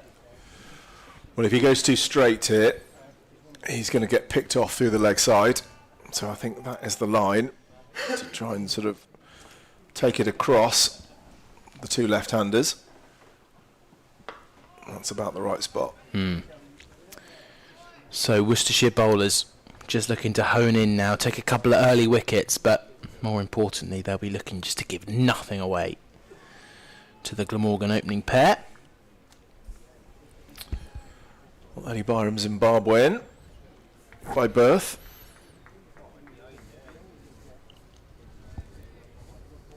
Made his debut a long time ago, almost 10 years ago, 2017.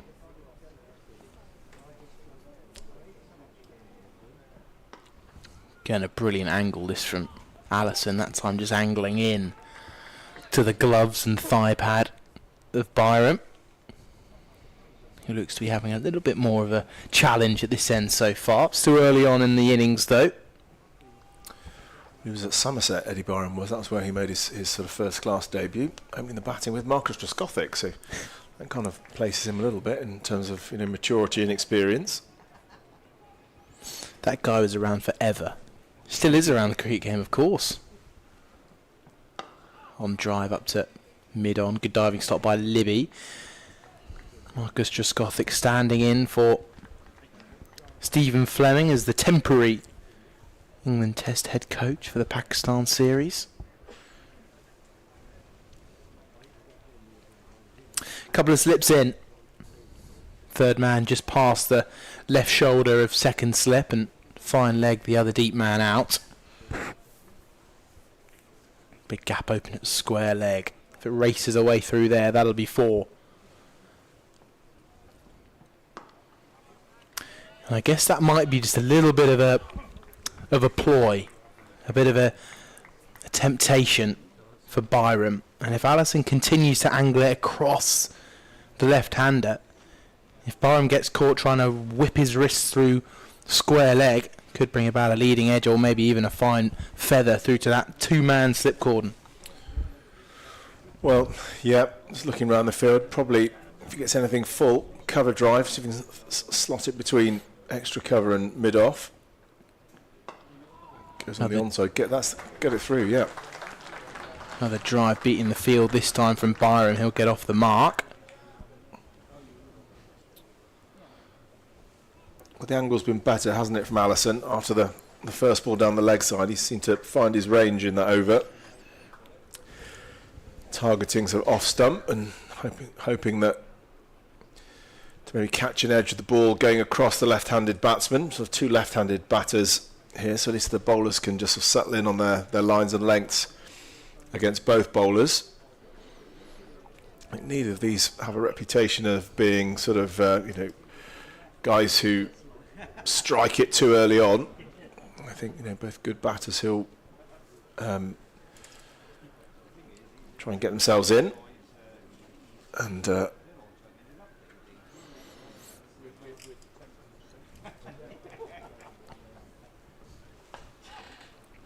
clipped off his legs. Byron, they'll come back for a second. There, that was through square leg, which is vacant, towards the pigeon, who remains unmoved. Very full here on the replay, meaning that it is with low risk, especially with that ball just tailing in towards the toes of the batter. A couple of simple runs.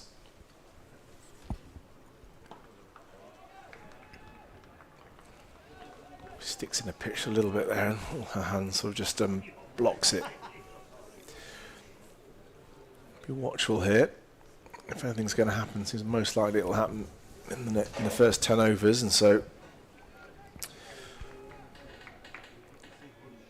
just try and get themselves in, these two. Get a nice platform to set up this Glamorgan chase.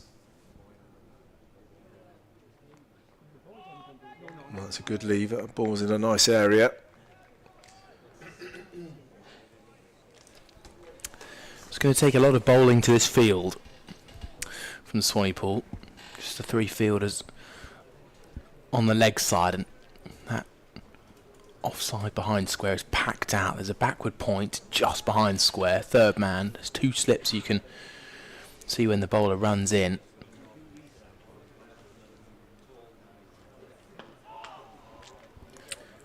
Swanepoel, one of these bats left-handed, bowls right-handed. God, that seems to be quite a noble tradition of that. Very fine players who do that. I can't imagine how that would happen, why you'd end up doing it like that, but I'm very one-sided, so it's never really been a problem for me. You should see my left-handed throws, comedic. Could never really think about doing that, but thick edge. Chase on for the fielder, and the ball wins the race. So another boundary from a thick edge from Zainul Hassan. Keeps his run rate ticking over very nicely with another boundary. Yeah, we saw Swanepoel hitting the ball cleanly as a left-handed bat, but right-arm fast bowler coming round the wicket here. Just on that last shot, there are four fielders behind square on the offside, and that's found the boundary.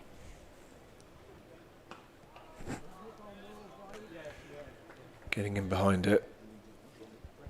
Well, he's had a brilliant game, Zainul Hassan, with the ball, and love to be able to contribute with the bat as well here. Yeah, a little bit earlier. If you missed it, 4:58, Zainul Hassan. Bowled really, really well. Took a couple of wickets in the power play, got rid of the openers pretty cheaply, and then in fact came back well. In fact, he got three. He got the three poles right at the top, and then got Swanepoel out himself. So Swanepoel will hope to get revenge. Yeah, Ul Hassan was taking the wickets while Van der Hoeken was going for no runs. It's a brilliant opening bowling partnership. Here's Ben Allison. Well, it's an interesting point that I think it was Ul Hassan who got the wickets in the wickets column, but like you say, probably it was the pressure built up at the other end that maybe induced the false strokes to Zainul Hassan, as Van der Houten was right on the money, wasn't he, early on? Yeah, and of course not to take anything away as well from how well Zayn Al-Hassan bowled, even at the end, picking up a wicket in the last over and a run out of the last ball. Slashing cut. Good diving stop. It's prevented a little bit of the ball's momentum, but it's still going to skip over the rope.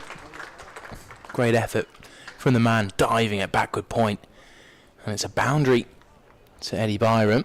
He did hit that very hard, didn't he? Really climbed into it, and well, the fielders did really well. Use it to get any hand on it at all. Is that Isaac Mohammed? I don't know. It's D'Oliveira. D'Oliveira, is it? Yeah, it's sort of, and he's shaking his hand a little bit. Not surprised. That was, I'm sure that stung the fingers, and even though he got quite a bit of body on it, still fairly raced away.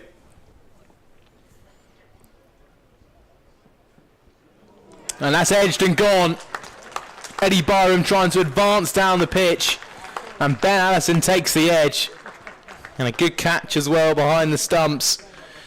Well, Worcestershire needed an early wicket. At this point they were 5 for 2 with the bat. And 22 for none was looking ominous. But now they have the breakthrough. Eddie Byram's got to go for 6. And it's 22 for 1.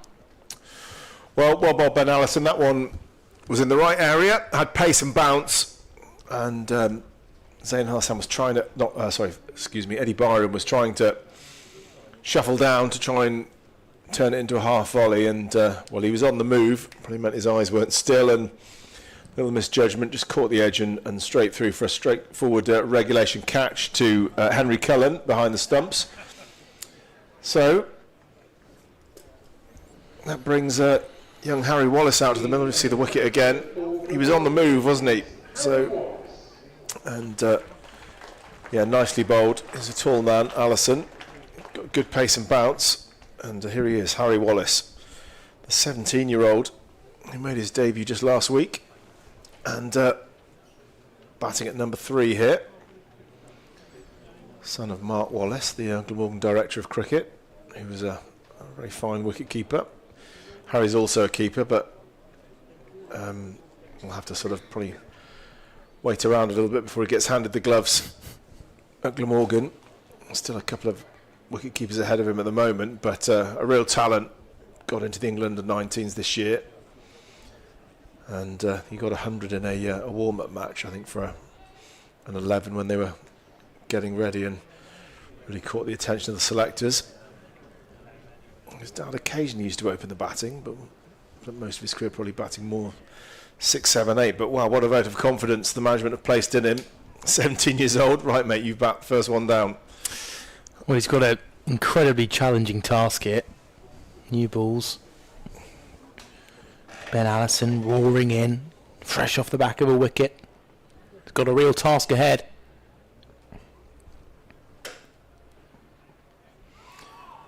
So he got off the mark with a 6 on Friday, and he does have this ability to hit length balls kind of with a pull shot and just hit them over leg side. It's a shot he really likes. Whether he'll be getting out of the locker just yet, I don't know, but he did the other day. Has that kind of youthful impudence that doesn't worry about things too much and doesn't overthink it. And he's certainly a sparkling shot maker when he gets going, but going to have to balance attack and defence. It's a very firm punch off the back foot there. It's a good sign from a youngster. And yes, so many of the young players these days can hit with so much power just from the crease, just from a good length ball. So impressive. Yeah, he does plays the crossbar shots really nicely, and I think takes on balls that are a little bit fuller than a lot of batsmen would. As well,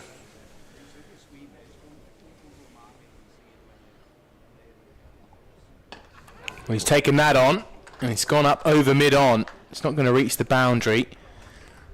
Ball sort of stopped on the first bounce and ended up dribbling. Jake Libby has gone to do the work.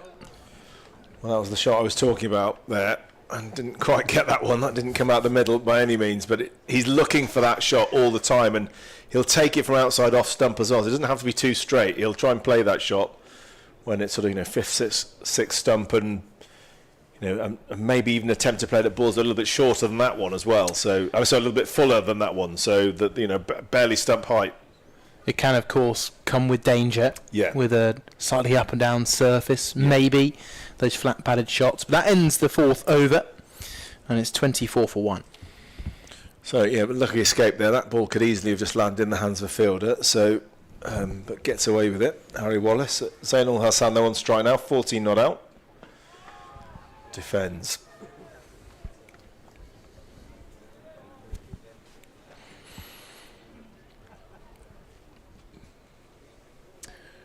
So Worcestershire just on the hunt for that second and maybe even third wicket before the end of the power play. Of course, they lost 3 wickets before the 10 over mark. Mohammed, Hidafalath and D'Oliveira all falling.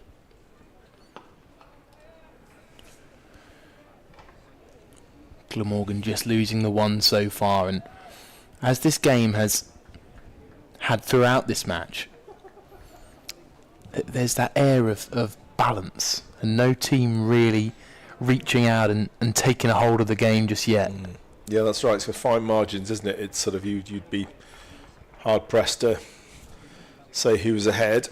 Just thinking about different ways of trying to judge it.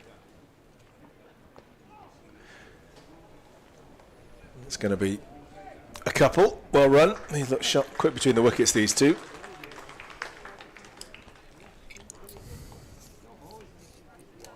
Yeah, there was a real sense, wasn't there, when Worcestershire were batting, that things were quite calm and serene for periods where Worcestershire didn't look like hitting a boundary and Glamorgan didn't look like taking a wicket, and it kind of the game just ticked along with singles being taken all over the place, but nothing of particular note or of particular dramatic value happening anywhere until the end, of course, where it changed slightly as the chase was on.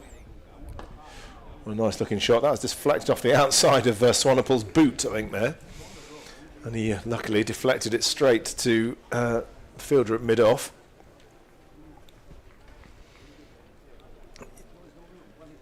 Well, he's done well there not to clock one on the ankle. But nice looking shot down the ground. For no reward, though.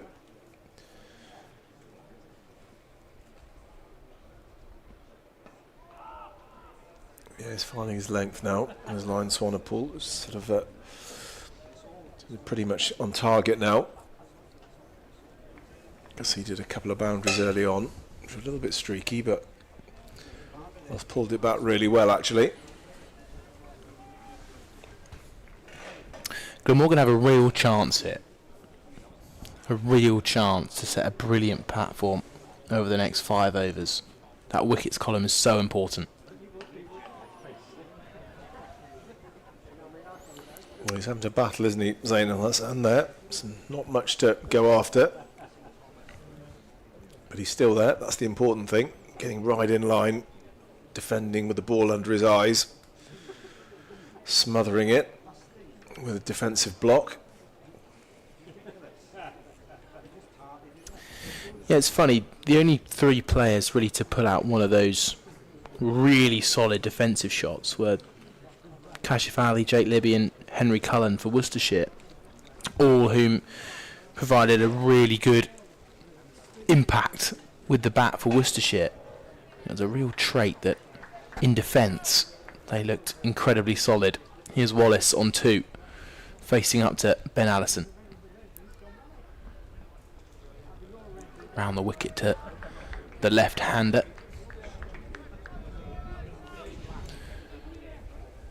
A reminder that at this point 6 for 2 were Worcestershire, and that's a sign of the chance Glamorgan have to get ahead of this game. 3 left-handers at the top for Glamorgan here. When Colin Ingram was playing the last match, it was 4 as well, so at least the bowlers can just stick to a line. And that's a good line to stick to. Ben Allison now round the wicket, of course. Angling it from that wide angle into the left-hander. Still getting a little bit of away movement. Seems to be done with that over the wicket to the left-hander approach. Again, just third and fine leg out on the boundary.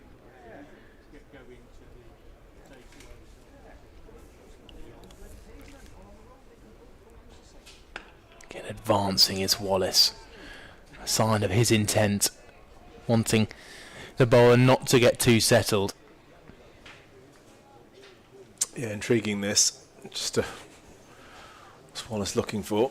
He's looking to try and get down there to get a half volley, but I'm still sort of slightly waiting for that signature shot of anything, just a hint of back of a length, whether he's going to try and pull it towards the pavilion. And there's that pull shot. It's gone high up in the air. It's gone over the keeper. It's going to take some chasing. It's one bounce with a bit of spin, and it's hopped over the rope. Well, there is that pull shot that he took on so quickly, and a bit of extra bounce from the height of Allison, taking that top edge. And, well, he had his eye in his mouth for a moment. Well, it just feels like it's his shot. He plays it quite a lot, and you think, especially with a tall bowler where, you know, the bull will be getting up to around waist height, he's going to give it a go. And again, has had 2 goes at it, hasn't executed either particularly well, but has ridden his luck, and well, that's his first boundary. Advancing down the pitch again. There's that gap at square leg. This could run away. George O'Connor's in pursuit. He's got a lot of work to do. Brilliant sliding stop. And with a little bit of a fumble on the pickup, allows Glamorgan to get to 3 runs to quite a short that's good part running, of this ground. They've done running. very well there. Yeah, I think just a little fumble in the pickup. They thought, yep, we'll scurry back for an extra one. Yeah, really good work from O'Connor. He had the prospect of gym material and a drinks freezer box that he had to avoid on that slide. He did incredibly well out there. Yeah.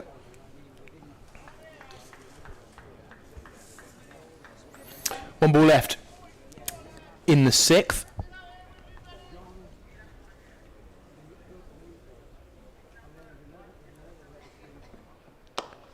On drive straight to mid-on.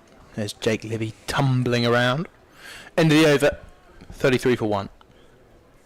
Well, riding his luck a little bit, Harry Wallace attempted his favourite pull shot twice. He's clothed the first one just over mid-on's head, and then top edge the second one over the keeper. But I'm sure he'll keep trying it. And interesting to think whether Allison and Swanepoel think that's a chance of getting him out as well. His defensive games look pretty solid so far, but he's played a couple of false strokes every time he's tried to attack the slightly shorter ball, and so maybe that could be a tactic. I think he's going to get is this his first taste of Swanepoel? I think it is. Harry Wallace now just taking his guard. There's a clear change in plan as well. Square legs dropped. In comes George O'Connor to the ring at fine leg.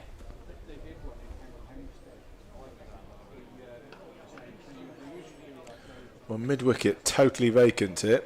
There's not a fielder saving one. There's no one on the boundary as well. So, I'd be surprised if there's too much sort of full and straight, which can be clipped through that area. But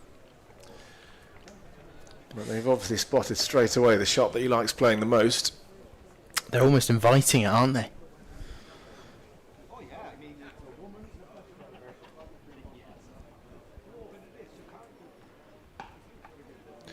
And it's one of the reasons here why third man is quite so fine. Potentially for top edge, or whether Wallace will try a ramp. Fine leg inside the circle, and that deep backward square could be a catching chance. Really interesting field set here, with 2 slightly offset fielders, backward point slightly more in than cover point, small gap in between them.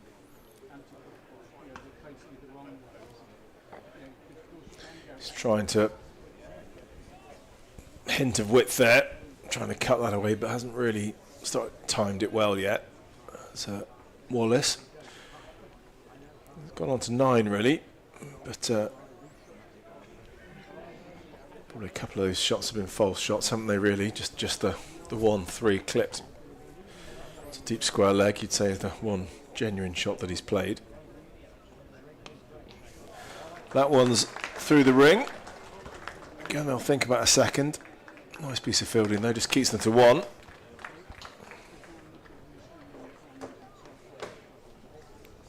A hot afternoon out there for the fielders, particularly those fielders who are looking after the boundaries. May have a bit of running to do in the heat.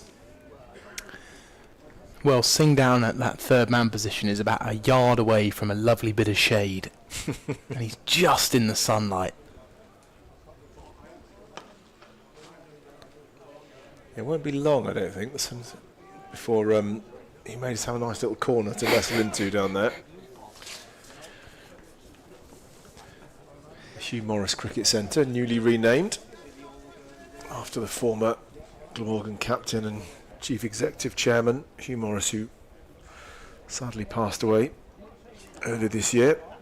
Great man of Glamorgan, and Cricket Centre renamed in his honour.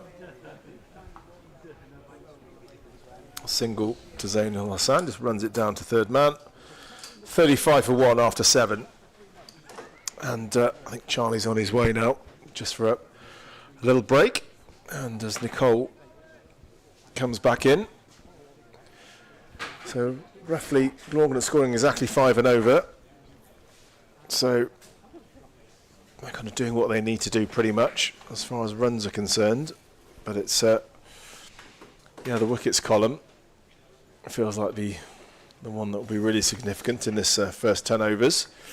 Just the one down at the moment. Eddie Byram caught behind off the bowling of Ben Allison, who's going to continue here. 1 for 16 from his 3 overs so far, coming round the wicket. A little cluster of fielders tight in on the offside. There's a clear plan of where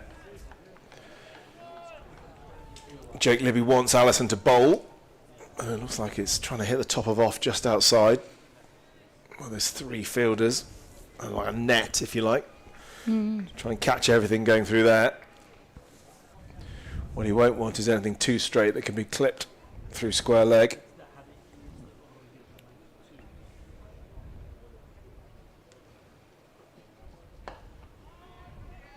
Yeah, on the money again. It's good. Allison's seems to have found his spot here.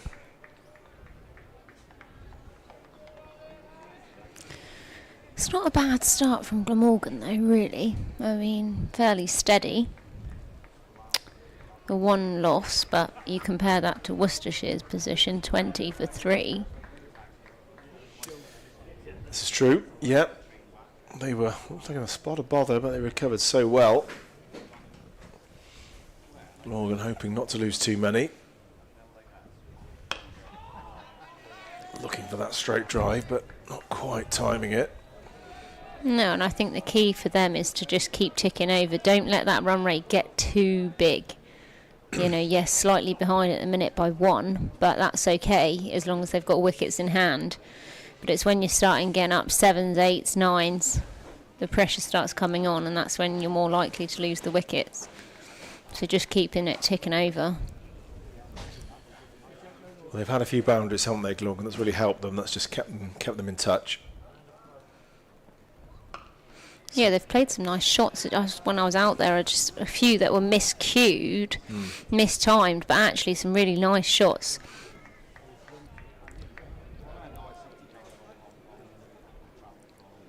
Yeah, boundaries, I think. Loose balls that they can jump on. That will keep them in touch.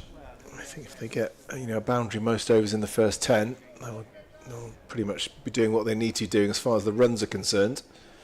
As Nicole says, it's just how much risk are they prepared to take. Oh, I think, well, really, Allison was the only person interested there.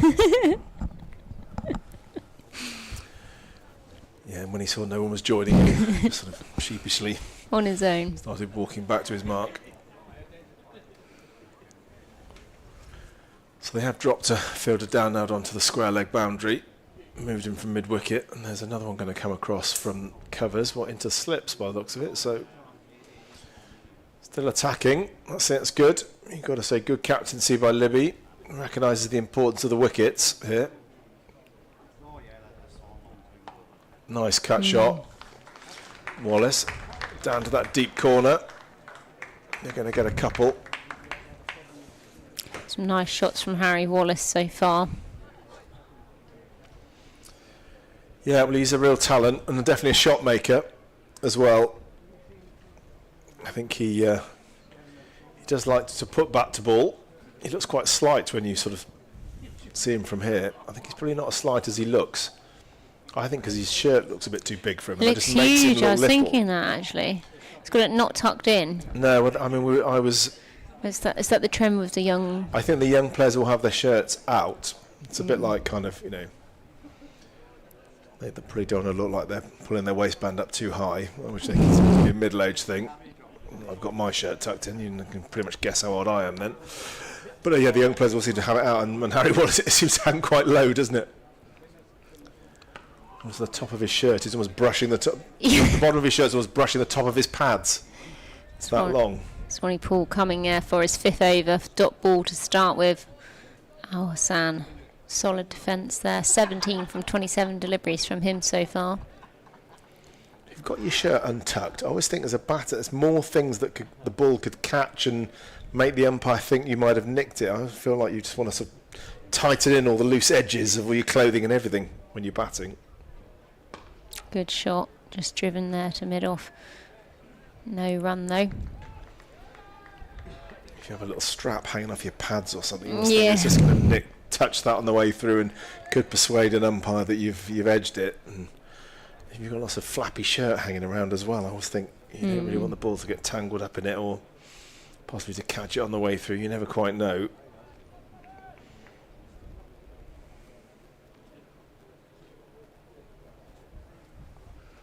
In, flicked off the legs. Nice shot there from Al Hassan. Is it going to go all the way? Hasn't quite timed it, but I think it is going to go all the way for 4 as he moves on to 21 now from 29 deliveries. Didn't quite time it, but still a nice shot. Just got a little bit too straight there. Well, that is a vacant area, and there wasn't really a fielder anywhere near it. Field set for the 4th, 5th stump, isn't it? And he's just got a little bit straight.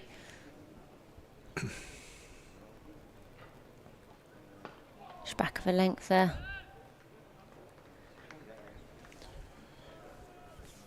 Yeah, it's very on offside dominant field, isn't it? We've got a slip in play, backward square, cover, extra cover on the catch, and mid off.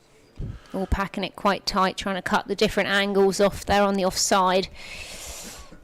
Well, it's good that the captain has confidence in his bowlers. It's not a field that's spread for mistakes, is it? It's set for a plan, and to be bowled in a place. Good length delivery again, that's hit straight back, no run. Al Hassan just needs to settle in here, not do anything frantic.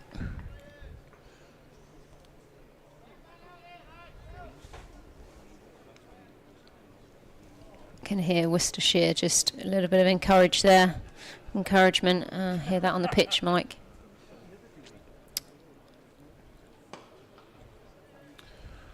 He's driving the ball nicely, isn't he, Zain Al Hassan, but not really finding the gaps at the moment. And that's partly because they have really stacked that offside field with a lot of fielders saving one. So you really, to get any joy on the offside at the moment, you've got to thread it through perfectly, haven't you? Or possibly even take a risk and go aerial over the top. And Zain Al Hassan is clearly not prepared to take that risk at the moment.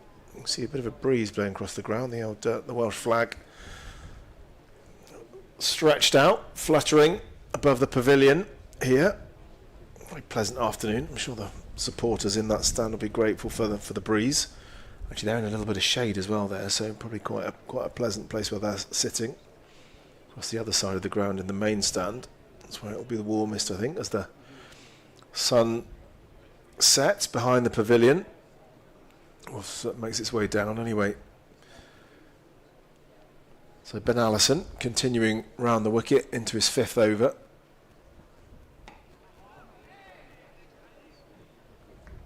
It's been really tight here again.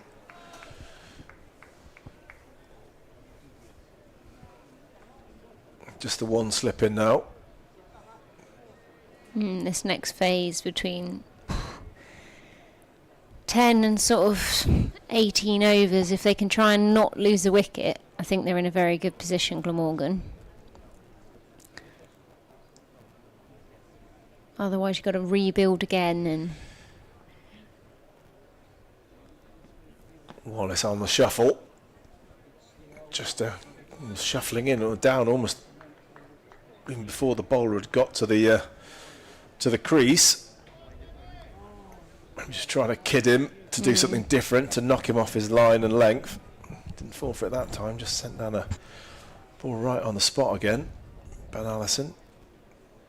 Tall man, good pace and decent bounce.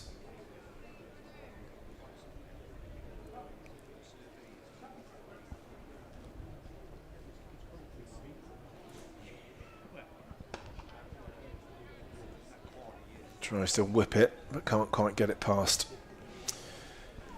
Isaac Mohammed just there at short mid-wicket. They've now got a bit of protection with the deep square leg in as well, which they didn't have earlier on.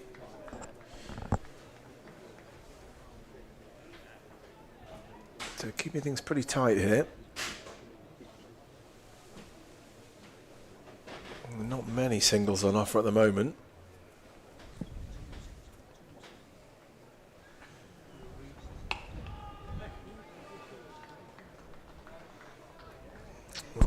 Immaculate stuff so far.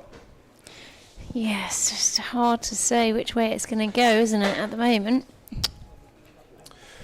Well, can Harry Wallace stay patient here when the runs aren't easy to come by? We've seen him try a couple of expansive shots and not middle either of them. Got lucky as the ball ballooned over fielders and landed safely.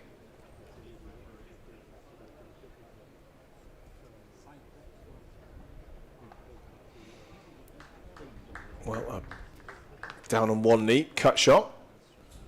Trying to, again, create a different angle. It's a single.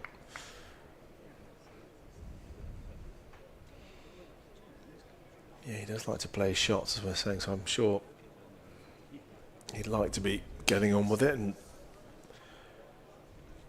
playing shots square, both sides of the wicket. Strong cutter and puller.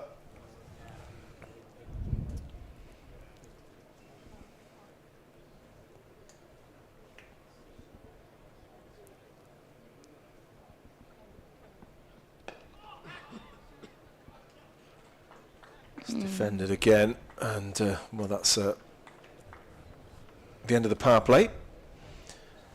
And Glamorgan are 43 for 1. Just thinking back, what was it that Worcestershire were? I think was it something similar? 3 wickets down though. They were 28 for 3, well, not similar to well. So, yeah, Glamorgan had the better power play, you'd have to say. And always look over just to try and sort of get a sense of how it's going and look at the DLS score. Par is 48, it's maybe a bit early to be looking at that, but I think Glamorgan will be reasonably happy to have got through the first 10 with only the loss of 1 wicket, Eddie Byram. And so our first bowling change. George O'Connor from the River Taff end.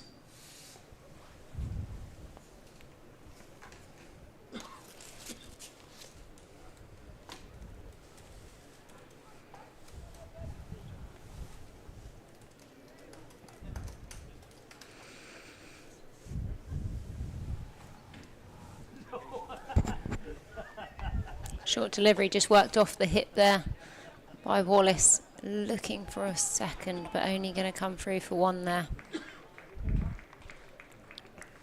O'Connor going slightly too straight there for the field he's got set. But he has got a backward square and a fine leg on the boundary. So just his second match in professional cricket. George O'Connor. Full delivery, driven through the covers, a nice shot, but straight to the fielder. Got 1 for 48 against Sussex at Hove in the victory on Friday. 22 years old. Alumni of Radley College. And spent some time in the Sussex second 11. Full delivery again, driven out, nice shot, mid-off. Oh, Hassan just looking a little bit frustrated as he flicks his bat up. Catches it with the other hand. Nice little party trick that, but just got to play the long game here. And if he bats time, he will get value for runs. We saw that with Worcestershire. Jake Libby. Cullen. Flicked off his legs there nicely to the deep square leg. Yeah, George O'Connor got a fifer against the Glamorgan second 11, playing for Worcestershire seconds last month. So he's had a bit of success. I wonder if any of the same players. Well, interesting. Zain Al Hassan was playing in that game, got 130.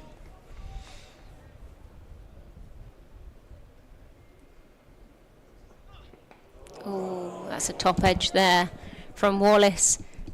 It's not the straightforward catch as it's gone very high, but it is a caught and bowled for O'Connor. And it's his first wicket of the day. Harry Wallace falls for 14 from 19 deliveries. Well, that shot of Harry Wallace's, it can be the one that gets him big scores quite quickly, but it's also proved to be his undoing here. He's tried to play it 3 times, has not been convincing on either occasion, and that one just went straight up in the air. That was a little bit full, in my opinion, for that shot. Just forced it a little bit and unfortunately top edged that one straight back to the bowler. Yeah, he does quite like to take them on at maybe a length that some other players wouldn't, and try and take the ball that's not actually that short, and so it proved there, straight up in the air, and I had plenty of time, George O'Connor, but it was quite a tricky catch in many ways. But he took it well, and so. Just trying to check who this is. It's is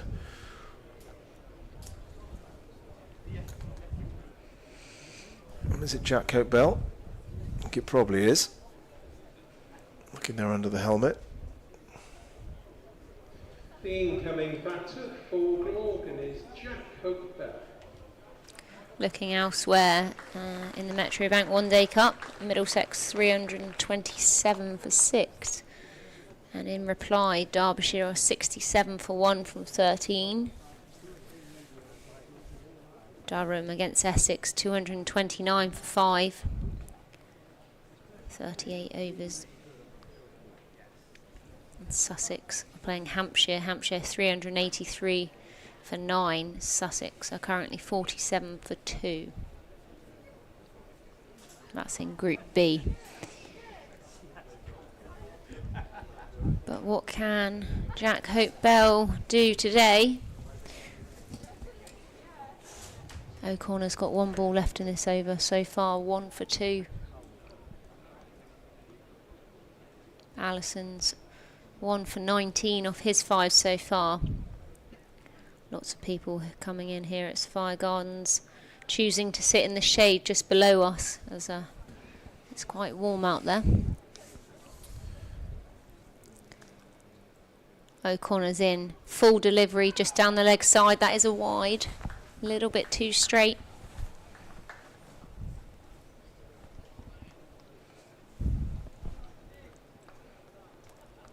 Jack Cope Bell, one of the group of emerging players here, emerging batters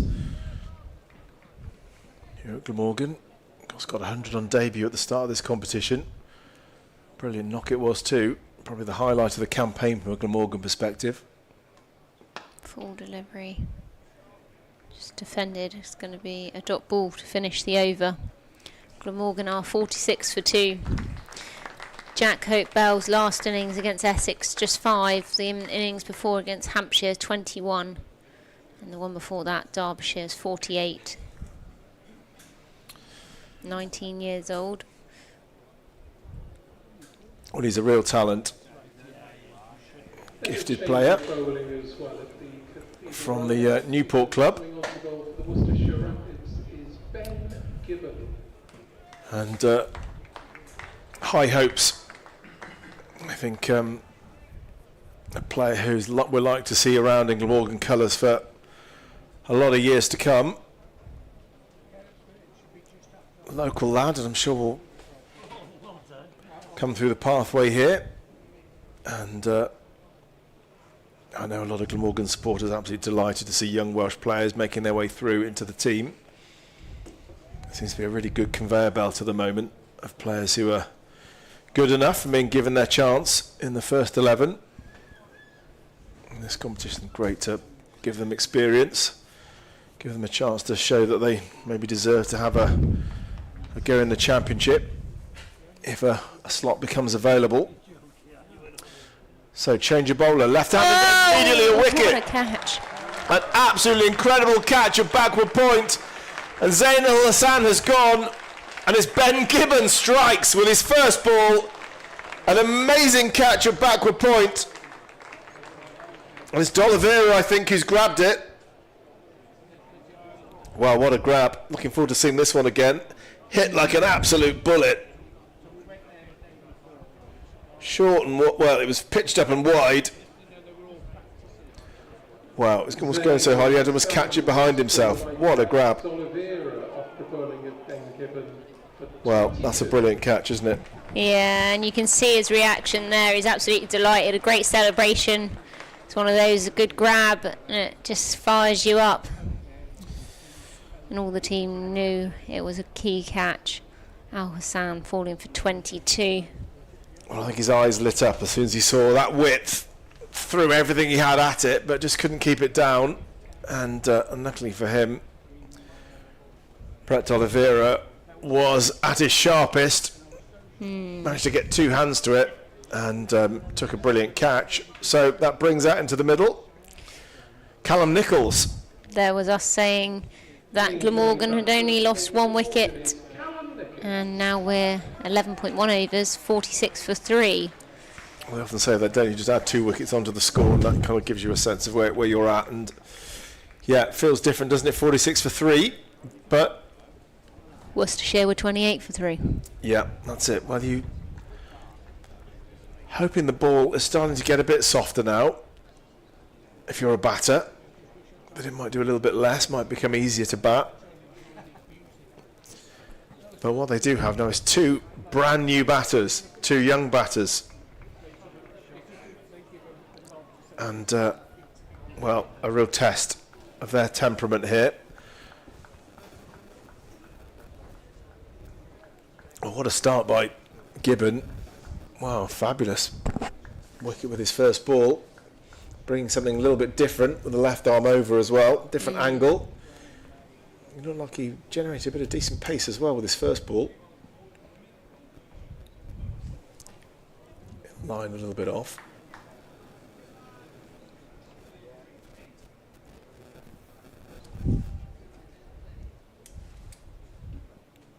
So keeping the slip in, as you'd expect. The ball just goes straight on. We'll go across the right-handed batters. 2 right-handers in now. And just a few more fielders pushed out, of course, now onto the boundary rope. Nice looking drive, but from Nichols, but straight to mid-off. So these 2, in much the same way that Worcestershire did, have got to think about building a partnership here, and that may mean patience for a while, a bit of graft, a bit of grit, before they get the chance to play a few more shots. See, Zain Al-Hassan was so disappointed. He'd done the hard work, almost got through the new ball, got himself up to 20, faced more than 30 balls, and then has got himself out.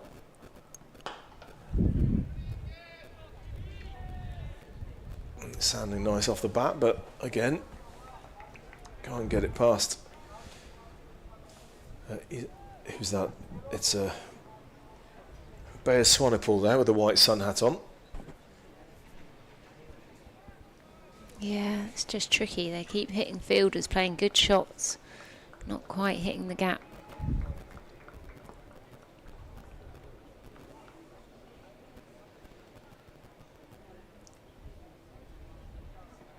It's interesting, just talking about that second 11 game between Glamorgan and Worcestershire. Most of this Glamorgan side were playing in that game, so they'll have some sense of... they'll have played against each other, quite a lot of these players before.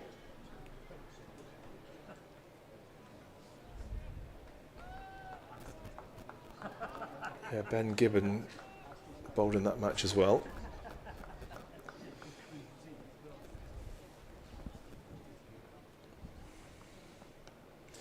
Well, that's clipped and is going to run away. Ran it off the face very nicely, Callum Nichols, as Gibbon got his line slightly wrong on the leg stump and feathered away very nicely and under control for a welcome boundary. And Glamorgan past 50, 51 for 3.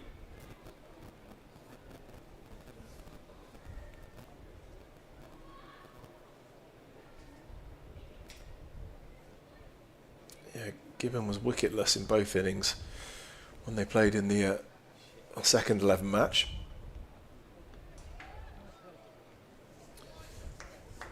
In the sort of, I think, longer 3-day, 4-day format. Well, that's the end of the over. Eventful one. Yeah, just umming and ahhing there for Glamorgan. 51 for 3, 12 overs in. It's not the worst. But those 2 wickets falling fairly close together could be a little bit costly. As run rate's just dropped slightly. Now required run rate is 6, so oneable. Gone down to 4.25. 2 young batters, but then I think I quite like that because they've got a bit of a point to prove. Stand up, and that one's driven out. Just going to come through for a single. Yeah, just to show what they're made of. So it could be a good thing.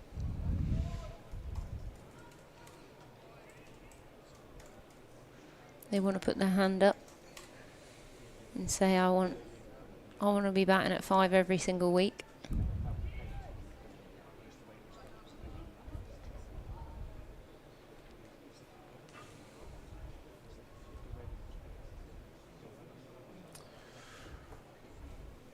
Nichols on strike here, O'Connor in just back of a length. Well, Nichols is a player who'd like a score. Jacko Belt. They made their debut on the same day, and Jacko Belt got 100. And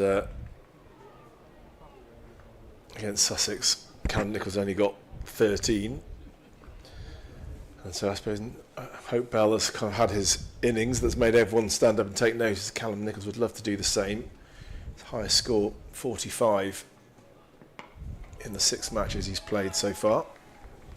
Short delivery, just defended into the offside there. Yeah, I think it could be a good thing as well, and also sometimes you can't see it yet, but if they sort of grind this out for a few overs, Worcester might go into a little bit of a lull.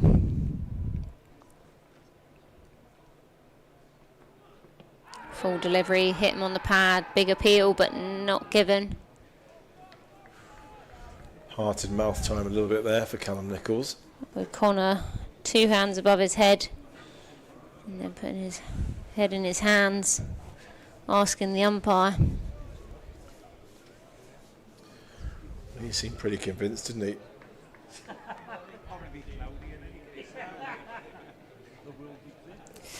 Maybe umpire's call, clipping leg stump, maybe. Difficult one. Umpire clearly wasn't convinced, thought it was maybe just going down, I think. O'Connor's in, short delivery, whipped off the legs. Just tickled round the corner for a single. Yeah, Nichols has been a prolific batsman, certainly in the Southwest Premier League. Has been scoring a lot of runs he's 22 years old, so one of the older ones in this sort of cohort of new batters, but has deserved his chance, I think, and now gets it alongside Jack Cope-Bell.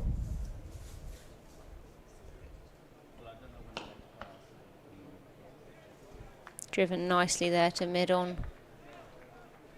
Captain Jake Libby just picks that one up. No run. 2 from the over. O'Connor 1 for 5 from 2. Glamorgan 53 for 3. Nichols on 5 and Hope-Bell on 1. Just that run rate's creeping up a little bit. Yeah, more than a run of ball now. I suppose still a couple of big overs might just help swing that back, but at the moment there doesn't seem to be any sign that one of those big overs coming, and now it's probably not the time, is it, for two batters who are just trying to get themselves in to chance their arm too much. All they need to hope is that they might just get a few loose balls to put away, and maybe hoping that Gibbon might float a couple up there. They can drive or drop short. He does have a very short catching mid-wicket in, sitting mid-wicket, you'd call that.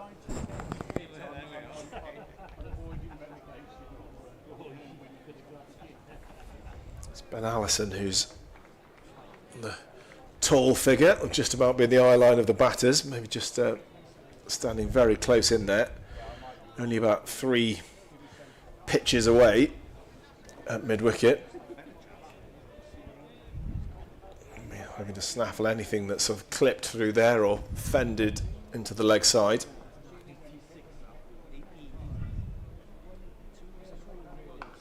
Good shot.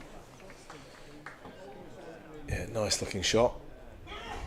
The punch off the back foot. Callum Nichols just one. There is a fielder down there, Swanepoel, I think. Or am I being... I'm looking for the sun hat, and I've just realised there are 2 white sun hats on the field, so I better just check. I'll pick the right one. I never wore the sun hat. I was not a fan. No, no. Oh, nice. Oh, that was really well hit. Oh, good work though. Fantastic fielding. Wow. I don't think it's possible to pick the ball up and get it back in any quicker than that. That's absolutely exceptional work down there. I was really unlucky because it was a lovely shot. It was, yeah, really well played, but and a free hit by the looks of things. So must have overstepped Gibbon with the front foot. And that means it'll be a free hit. Free hit. That's Callum Nichols who's going to take it because they ran a single. I think adjustments are allowed, aren't they, in the field because of they crossed over. So they've dropped a fielder down to deep mid-wicket.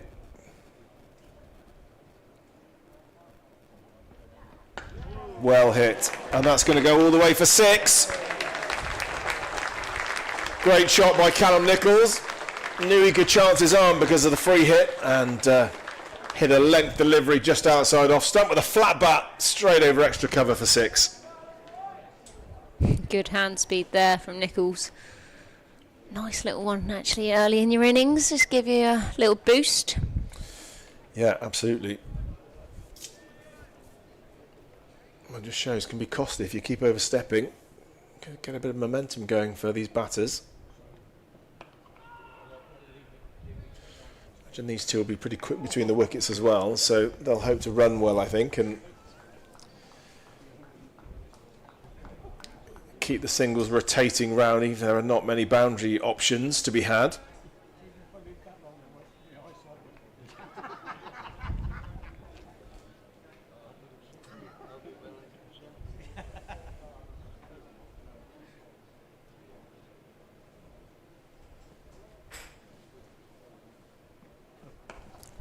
Another nice looking shot, isn't it, there?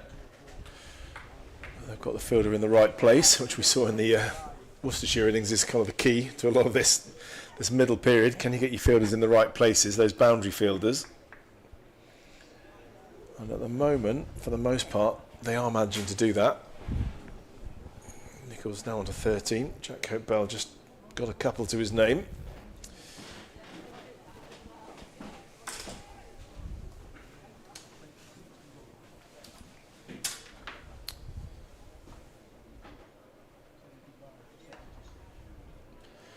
And it's a dot ball to finish the over.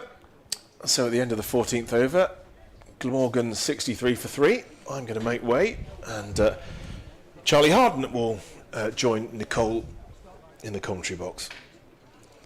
Just Jake Libby's just having a few words with some of his fielders, just changing a few things up. Nichols now on 13 from 14 deliveries after that free hit and a beautiful 6 over extra cover. Hope Bell on 2 from 5. Morgan 63 for 3 now, 14 overs. And the run rate at 4.5. Looking required run rate now is 6, so just one a ball.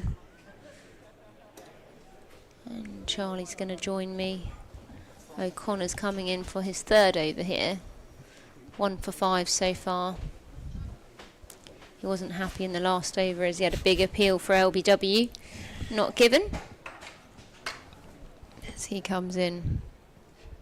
Nichols on strike. Inside edge onto the pad, but dot ball.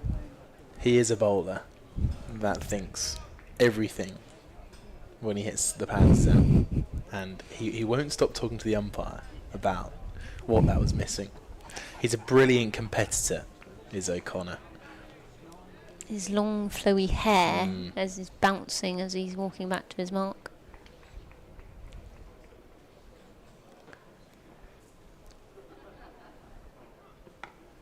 In just back of a length, good length delivery there.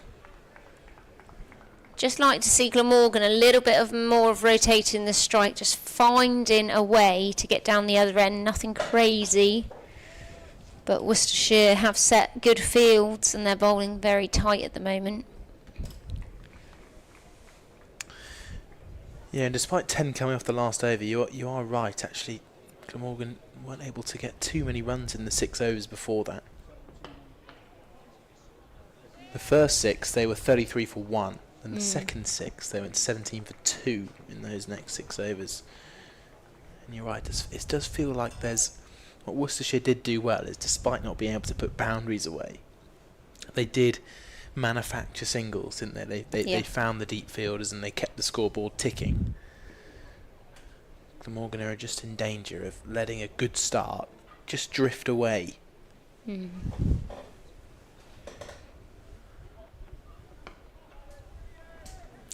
Dot ball there again from O'Connor. That's 4 in a row. And this is what just builds that little bit of pressure. We saw it in the first innings. A few dot balls add up. And I'm a big believer in 5 dot balls on the 6th. Something tends to happen, you know. And that was interestingly Amy Watkins, former New Zealand captain. She played with me years ago. And she would talk about that.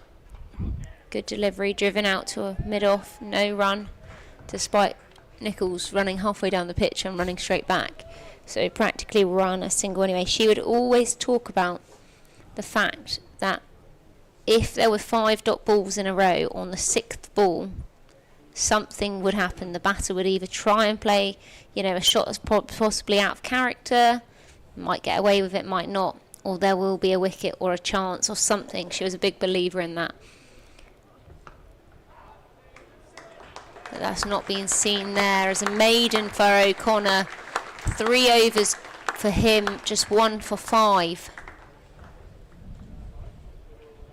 Glamorgan 63 for 3 now from 15 overs.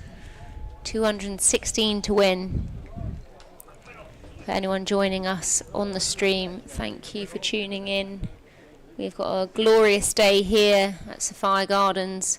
Lots of people choosing to sit in front of us in the shade as it is very warm. Some of the sun worshippers are still out there, but a lot of people just sitting down here in front of us. Blocking out the sun. Here's Gibbon.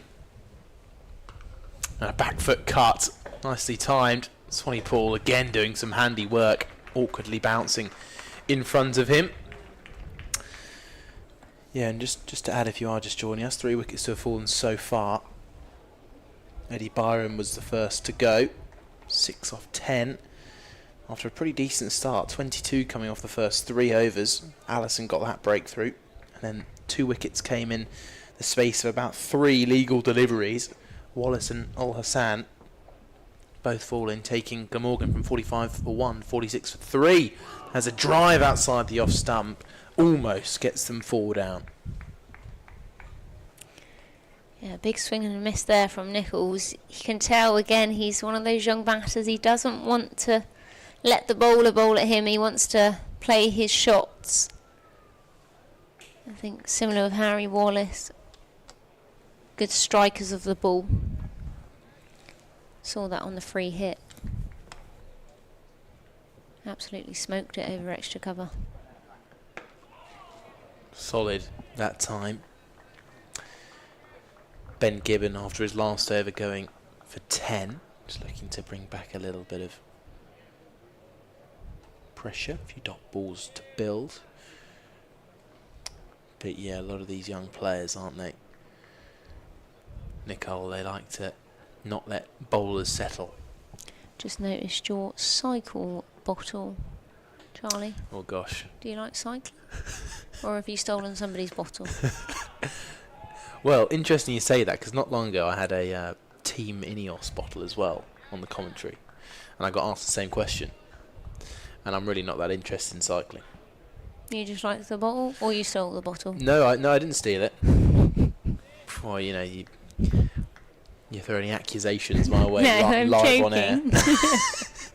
Just No, inquisitive about your bottle. No, it's actually one of my brother's passions. Road cycling or gravel cycling? Road cycling. Nice. And so, often getting taken out on long bike rides, halfway up hills, and he'd say, "Oh, the hill just ends round the corner." You get round the corner, And it keeps and going. you're about a quarter of the way up. Yeah, I know that feeling. I got actually, as I retired, I thought I need to do something, and I got a road bike. Mm. And I'm quite enjoying cycling. I've got a Zwift bike as well. Do you? Yeah. Wow.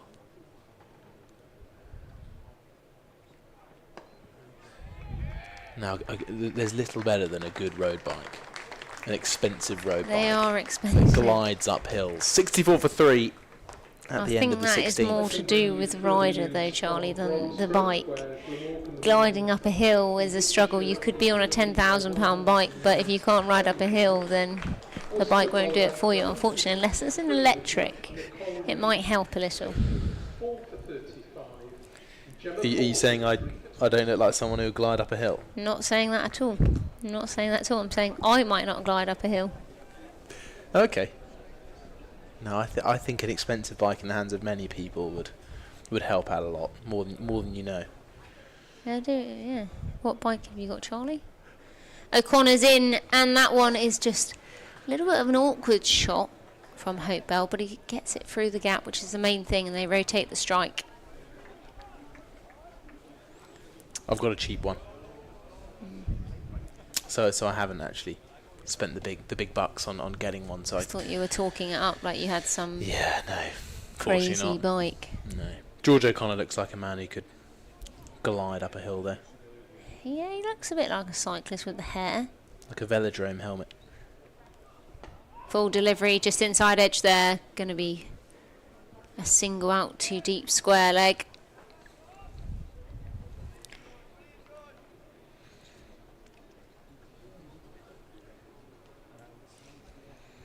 Yeah. Cycling's very different to cricket though, isn't it? Well, as are most sports. But then it is a lot in the head, which I believe cricket is. O'Connor's in, good length delivery. Inside edged onto his foot, actually, Hope Bell. Yeah, Hope Bell and Nichols just taking their due time just to get their way into this innings. It's very similar to what we saw from the beginning of the rebuild from Kashif Ali and Jake Libby, who came together at 26 for 3. These two coming together at 46 for 3, Nichols and Hope Bell, with that same job to do. Stick it out there, survive, take this game deep.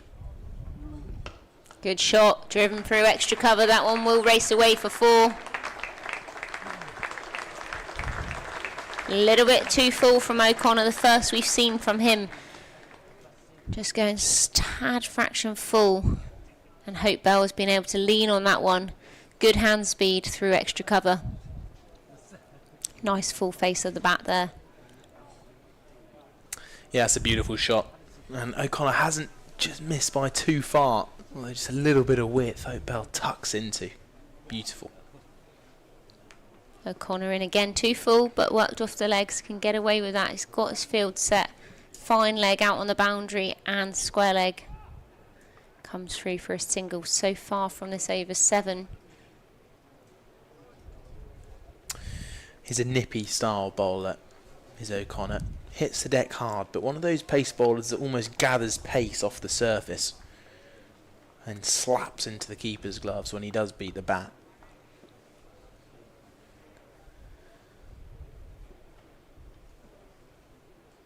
O'Connor in. Good length delivery.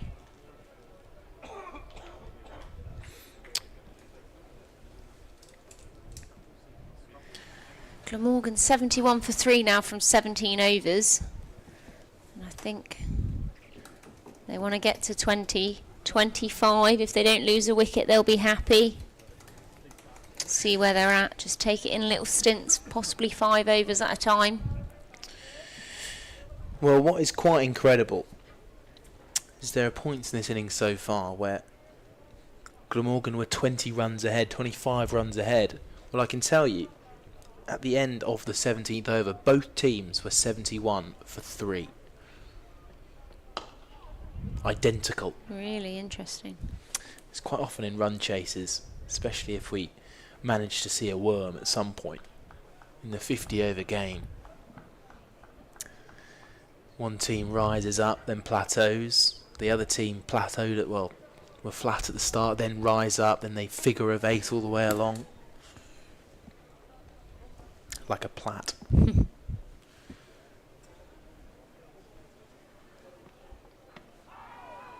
Attempted tuck off the pad. Potentially a little bit of bat, but the umpire motions leg bite on the right side of the screen. And that run rate has dropped quite significantly since the beginning of the innings, that roaring start Glamorgan got off to. 20 from the first 3. Really held off since, and Ben Gibbon is also gaining control. Worked out towards deep square, who's sprinting in. Nichols looking for a second run, but Hope Bell happy just to stick to 1.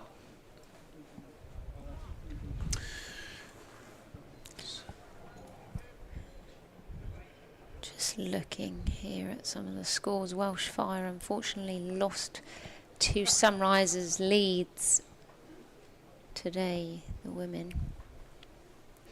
Their men also in action, aren't they? Sunrise Leeds posting, what was that, 201? For 4, yeah. Good shot. Welsh Fire are currently 37 for 1. 165 runs to win, 70 balls. 9 wickets though in hand.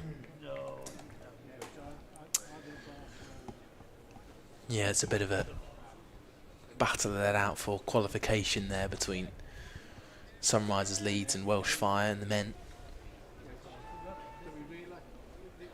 Runs for Mitch Marsh, if my memory serves correctly.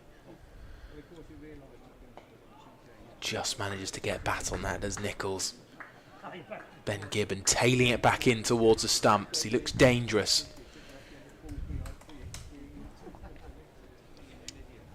Both batters now in double figures at target, feeling a long way away at the moment, but a partnership between these two will bring that back on track. Glamorgan need one of these two to bat big, one of these two to pull off the Jake Libby style innings. Middle order proving so crucial in this tournament, saving collapses.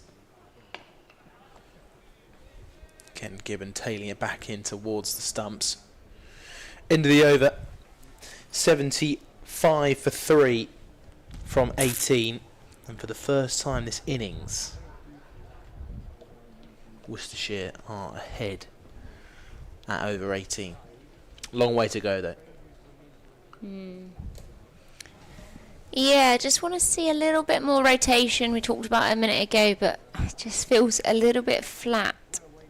And it can just change the dynamic a little bit if they rotate the strike, you know, just makes the bowler have to adapt, they're bowling at a different batter, but at the moment it's a little bit samey.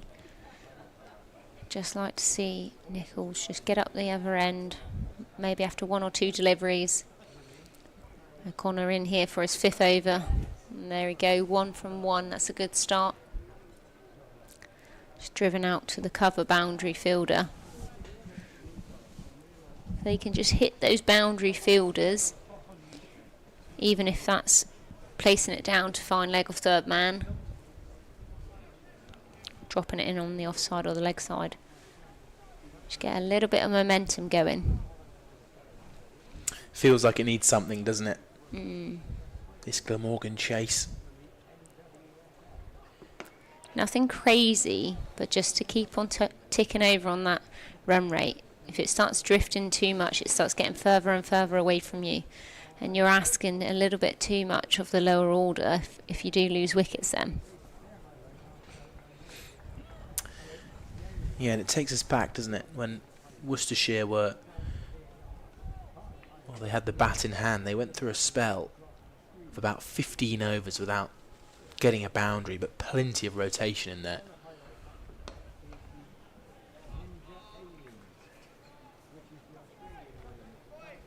So Glamorgan have just got to balance this now. Yes, they've got to stay in. But as you've mentioned, Nicole, you also need to find runs. Just find a way, get up the other end. Don't overthink it.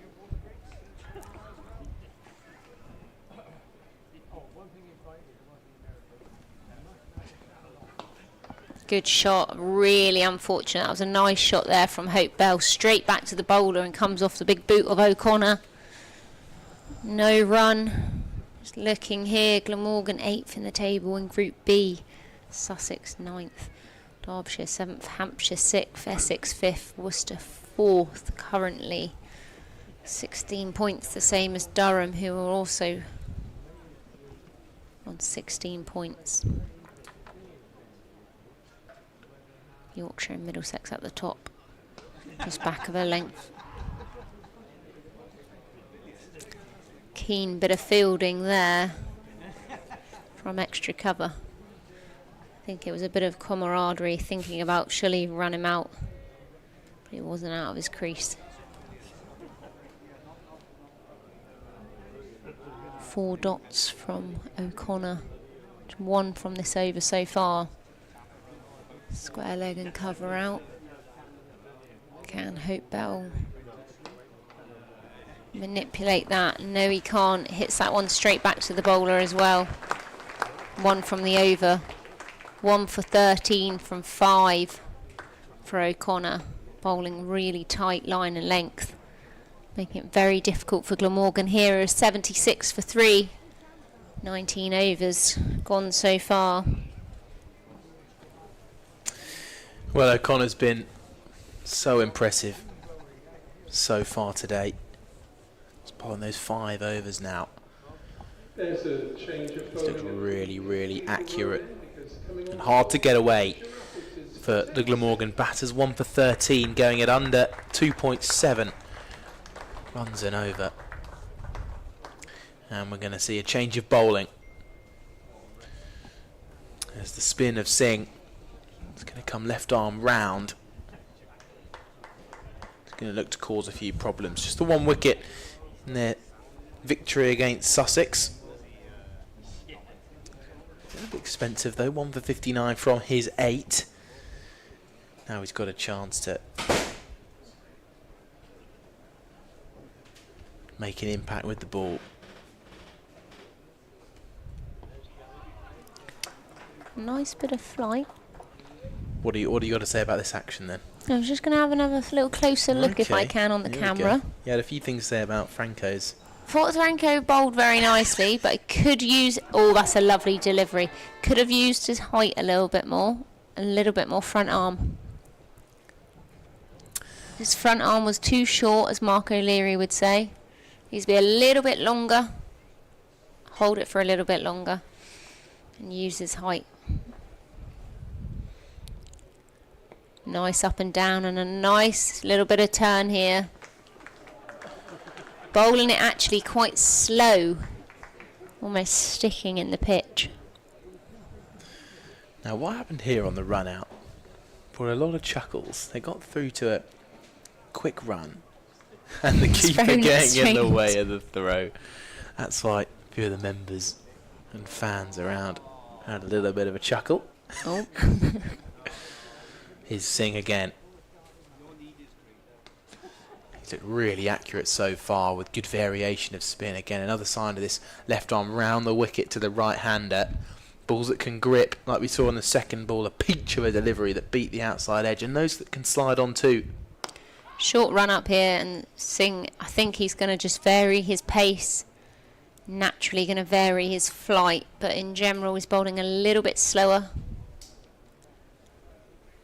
Last two deliveries have been a little bit quicker. But the thing is, if he bowls slower, they've got to really generate the power, the batter.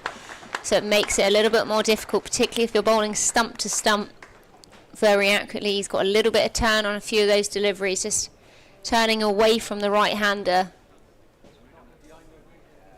Good flight, good bounce, little bit of turn. So it'll be interesting to see where they go from here. Thanks, Nicole. Be seeing you a little bit later. Ash Crowther's going to come in alongside. George O'Connor's halfway through his run. Clipped off the hips by Hope Bell. George O'Connor continuing his spell into his 6th over. Bowling with good pace, good accuracy, not letting Glamorgan batters have too much to hit. As we welcome Ash back from a short break. Hello. How are you? All the better for having had a delicious cake about 1 minute ago. I was wondering whether I would tell you or not, or just keep it a secret. But some nice cakes have just been delivered into the press box. And that's why we just heard the door slamming with Nicole making her way out to try and find them.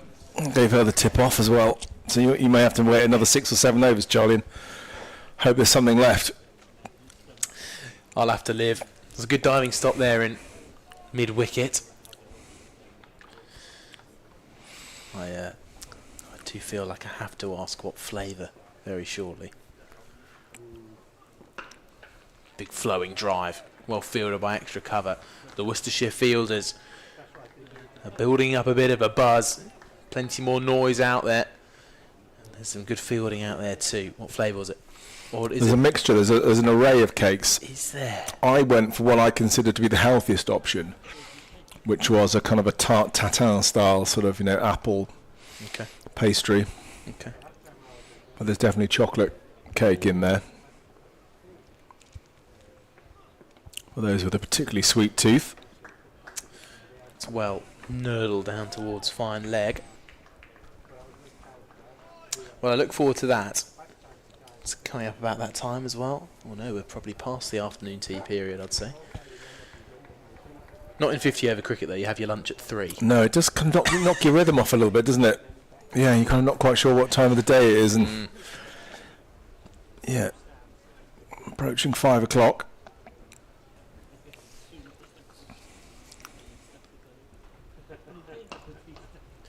George O'Connor is not missing a mark at the moment. Look at those figures, 1 for 15. Very, very impressive. Just the 1 run from his previous over. Got a maiden in there too. He's only conceded the 1 boundary so far in this 6 over spell. 1 ball left in the 6th though. Well, they've really got the squeeze on, haven't they, here? Worcestershire. Drive on the up. They get through to a quick single, and it's going to be close to the non-striker's end. Could this be a few overthrows? It is going to be. Swanepoel running in from the boundary, and George O'Connor will be a little bit gutted with that as the over closes out with an extra run snuck in there, which arguably shouldn't have been a single in the first place, but that ends his over. Whether that will end his spell, we'll come to see, because 6 overs on the bounce and still not going for many. Whether you take him off before he has an expensive one, or you keep him going and bowl 7 through like Zain ul Hassan did at the top of the bowling order for Glamorgan, we'll wait and see. Singh's been very impressive too. 82 for 3 after 21. Yeah, slim pickings at the moment. Not much for the Glamorgan batters to hit. Just looking back at the overs just gone. 4 from the last one, 2 from the previous one, 1 from them before that. So they're struggling just to pick this rate up here, which is not a crisis this early on, but it's just a matter of watchful concern, I would say.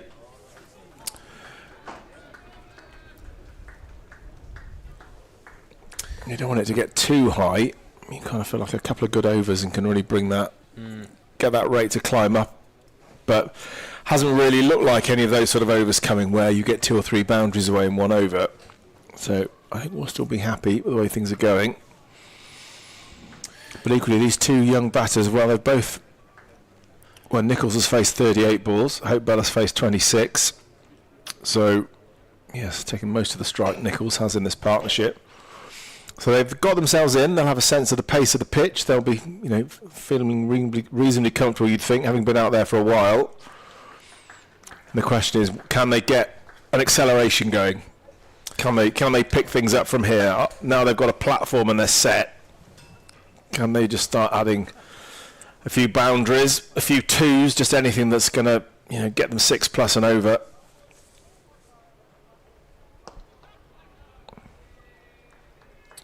Yeah, it's a point that Nicole raised well, was that especially in the last few overs, the lack of pushing for the extra single. They've been incredibly defensive, especially from O'Connor's end. But where can they find the extra single? It's what Libby, Kashif Ali were so good at. And Cullen, of course, as well.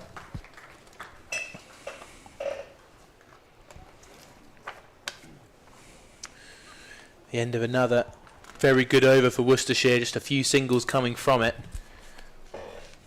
And 86 for 3 after 22. And I did raise at one point that Worcestershire were around 20 odd runs ahead of Glamorgan. Well, no, other way around, sorry. Glamorgan started quickly and they went 20 runs or so ahead of Worcestershire. There we go. Now, 22 overs each. Worcestershire now were 10 overs further ahead. 10 runs further ahead, were they? What, 96? 10 runs, yeah. That's the one.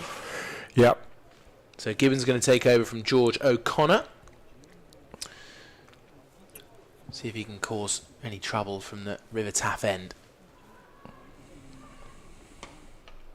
Hope Bell finding a single first up. Well, they're being patient, these 2. Probably have seen enough in the games they've played just to realise this is not the time to panic with 28 overs still to go. No need to start taking unnecessary risks this early on. And there tends to be a natural sort of upward curve into the run rates as you get towards the end. There was for Worcestershire. Glamorgan will hope for the same. Late cut finds D'Oliveira.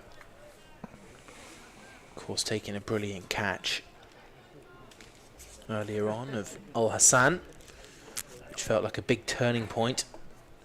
45 for 1 Glamorgan were, then 46 for 3 just a few balls later.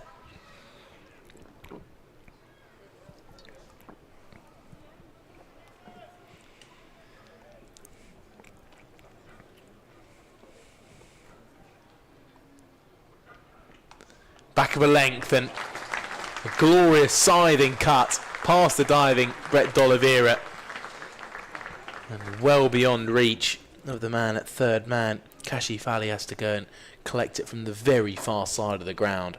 Well, that's what they've got to do, isn't it? This pair now, anything loose, when they do get one that's short and wide, they've got to put it away. Can't hit the fielders. And he got that one exactly right. Nichols hit it very, very hard. It's only a couple of yards to the left of the fielder at point, D'Oliveira, but it fairly raced away. And that's, I think, a bit more of that would be great. If there's a loose ball, can you hit the rope?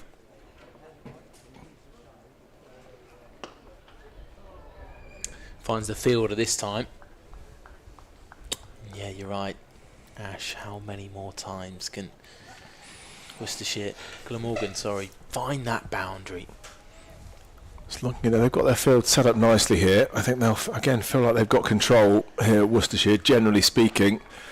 Looking at the areas where I think there is maybe a 2 or possibly boundary opportunities. The way the field is set up, you kind of feel they've got to take a bit of a risk.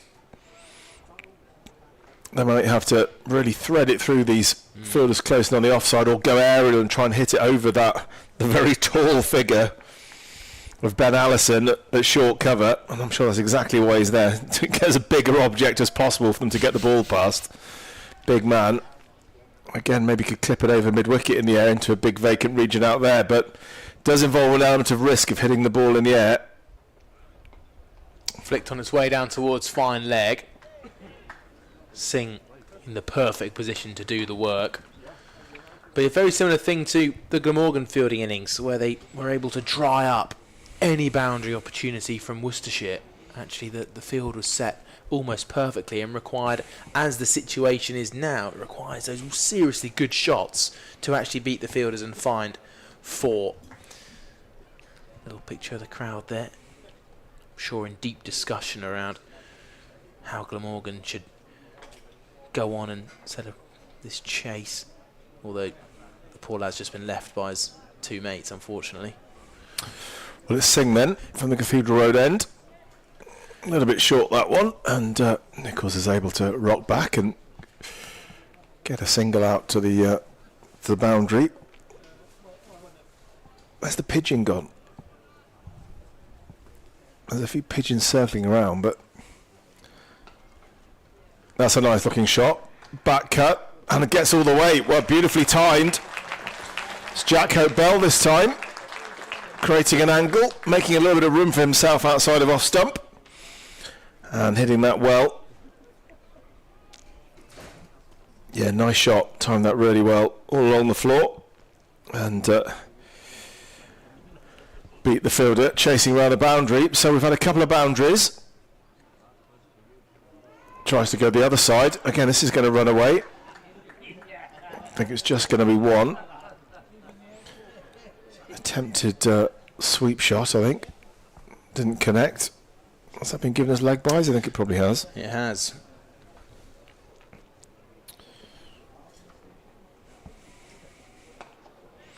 Another nice looking shot.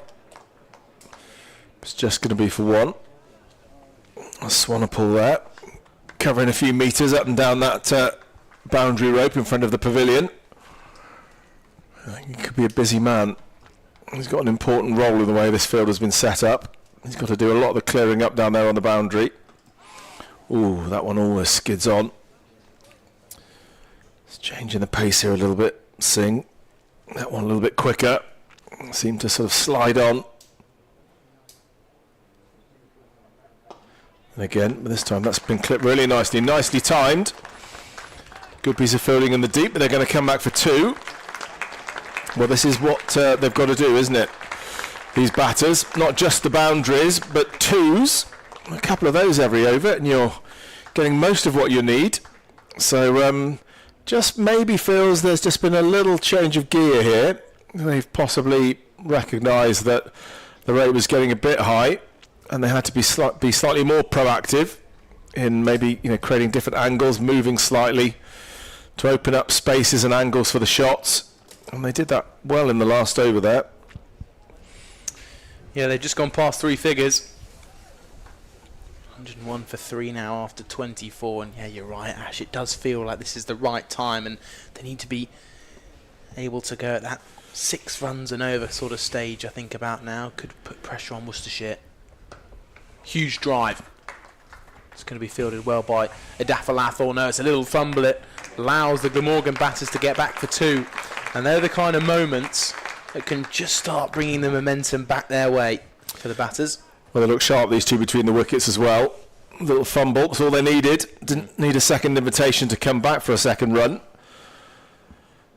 So, yeah, the 2s, they can really add up.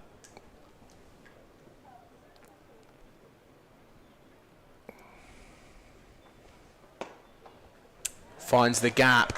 Whether it beats the ring, it doesn't. Good diving stop from the man at mid-on.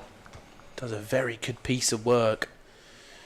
And, well, this is a real sense of this Glamorgan pair hitting their stride. Yeah, good battle this. Feels like the Glamorgan batters growing in confidence, growing in the sort of level of risk they're prepared to take, but also the Worcestershire fielders throwing themselves around.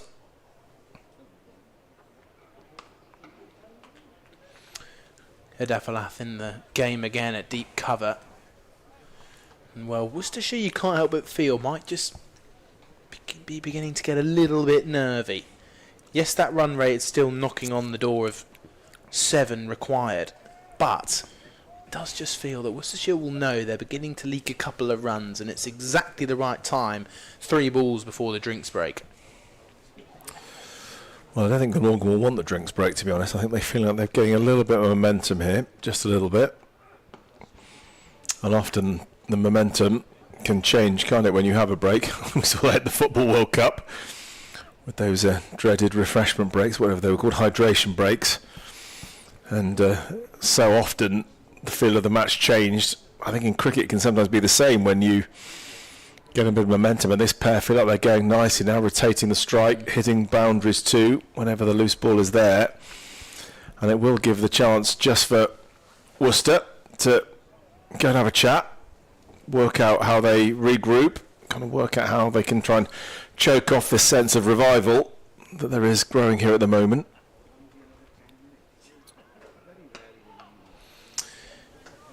And yes, you're right, with 1 ball left to go before drinks, it is almost perfect timing for Worcestershire, isn't it? Just to reset, just before this slide uptick has caused too much damage. They're able to have a rethink and work out how can they remedy this. What have they done well so far in the first 25? Yeah, they've been really good, haven't they? I've been impressed with Worcester. I thought they bowled really nicely, and field placings are really good. They seem to have everyone in the right place, and they haven't offered too much for the batters to hit. And, well, there ends the first 25. Glamorgan said 107 for 3 on their pursuit of 279 as the total required. The 3 wickets to fall so far. Eddie Byram, the first man to go at 22 for 1. He fell for 6 off 10. Well, caught behind by Cullen off the bowling of Allison.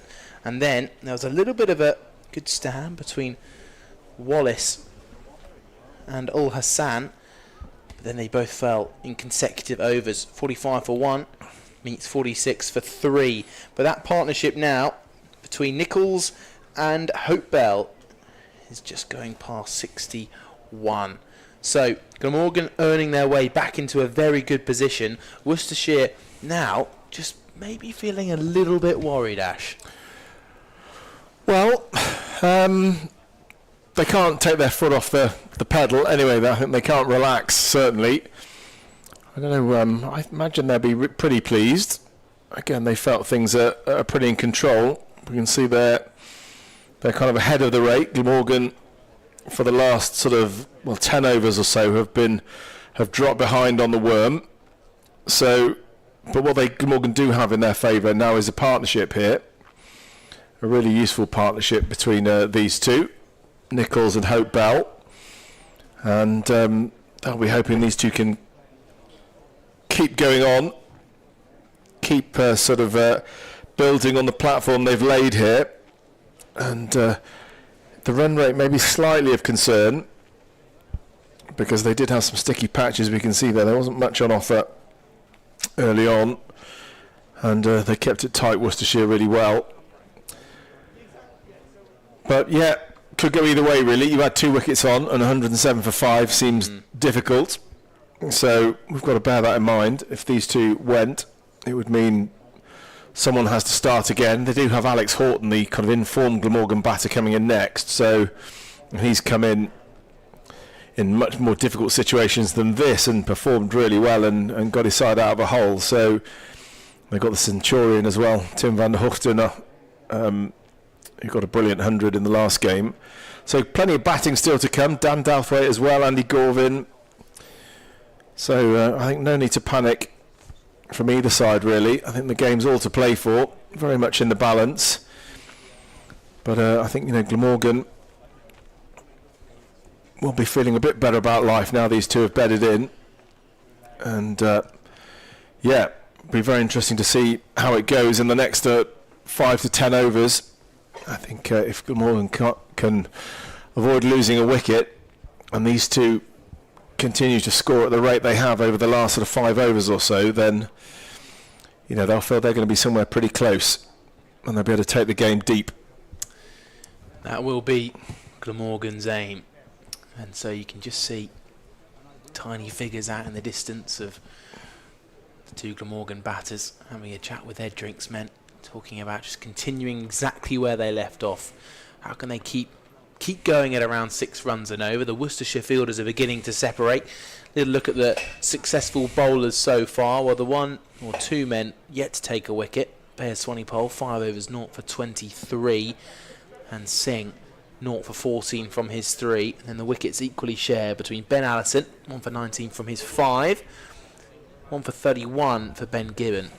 And the pick of the bowlers so far, George O'Connor with the 1 maiden in there at 1 for 17. So I guess the question is now, Ash, about as Glamorgan are beginning to get slightly more in a more confident position, where should Worcestershire turn? It's a good question. I mean, it feels in some ways to me that they don't have to do anything too differently. I think what they've been doing has largely been working, and it's only really in the last 3 overs, when a couple of overs have gone for 6 and one's gone for 9, where it's felt like there's a sense of momentum building up for Glamorgan. So I think Singh looks like he's been pretty tidy this end, and if he can hold an end up here and just not give too much away, then that'll be half the job done.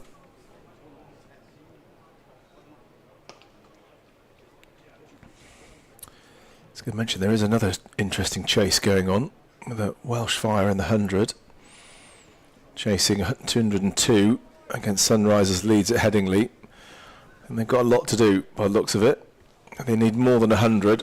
Well, they need 103 off 28 balls with 7 wickets remaining, so that does sound like quite a tough chase. Need to win that one to stay in contention for the eliminator. Looks like that's going to be difficult.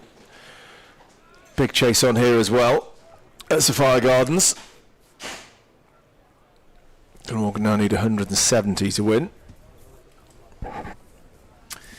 Glamorgan will want an early boundary after drinks, just because of where they left off. Their run rate was starting to increase, and as you mentioned about the timing of this drinks break, Ash, I think it's almost perfect for Worcestershire to just reassess and work out what lengths are working, what pace is working for the spinner. Yeah, it's hard as a batter to restart, isn't it? You've relaxed a bit. You've got away from the middle and just tried to sort of think about something else a while, and then can you switch back on again? Can you focus really, really hard and get back on it? Not always the easiest for batters to do. But I hope they can just pick up where they left off here, and maybe they might just think about having a couple of sighters just to sort of get back in the groove and then go again. Well, the rate is getting up towards 7 now, so there's still quite a long way to go. I don't think they'll be happy if it started to climb up to 8s and 9s, especially not at this stage. But as we saw, I think on Friday night, it's amazing if you have a couple of big overs how that rate comes down. So no need to panic. And Glamorgan definitely have the batters who can accelerate things. Coming in next, Alex Horton, exceptional timer and striker of the ball. Dan Douthwaite has a big heavy bat and loves to send the ball to all quarters. Tim van der Hoften as well.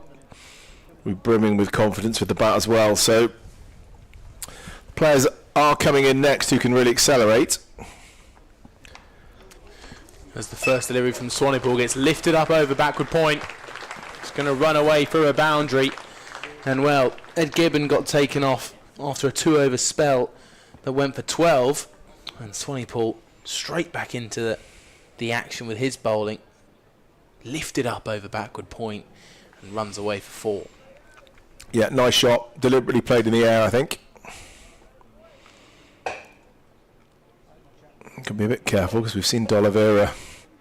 It's very sharp in the area, so have to make sure you get enough height on it. Drive on the front foot this time. Idafalath attacking the ball well, preventing a second run. And there's the boundary ticked off. The extra runs that Glamorgan can pick up here will be a bonus. Remember that run rate required, just hovering around the late 6s. Yeah, to the boundary first ball of the over. That's really nice, isn't it? That's a lovely way to start an over. Can they capitalise? A little bit straighter that time from Swanepoel. Just giving that first sighter. He'll regret. First ball going for 4. Such an interesting period now, this game. The rebuild after drinks. 2 set batters. When will they kick on? When will they put bowlers under pressure? Can Worcestershire take a wicket? Stall the momentum? Good delivery from Swanepoel. Angling back in, attacking the stumps, searching for that wicket.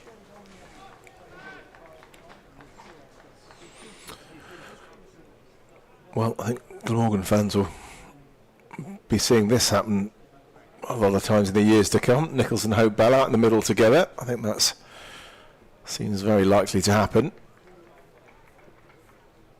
2 top up-and-coming batters. A chance here to win a match for their county and do it together, which would be really nice. Another single. Be a real sign of maturity, won't it?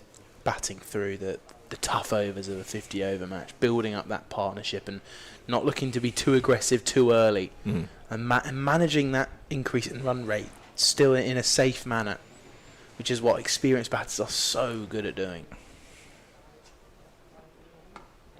And a dab into the offside for a smart single. That's good batting from Glamorgan. Well, they're without doing too much. They've got their 7 and over, so that's kind of what they need to do, and they've done that nicely there. 3 singles and a boundary is what they require. If they can have a couple of bigger overs at some point, there may come a point, maybe when you get to sort of 35 overs plus, and they may want to be thinking, okay, are we going to target a particular bowler, or who do we think is most likely that we can get away for a big one, maybe an over worth sort of 15 or 20. Well, 20 would be exceptional, but certainly sort of 15. Nice sounding shot. Bit of work for Allison to do. Gets round nicely.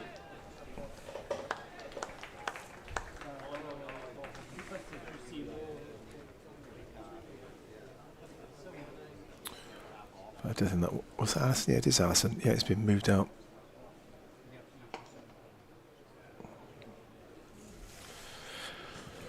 Well, Singh, they'll want him to hold this end up, really, just to block things off and tie things up from this Cathedral Road end if he can.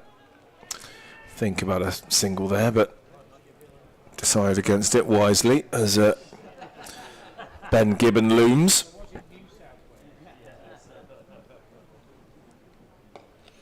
It's a sign of the squeeze here, Ash.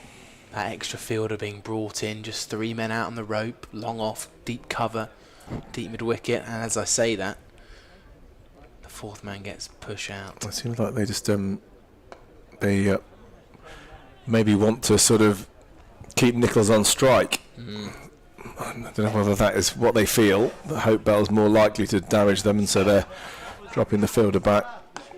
Happy to give him a single. And well, the keepers applauded that, giving a single off the last ball. That means that Nichols remains on strike, just 2 runs from the over, and perhaps that is the tactic. They feel that Hope Bell more likely to be the aggressor, and they're happy just to give as much of the strike to Callum Nichols as they can.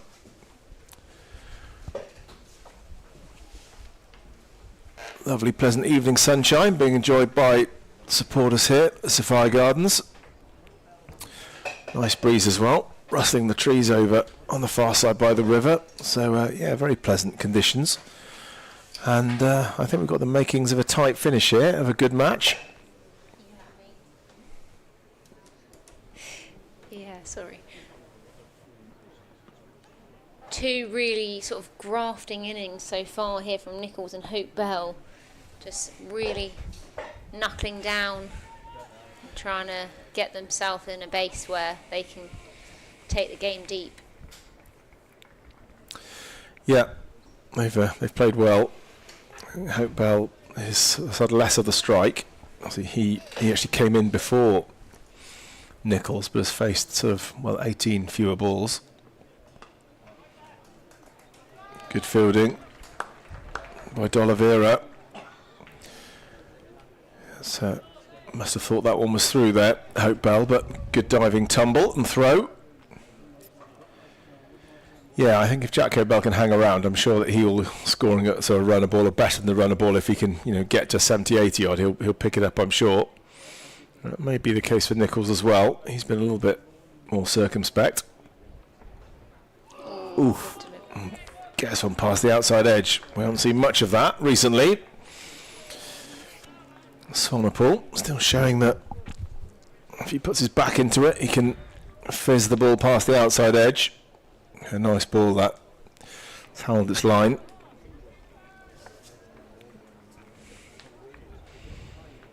Yeah, just got a little bit big as it went past him.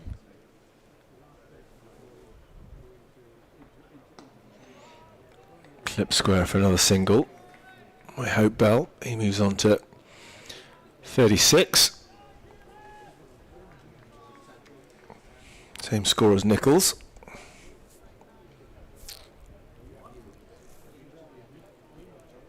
Mm, 28 years old, Sonapul.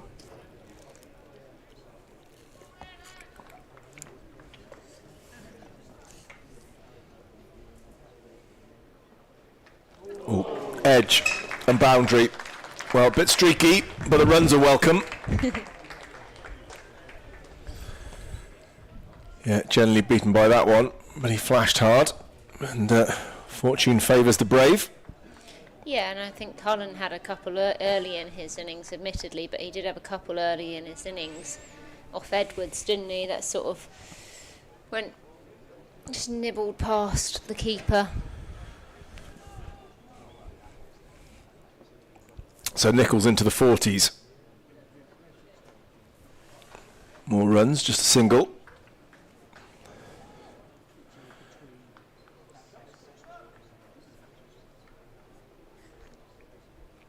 Well, Nichols yet to score a half century. His highest score is 45. So he's within touching distance of that, and will hope to go on. I'm sure he'd love to get a score, and particularly it could be a match-winning contribution as well. That would be massive for him, for his career, just for how he feels in around this first team group. He's done the hard part. Now can he go on?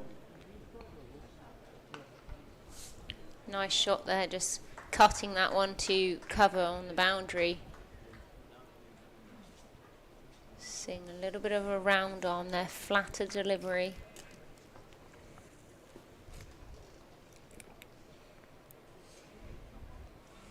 That one a bit more flighted and a nice shot. Good rotation here from Nichols and Hope Bell. Just hitting that cover gap nicely.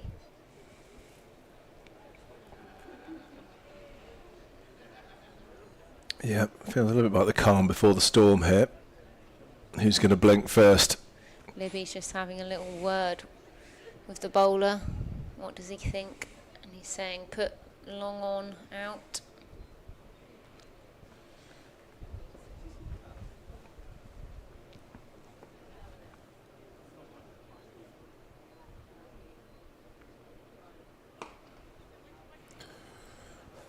Just an easy single there as a mid-wicket couldn't quite cut that off.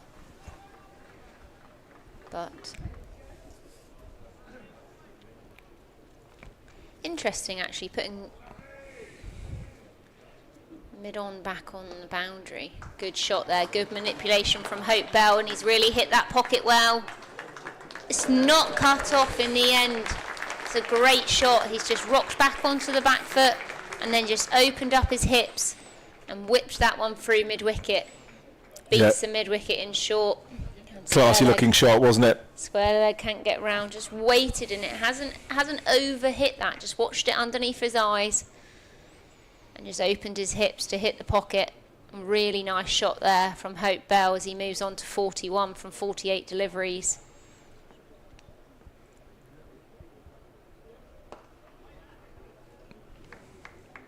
Dot ball.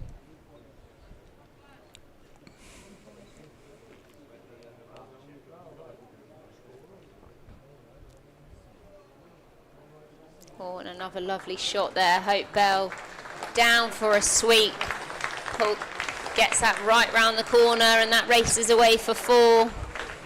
2 brilliant boundaries from Hope Bell in this over. Just watch the ball carefully. Up and over 45. Well, 2 excellent shots, as you say. Both quite different sort of shots, and played them really, really well. Has chosen the right balls to go after.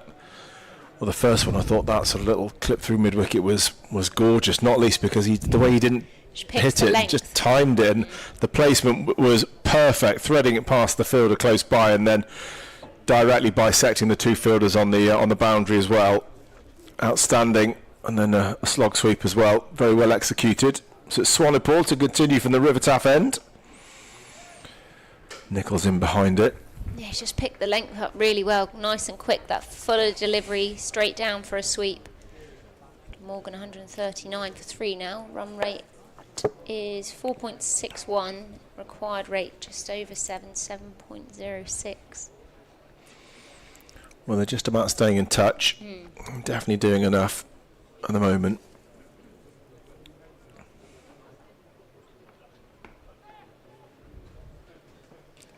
Lovely single. So it's basically, we make it in T20 terms, kind of 140 off 20 overs. Yeah. So which you wouldn't worry about too much, I think, if you're chasing another T20 game. And that's not exactly the same because there's more fielders out early on. But they'll feel they can do it. 118 deliveries, 139 balls. Oh, well, that's a beauty. That's an absolute gem. Classy cover drive from Hope Bell. Well, we're seeing all the shots now, and he moves just 1 away from a half century.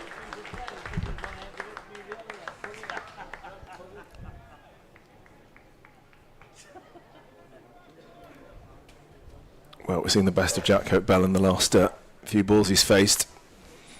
Absolutely, lovely shots.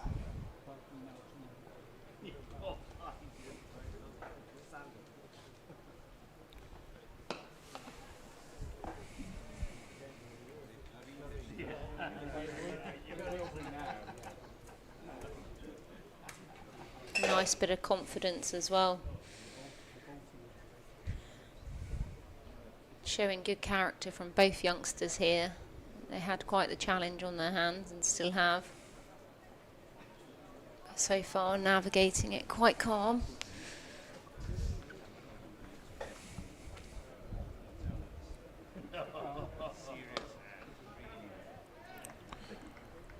Keen to could get to 50, I'm sure. Maybe just a little bit of tension. 2 nice shots, but straight to the fielders. He got his 100 on his debut against Sussex at the start of the campaign. Hasn't passed 50 since, so we'll be glad to do that again if he can. Then can forget about that and concentrate again on trying to win the game. Lovely shot. And what a lovely way to move to 50. And that is a fine half century from Jack Hope-Bell.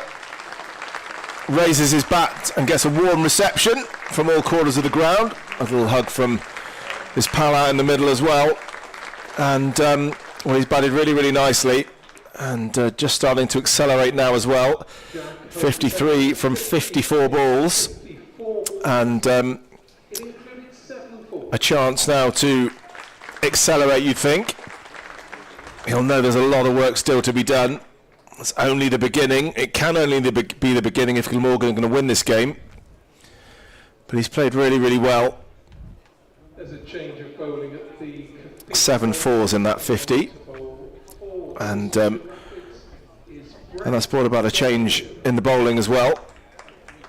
We're going to see Brett D'Oliveira for the first time.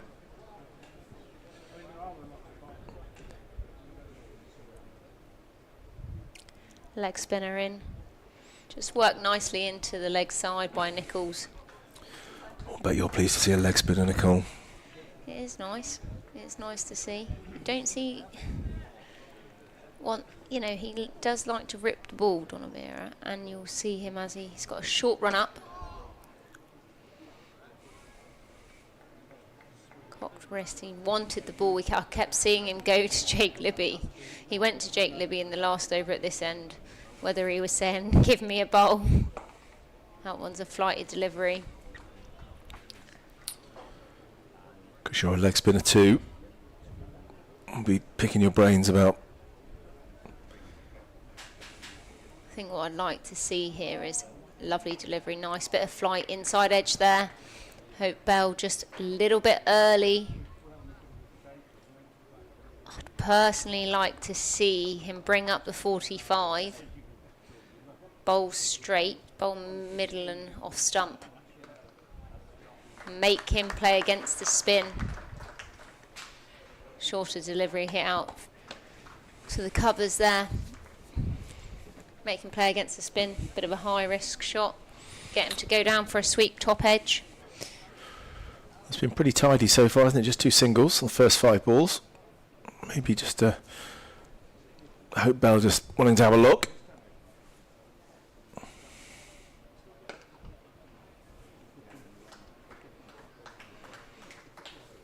How you feel about it, Nicole? You'll know more about this than me, but sometimes with leg spinners, very difficult skill, the hardest skill I always think in cricket. And when you're facing a leg spinner, I mean, they really are there to take wickets, aren't they, leg spinners? You think have that ability to do something special and deceive a bat and get them out, but you often do get a loose delivery because it's such a difficult skill, one that's dragged down or floated up too much in a full toss or a half volley.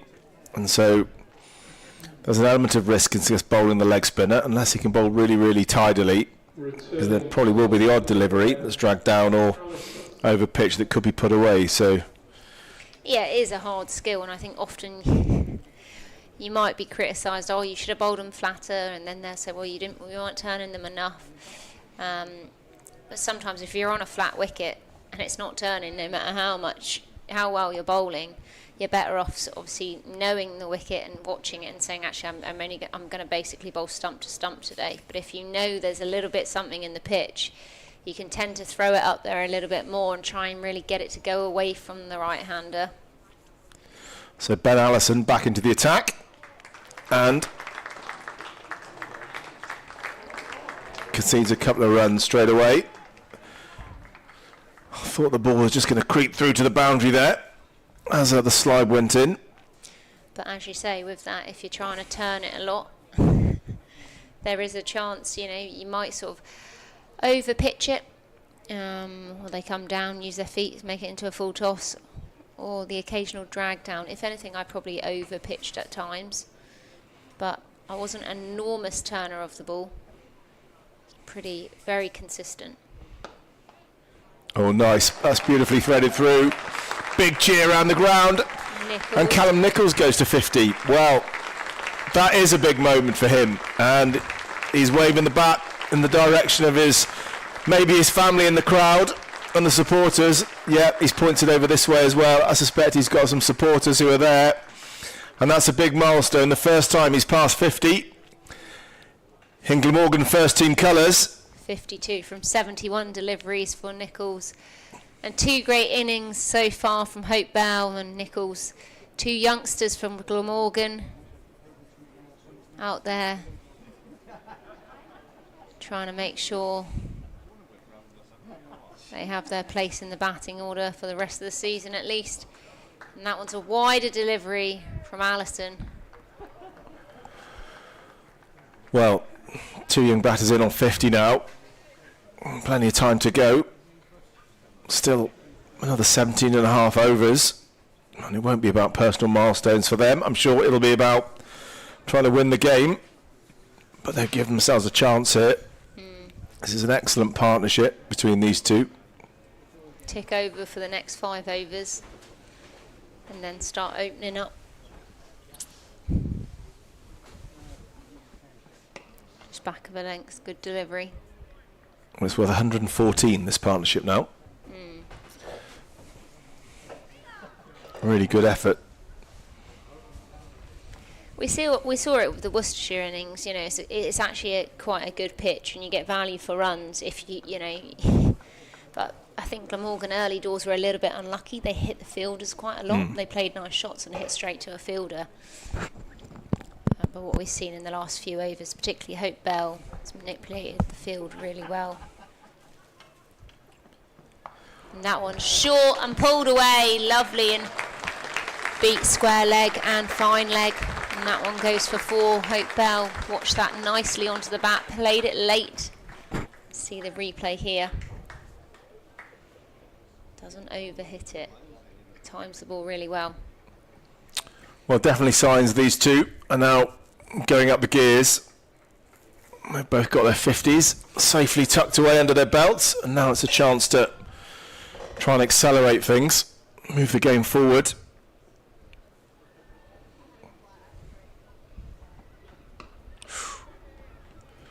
A little bit uppish. That got a little bit big. I think what we've seen as well is Worcestershire are almost trying a little bit too hard now and really trying to create a wicket. They want one. Like I said, 114 partnerships they have had so far, and they know they need a wicket.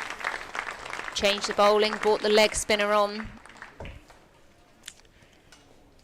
And Jake Libby's turning to all his men thinking, who's going to do it for me? Who's going to create this chance?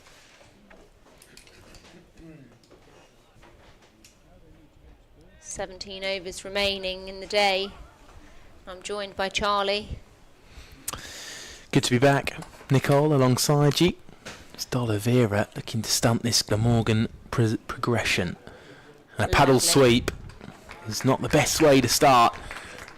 It's going to run away down for 2 runs. I thought it was going to trickle all right.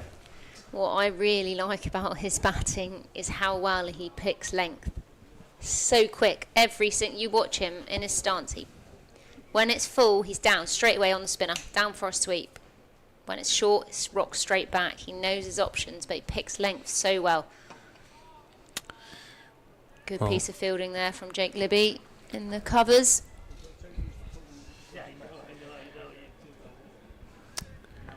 So D'Oliveira brought on. Can he dismiss Nichols here? Goes for a paddle sweep and reverses it almost. It's a short third.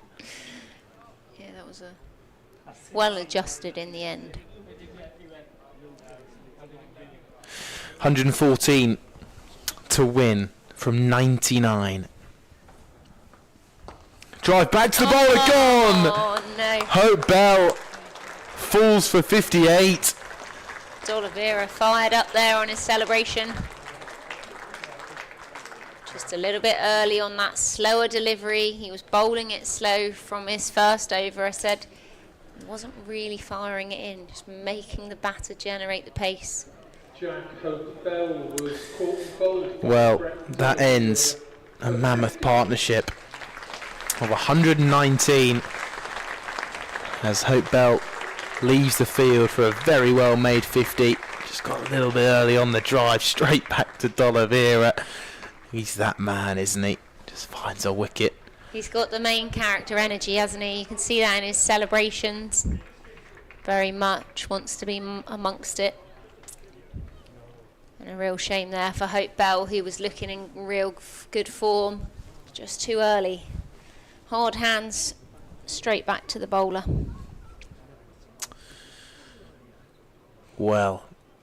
Real shame. What was that partnership then, Charlie? 119. 119.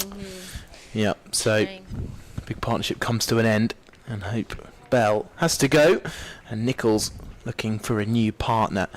And it just felt like the moment where Glamorgan were on top. Isn't this just what 50 over cricket is all about? One team's ahead, a couple of quick wickets, the other team's ahead. And now Horton, fresh off the back of that 85, showing the depth of this Glamorgan lineup, has the chance to support young Nichols. So the field spreads once more. D'Oliveira seems to be an inspired bowling change.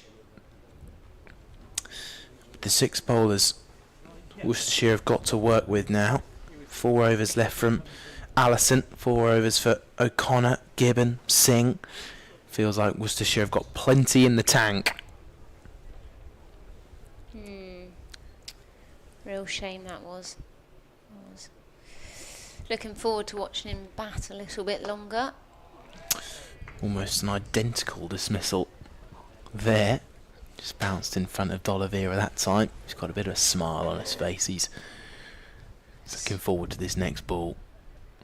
See, he bowls the ball very slow, particularly at the minute. He's got the ability to fire it in. He's done a couple balls, but out of the 12 deliveries he's bowled so far, probably 10 of those have been very flighted, very slow. And the batter's just there a little bit early, and I think on this pitch it can be a little bit too paced at times. A little bit tennis ball bouncy. So he's hoping that they're just through the shot a little bit early, as Hope Bell was.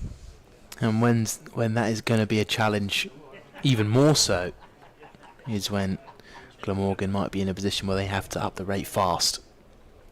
That variable bounce which you mentioned there, Nicole, might just make it a little bit more challenging for Nichols and maybe Horton in a few overs' time to ramp up through the innings. So brilliant over, 3 runs from it, just the 1 wicket of Hope Bell, 165 for 4.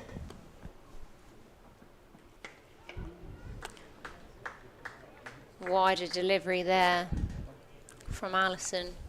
Nichols just hits it through the cover gap though. Horton, he's got a big role to play here. Can him and Nichols just tick over 5, 6 overs, get them to 40 overs, see where we're at.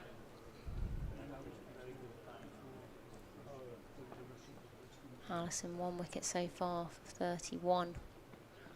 Short delivery. Worcestershire are happy with that wicket. They knew Hope Bell was looking quite threatening there. He was really getting into his innings.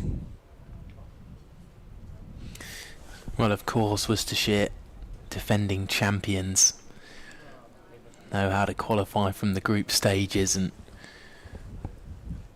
a victory could be on the cards.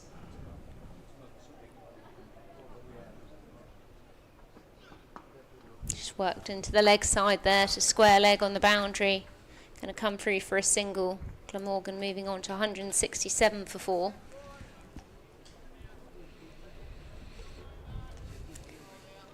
I think Jake Libby feels quite in control. He's looking quite calm and confident there at mid-off at the minute. 112 from 93 deliveries, 6 wickets remaining though from Glamorgan.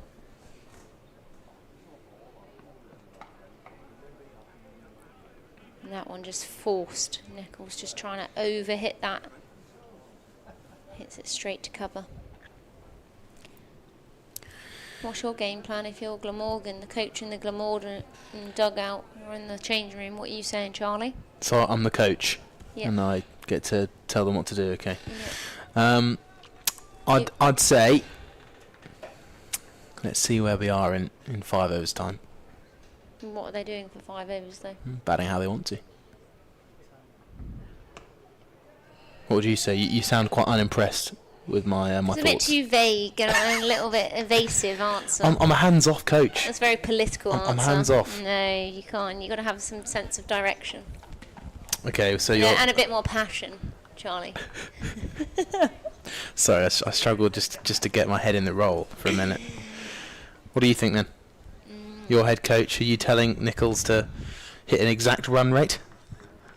No, I'm just telling him that what would be the words I would use? Oh no, that's gone up in the air. Donavera's chasing after it. Great effort though. Doesn't quite get there. And Nichols sees another day. What would I be saying? I would be saying something along the lines of get us to 40 overs. Let's be ticking over at least 4s. And just be positive in how you go about those 4s. Be proactive with your feet. Know your game plan. Know your strengths and play to them. That feels very similar to what I said, just with more direction, And more words, more passion. more passion. Yeah. Okay. I did feel the passion. Here's D'Oliveira.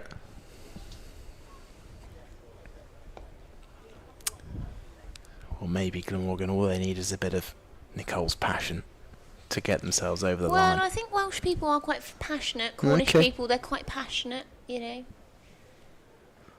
Celtic, is it? Celtic. Yeah, it's kind of like I don't know, it's just they're quite passionate people and Okay. competitive. What do you think, Ash? I think that's a question for when Ash is on commentary, because that's a a brilliant lovely slog sweep A lovely shot. from Nichols. You're doing a little dance for that, Charlie, then. Just impressed with that cricket shot. It's just gone over the top of mid-wicket. Yeah, just a bit fidgety, trying to bring the passion back.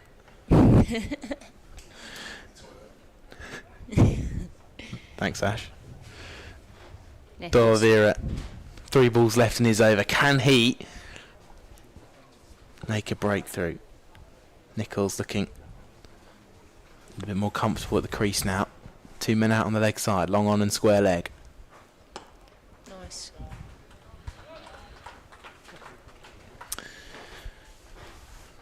So, as we approach the crunch time in this match, that dismissal not too long ago of Hope Bell has really switched up the feeling of the game.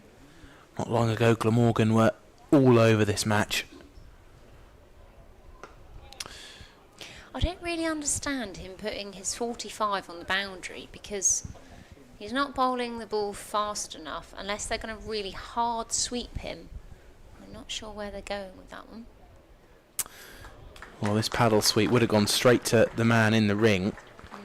Instead, it's going to find a couple of runs to Horton. Yeah, perhaps that's one of his shots.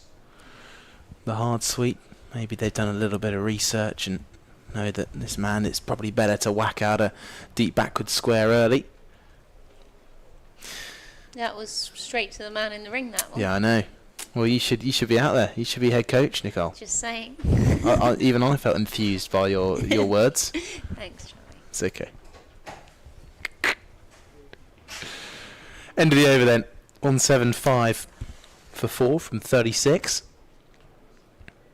And it's another sign of, despite the wicket falling, Glamorgan are doing very well to stay on top of the run chase. 84 balls remaining, 104 runs required. Allison in, just back of a length, worked off the hip. Could scamper through for 2 here, thought about it and not going to in the end.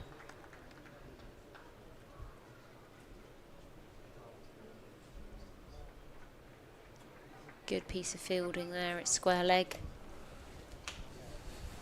Wonder when they'll go back to O'Connor. I think they want Don Oliveira to take another wicket, just taking the pace off the ball, making the batter generate it.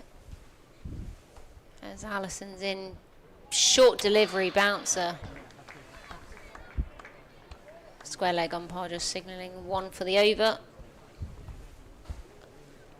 And Charlie is dancing around in the commentary box. Am I? Yeah, looks like you're doing a little nervous. It's because the run chase is getting to a nervy conclusion. I'm fidgety, Nicole. Fidgety, yeah. Is that the word? 103 from 82. Don't want to paint the picture of the listeners with me dancing in the commentary box. It's very exciting. Oh, that's caught the fielder at mid-wicket. In the chest, I think, in the end. So 103 from 13 and a half overs is just looking to get a little bit tighter. Yeah, just, I think, one big over here and it just releases that little bit of pressure. Not quite sure where it's going to come from for a second. But you've got more time than you think. 80 deliveries left in the game, 103 needed. It's more than you think. You know, when you think 103 from, I don't know, 13 overs, it sounds quite a lot. But when you say from 80 deliveries, you know, it sounds not as much. It does to me anyway. Well, you're right. We're in a bit of a balance here of it just kind of not really knowing who is in the better position. Short delivery, pulled away. And that is a 6. Nearly hits a gentleman in the crowd who jumps up. And watch that replay, really well struck. Short delivery, bang. And the man at square leg is not in a chance of catching that one. Yeah, just out to the shorter side of the ground. Horton, lovely shot there as he watches that one. Onto the bat and crunches it into the stand. Just, as we said earlier, to the left side of the centre of the ground today. So closer to that leg side boundary. And again, just back of a length. Oh my goodness me, what is going on here? And that is run out. Horton, I don't know what quite happened there. I think he's hit that into the offside. Tried to go for a quick single. Nichols said no, he's run back and he's too late. Watching the replay, a little bit of a confusion there. Drop and run. Oh no, not a drop and run, Nichols says, and Horton as he turns, it's just too late. And it's a real shame, miscommunication, but let's hope that doesn't unsettle Nichols. And he puts that one in the locker to discuss another time. Well, isn't that a moment that can just change a run chase? 1 wicket followed up by a brilliant run out from Ben Gibbon. That was not an ideal situation. No, it certainly wasn't. And Horton is not looking too happy. Well, I can't imagine he's too pleased being halfway down the wicket before being sent back and having to put the brakes on and turn around and then not even look back at his non-striker. So he's given a few words to the new man in, Dan Douthwaite, who I'm sure wouldn't be wanting to come in with this many required. He's looking to pull out a late cameo, but 13 overs remaining. It's quite a big chap, Douthwaite, isn't he? Yeah, he is, yeah. Towering, muscular. It's how he bowls as well. Heavy ball. Hits a heavy ball too, actually. Oh, he's doing a few stretches there. And D'Oliveira coming here for his 4th over, 1 for 13 so far. Nichols 64 from 84 deliveries. He knows he's got a job to do and the youngster is very much up for it. Oh my Gideon, that's a full toss. and patted up to long on. Just got away with that one. Dan Douthwaite pulling out a couple more of those stretches you picked up on there, Nicole. Tweaky hamstring, maybe. Oh, looks a bit more like a quad thing, I think.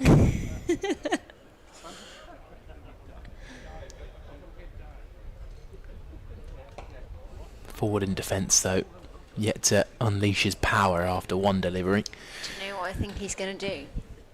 I'd love to know. I think he's going to smack it over the side screen. What, this ball? Not this ball, no, in a minute. Flight and delivery is just going to go. Oh, it's a lovely late cut there. Just beaten the back of backward point and raced away for 4. Just looks like if it's in his slot, he's going to smack it straight. I might be wrong. I've never actually seen him bat. Well, that was a sign of finesse. That was. Through a tiny gap between backward point It and really surprised me. short third man. Not quite the bludgeon you expected. Forward again this time, little inside edge onto the pad. Appreciation from keeper Cullen. D'Oliveira, I think this might be his last over. Flighted delivery hits strong. Back to the bowler. No run. Yeah, I might have picked that wrong, but I've never seen him bat. Full delivery, just driven nicely down the ground. And they wouldn't mind him being on strike for the next over. Douthwaite is the new batter. Nichols just starving him of the strike. Stuck on 65 off 85 deliveries. Glamorgan 188 for 5 for anyone who's just joining us. It's 91 to win from 12 overs. 5 wickets in hand. And a lovely evening here in Cardiff. As there's a little bit more shade as well. A little bit more people in the shade now. Here comes George O'Connor then. From the River Taff end. I wouldn't bail out on your prediction just yet. I'd hold it. The Dan Douthwaite. Okay. Pump over the sight screen. Admittedly, I guess it's unlikely, but imagine if it comes off, Nicole. Imagine. Here's O'Connor. I mean, I'm not convinced on O'Connor pumping it over the side screen. What? Because he's bowling? No, I meant I don't think he'll do it for this bowler. Oh, okay. But I think for a spinner, I can imagine he would. Mm. If it's there, if it's up, it's off, as they say. Okay. But I might have got it wrong. It just. Well, I to be honest, I'd have just left it where it was because it was a vague enough prediction that could happen at any time. I like to be quite specific. Vague is not my forte. Yes, that's a lovely shot off the hip there, just the single into mid wicket. Bit of a cheeky throw there from Worcester as he's launched that into the rough, about closer to himself than to the keeper. Well, it probably just beats the moment where the ball collided with Henry Cullen, who was just in the way of a throw. Full toss and slap to a diving extra cover. Good stop from him. Ben Gibbon in there, the man with the run out of Alex Horton not too long ago.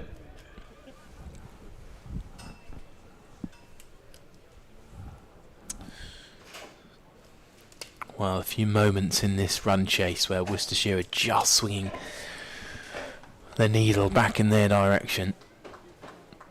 A little fielding change or a message delivered from D'Oliveira from backward point. Steely-eyed O'Connor.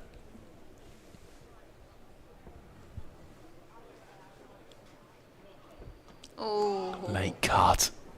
Wasn't connected with. D'Oliveira's thrown it and had to run after the ball as his throw was a bit more accurate than he predicted. I think he's very excitable, D'Oliveira. Mm. He's very wants to be in amongst it all the time. I like it. I like the energy. I think it's something with leg spinners.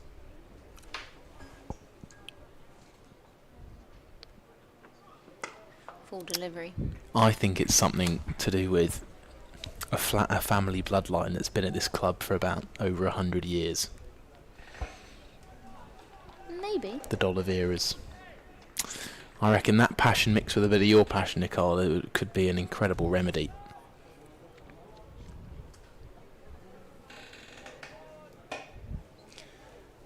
Now, Nichols, where's he thinking? I think he wants to pierce that pocket through a extra cover. That's a very wide delivery. O'Connor way outside the popping crease that.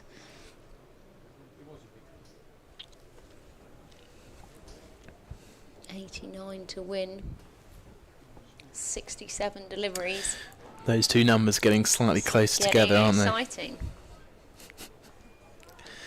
Well, you've been asking for entertainment all day. I know, I like it from a neutral perspective. Keeps everyone on their toes, and that one is a shorter delivery.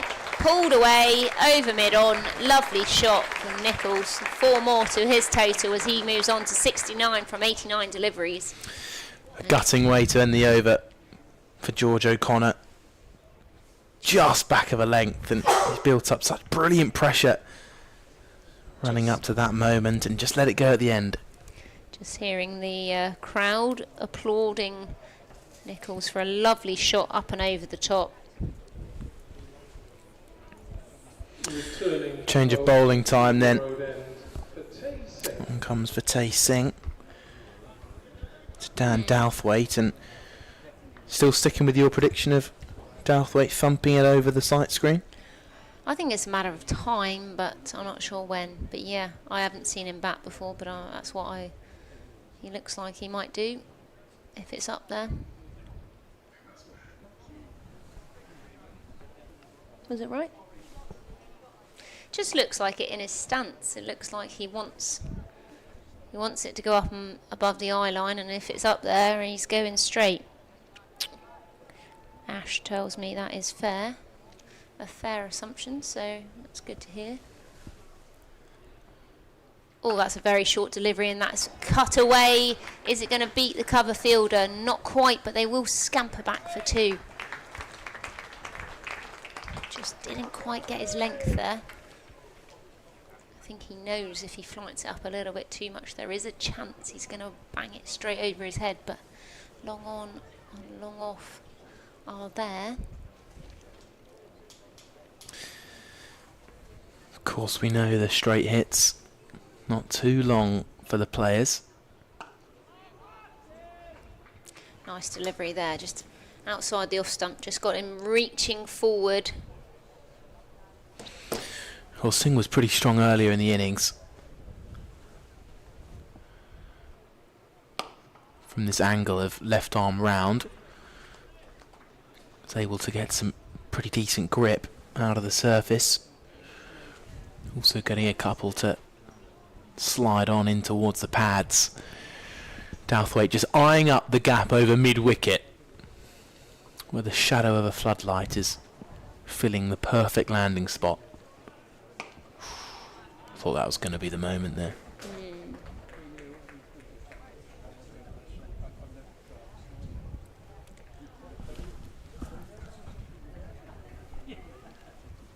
Full delivery, just driven straight down the ground. Nice single he comes through for.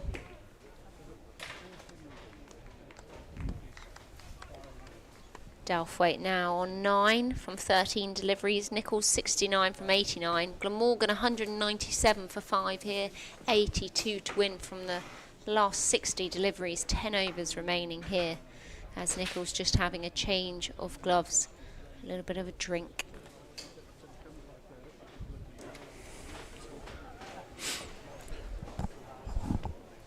Looks like it's going to be a free hit. Just been signalled. Was he doing a power play? Oh, no, power play, not free hit. Sorry, that was different. I was, God, why was he doing that? I think that's bizarre. I think, is there some rule? Yes, it was. I was just mistaking my circular hand above the head hand movements there. They're not actually, they're quite similar, aren't they? Very similar, they are. I was thinking. That's a new one. Yeah, I think, well, how does that Free work? We've hit just at the finished an beginning, over. over. Yeah, what's going on there? Like a retrospective. There we go. Good. I'm glad that's been cleared up. I blame the umpire for not being more clear in their gesture, but No, that was quite a... Maybe he's a little bit tired. Been out in the sun all it day. has been a long day. Fair enough. Well, nice prospect, I think. We've got a... This feels a little bit like these sort of numbers that we had on Friday and we got down to a last baller. Possible we could have another one again, I think. O'Connor in, short delivery. Just hit straight there to backward point. Dalthwaite just thinking, sure we have a single. We nearly had a repeat of the run out, which we wouldn't want again. No, that did feel like a bit of a moment watching on next door. Alex Horton, he's been such a clean striker, and to lose him in that fashion in this stage of the match was a bit of a gut punch. But Dalthwaite, good man to have in this situation, mind. Full delivery, struck well, but real tidy piece of fielding there from Gibbon in the cover. And Nichols leaping back into his crease in panic, just desperate for the same thing doesn't happen to him that happened to Alex Horton. But you put in the full dive there just in case he decided to have a go. So O'Connor, well, very tidy figures, great figures, 1 for 23 into the 8th over. Doesn't give him much away. Oof, goes full, dug it out well there. Yeah, good contest this. Dan Dalthwaite wanting to get on anything that he thinks he can get under. I reckon he'll try and hit it in the taff. Yeah, I think he knows he's got to bide his time. He doesn't want to go too early, but definitely looks like that's what he wants. Wants to be able to free his arms. Very tall.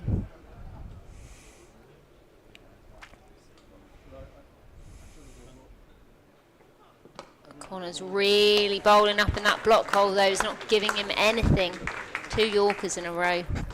It'll be interesting just to see whether this pressure that's been produced here, 4 dots, it's not what Glamorgan want in this situation. Is it going to, how's Dan Dalthwaite going to react?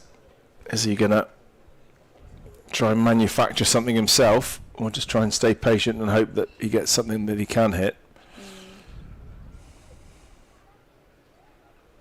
Slower ball, and that one Been put away, I think. is just going to plop for 6. Actually, he didn't actually go for that. No, that feels like a slightly strange decision, given how he bowled. He was successfully getting those balls right up in the block hole. I think even if Dan Dalthwaite was going to second guess those Yorkers, they're quite difficult to play anyway, aren't they? And if you know it's coming, if it's a good ball and well delivered, as it was, a low, slow, full toss was gratefully received and helped over square leg. So all of a sudden, you know, that 6 has just kind of got us over back on track. Good what a shot. powerful shot. Well fielded. That's a good bit of work. Keeps it to a single. That's excellent down there. Yeah, that was racing across the square, and the ball tends to skid off the square. You can get quite awkward pickups there, so a real fine piece of fielding. There's a Dava down there, yeah. It was good. Very clean. Coming over the pitches as well, which can be a bit bobbly, can't they? And you get a funny skids bounce on. off them. Yeah. Well, there we go. That was an interesting over. And I wonder whether O'Connor will be pulling out the slower ball again. My suggestion is maybe not just at the moment. No, he was hitting the Yorkers He perfectly. was. He's bowling them really nicely. Well, why change it if it's going well? I'm not sure what Dan Dalthwaite could have done. I think only Joss Butler can hit Yorkers for 6. There's not many people who can do that. Dalthwaite give it a go, I'm sure, but well. 204 for yeah. 5. Yeah. 75 needed from 54 deliveries. Anyone joining us? It's a beautiful evening here in Spire Gardens. And Don't go anywhere, I think's the message. I think this one could be a thriller. for an entertaining evening. I think Glamorgan had a habit of taking gains down to the last ball in the blast, and it's quite an exciting, entertaining habit they're now developing in the Metrobank One Day Cup as well. one off the first ball here. Jake Libby just having a chat with the bowler.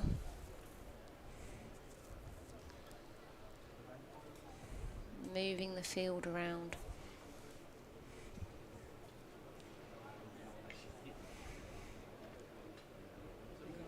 Going to open up the leg side by the looks of it.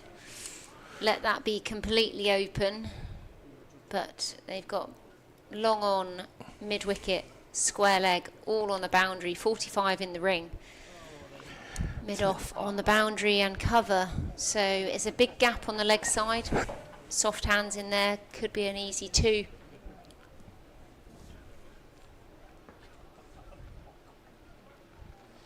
Nichols on the strike. Just a single there in the offside. Well, interesting with those field changes, it's not just about having a fielder in the right place, it's having the right fielder in the right place, and so fielders running quite a long distance to be moved around and want to put the right fielders. Try and get your most dynamic fielders in the places where they're needed, and maybe try and move the fielders you think you need to hide a little bit in the areas where there hopefully won't be too much running to be done. Short delivery. Does get it out to the leg side, but only going to come through for a single. Is that why you don't like the sun hats? As soon as you started running, though, they blow off as soon as you start running at any sort of pace, don't they? I just always found them a little bit awkward. I like a cap. Oh, come down the wicket, that's gone up. Jake Libby is under that, I think. And that's a catch for the captain. Just kept hold of that as he's lying on the floor. Almost bobbled out of his hands as he's laughing. Well, Callum Nichols has to go. It's his highest score for Glamorgan for 70. Has played so well. It's given Glamorgan a chance here with that excellent partnership with Jack Cope-Bell. But now they've both gone in fairly quick succession. Alex Horton too, getting run out. And you'd think the match is probably swinging now in the favour of Worcestershire. And you can see how disappointed he is as he trudges off there, rocking his head back. Can't quite believe what he's done. He's played so well. Real shame. He was batting nicely. Played a very patient innings, really. Just didn't quite get hold of that, and top edge slices it up. Gone a long way up. And Jake Libby just juggles that, but keeps hold of it in the end. And he's really disappointed. I'm just looking who's coming down the steps now. Tim van der Hoofden, you'd think. Yep. The Centurion from Friday. I'm sure he's calling himself a proper all-rounder now. Wow. Why not? It was a great knock. And it's going to need something probably equally heroic, you'd think. Hasn't probably got time to get 100. Well, he definitely hasn't, with only 72 left to win. But he certainly has a chance to make a match-winning contribution. 72 off 49 is challenging, but not unheard of. And our 2 players out in the middle here who can both hit a long ball. But it's, I guess, up to Worcestershire to make sure they don't bowl them anything that can be hit for 6. So a long conversation going on between Singh and his captain. Yeah, Singh has bowled nicely, 1 for 38. Just managed to maintain a pretty good level of control.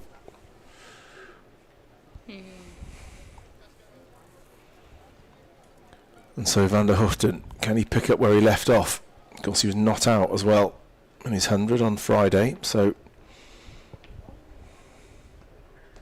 Flighted delivery, just worked off the legs. Comes through for a single. 208 for 6 at the end of with 8 overs left. Well, they've just got to take this deep now, haven't they? Kind of with 8 overs to go. How much we were sort of talking about this. I wonder if they've got little milestones in their head about what they think they'll need. I mean, you wouldn't want to have to be chasing much more than 15 in the last over to give yourself a chance. They didn't manage to get 6 on To be on honest, you Friday. don't really want more than 12. That's doable, No. Yeah. you know, in an ideal situation. Otherwise, you're just leaving yourself a little bit too much to do. You lose a wicket and the pressure's on the new batter. It's a lot to ask to come in and deliver that, particularly being lower order now. So, is there a bowler that Glamorgan They think need to target. they can target and take on? Is there someone who they can take down for something big, with a couple of maximums and maybe another boundary as well? Arguably, would they try and target someone who's bowling from the River Taff end, you know, with a shorter leg side boundary? Unless they're strong over the covers, then they could go the other end. Yeah, maybe. Well, it's Allison, who's only got 2 left. 1 for 40 so far. Ben Allison.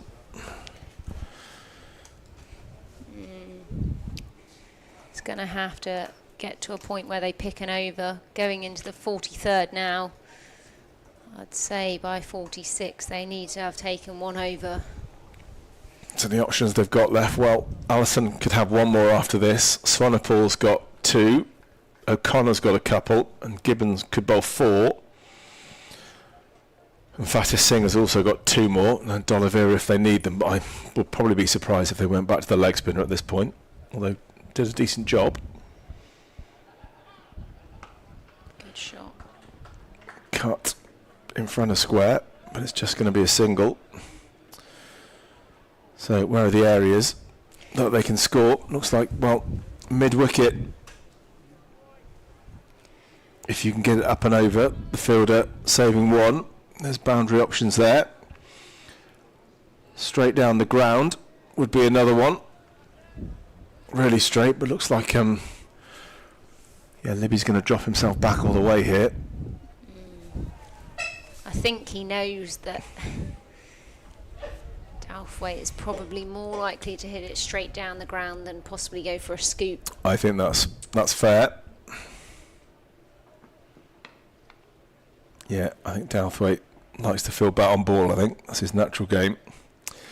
So another single. I could see the scoop being on here. Well, just to see whether he's prepared to play that sort of shot. Again, can hit 6s straight. We saw that early this weekend. Van der Hoosten. Fine leg's gone back now. And they brought mid-off up. Again. Come back for 2. Good work from Davalath as well, just to keep it to 2. So we're all going to need a bit more than 2s are good, as long as there's some boundaries as well in the mix. Yeah, required rate, if we're going to do this in terms of overs, 9.1, if that kind of helps you gauge where we are in the match. 67 off 44.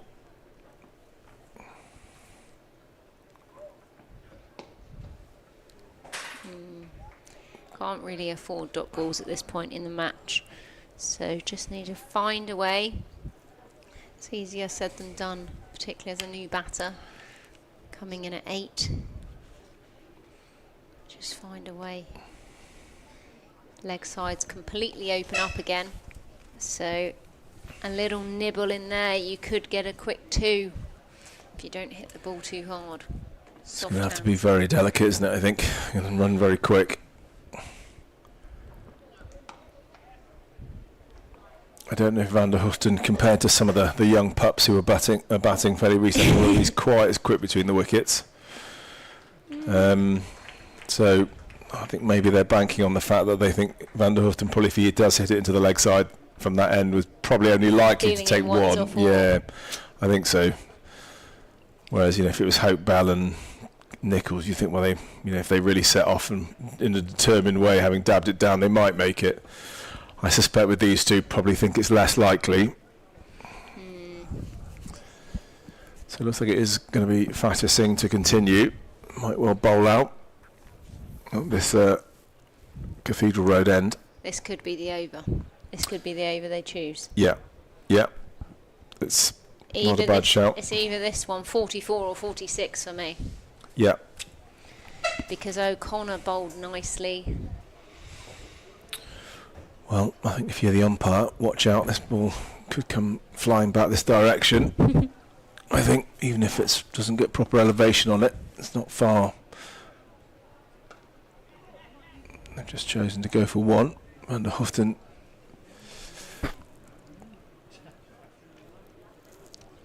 Yeah, I would be amazed if Dalthwaite doesn't have a swish at one of these.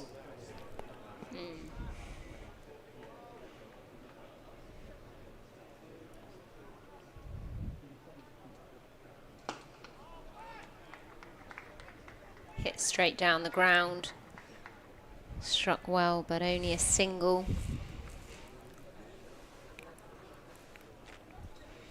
So it's waiting for the right ball.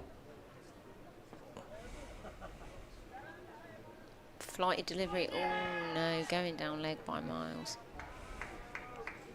Desperate appeal from the bowler. Sometimes I think those appeals are thrown in just to try and distract the batters from Stop deciding to run a single, yeah. just to make them sort of sort of confused and scramble the brain a bit. Panic sets in. The flighted delivery just worked off the legs. No run there as that's hit straight to 45.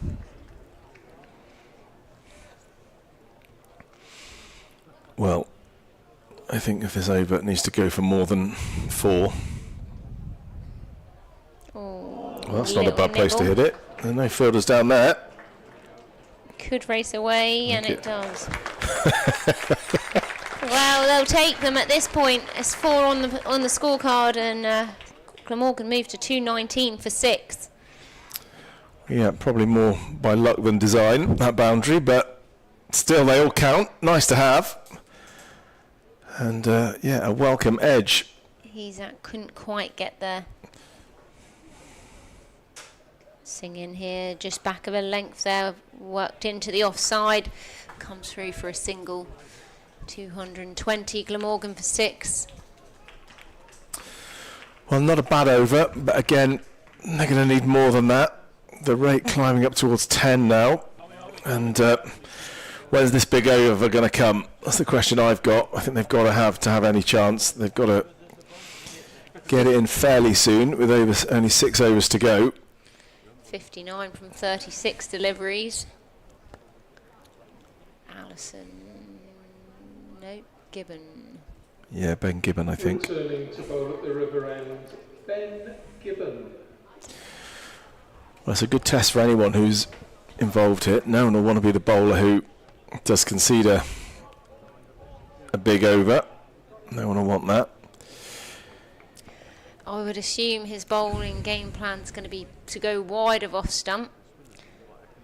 Will the batter come across his stumps and try and flick one into the stand on the short boundary? Yeah. No, I don't step across. It's probably just to try and... Van der Hoften's having a good look at the leg side boundary to see who's there. It's just deep square and deep fine leg. There is a gap over mid-wicket if he can get it over there. Goes straight. Lovely nice shot. Powerfully hit. Straight back past the bowler for 4. It's a good safe option. Short straight. Well, so as long as you don't get caught and you hit it hard enough. Yeah, and well, you've got plenty of elevation on that as well. You're right. Gets there in a flash. There's no chance for the fielder there running round it long on. So that's a good start. Is this the over? I think it is. Well, Gibbon hasn't bowled for a while, has he? I don't think. So maybe as he settles back into it, chance to put some pressure back on him. Jake Libby saying to him, what's your plan? Do you want to change anything with the field? He said, no, let's go again. Just worked into the leg side, no run. Wasn't able to put his hands through that. Can you flick those straight balls and just flick it over mid wicket? Get it up and over. Yeah, there's a nice pocket there. Aim for the scoreboard if you can get it, elevate it over the mid wicket in the ring.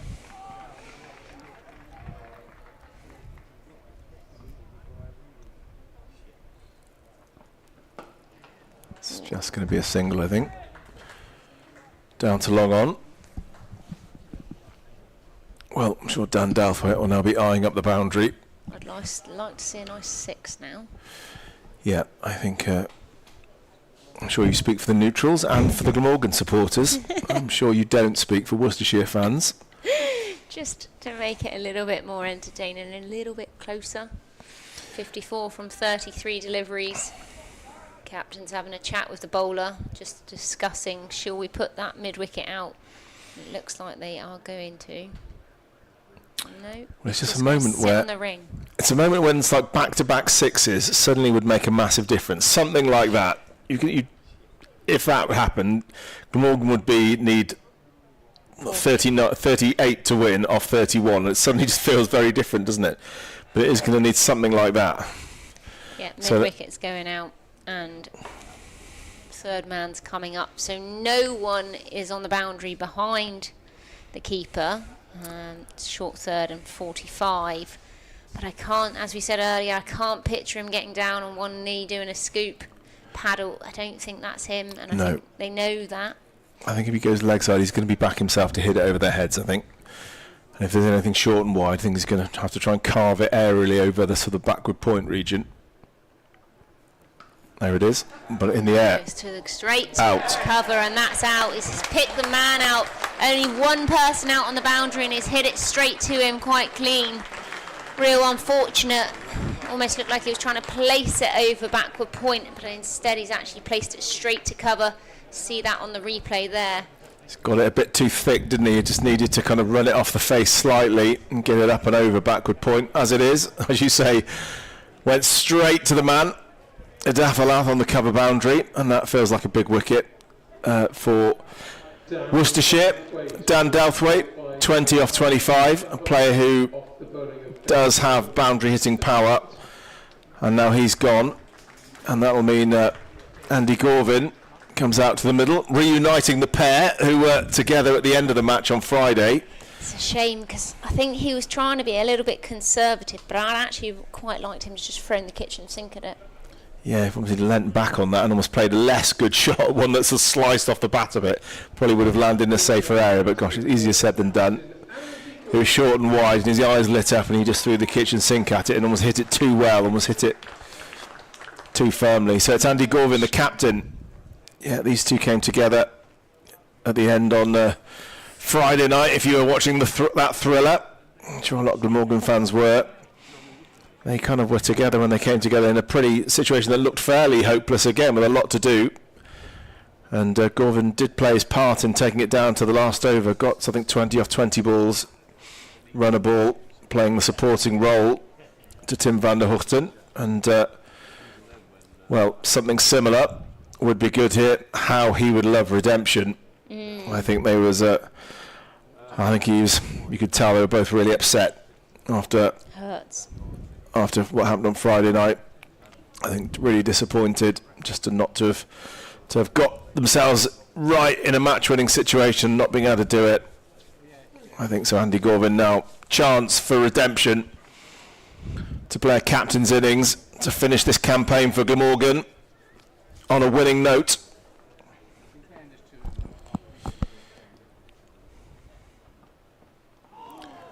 Well, almost ends in calamity first ball. Luckily, plays and misses. Well, again, still, 30 balls to go. You can score a lot of runs in 30 balls, but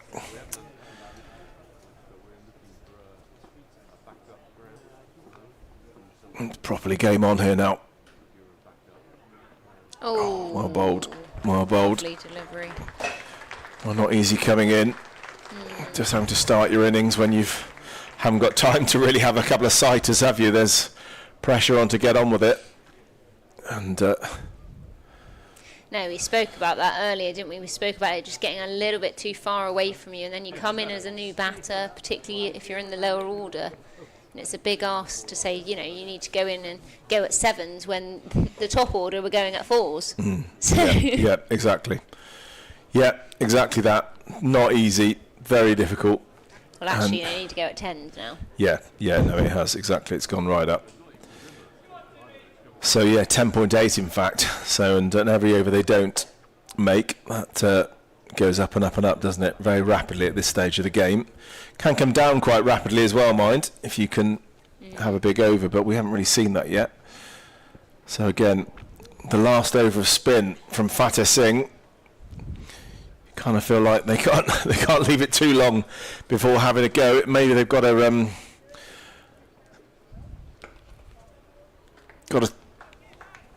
play their cards here now, Glamorgan, before it's too late.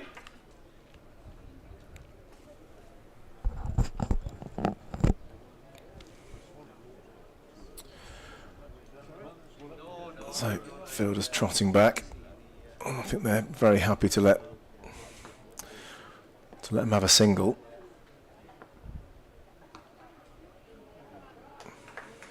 Nice single there, played out to the cover boundary fielder. It's a real shame. Just want to see Glamorgan have a couple boundaries, because I think they bowled and fielded fantastically.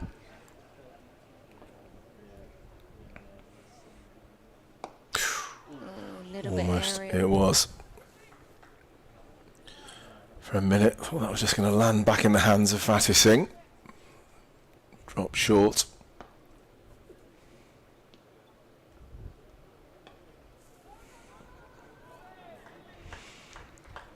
Well, not much aggressive intent so far to this. No one's decided to come down and try and get to the pitch and hit straight. It feels a little bit like this game is drifting away unless someone can do something. Well, that's a handy shot. And that is going to roll away. Well, the edge is the most fruitful shot at the moment.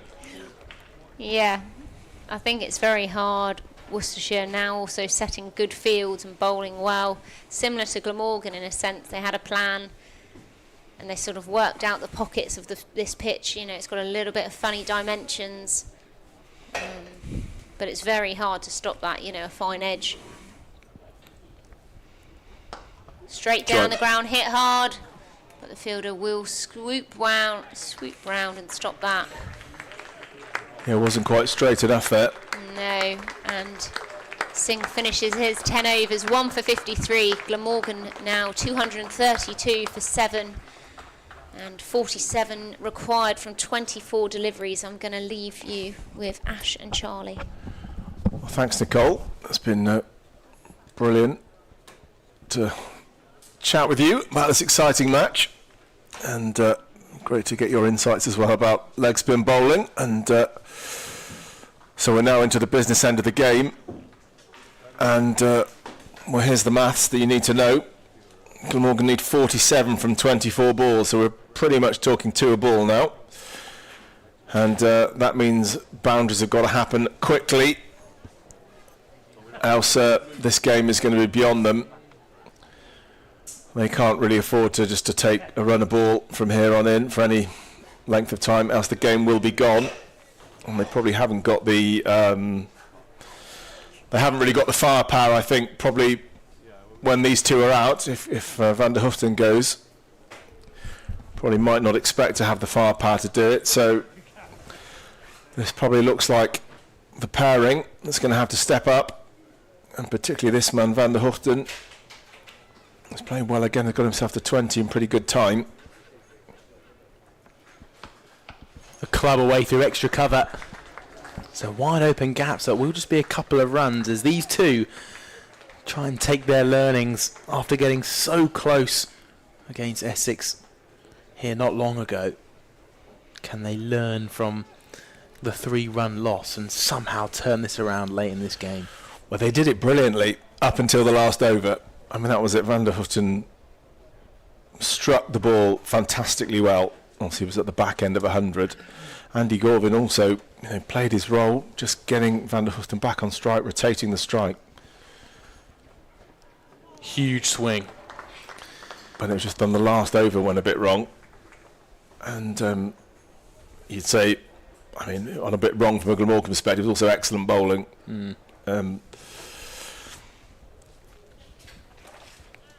Well, there'll definitely be a few thoughts and a few needs of revenge almost. Not even that this was the side that dealt that defeat. It's just they'll want to get a win over the line Just one in the tournament so far, Glamorgan. This should just be a single. And is clean pick up from the man at deep square and a bullet of a throw. Yeah, tidy take by Henry Cullen in the end there. That one really skips off the pitches, didn't it, off the dry ends of the practice pitches, and stuck a glove up, and was glad to see the ball sticking. So, in boundary options, I sort of think a flofted flat bat over the offside, over extra cover or mid-off, if you can get good contact on it, it's probably not a bad option. Equally, if you can hit the ball really hard in the air over point, there's a big space out there as well, but you need a bit of width to do that, or you need to step away and create an angle. So, nothing easy.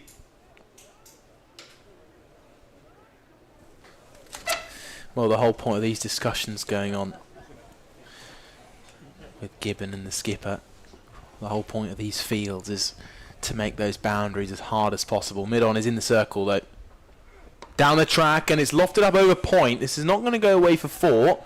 Dafalath doing the work, preventing the second run. Good work from him out in the deep. He's been very, very good out there.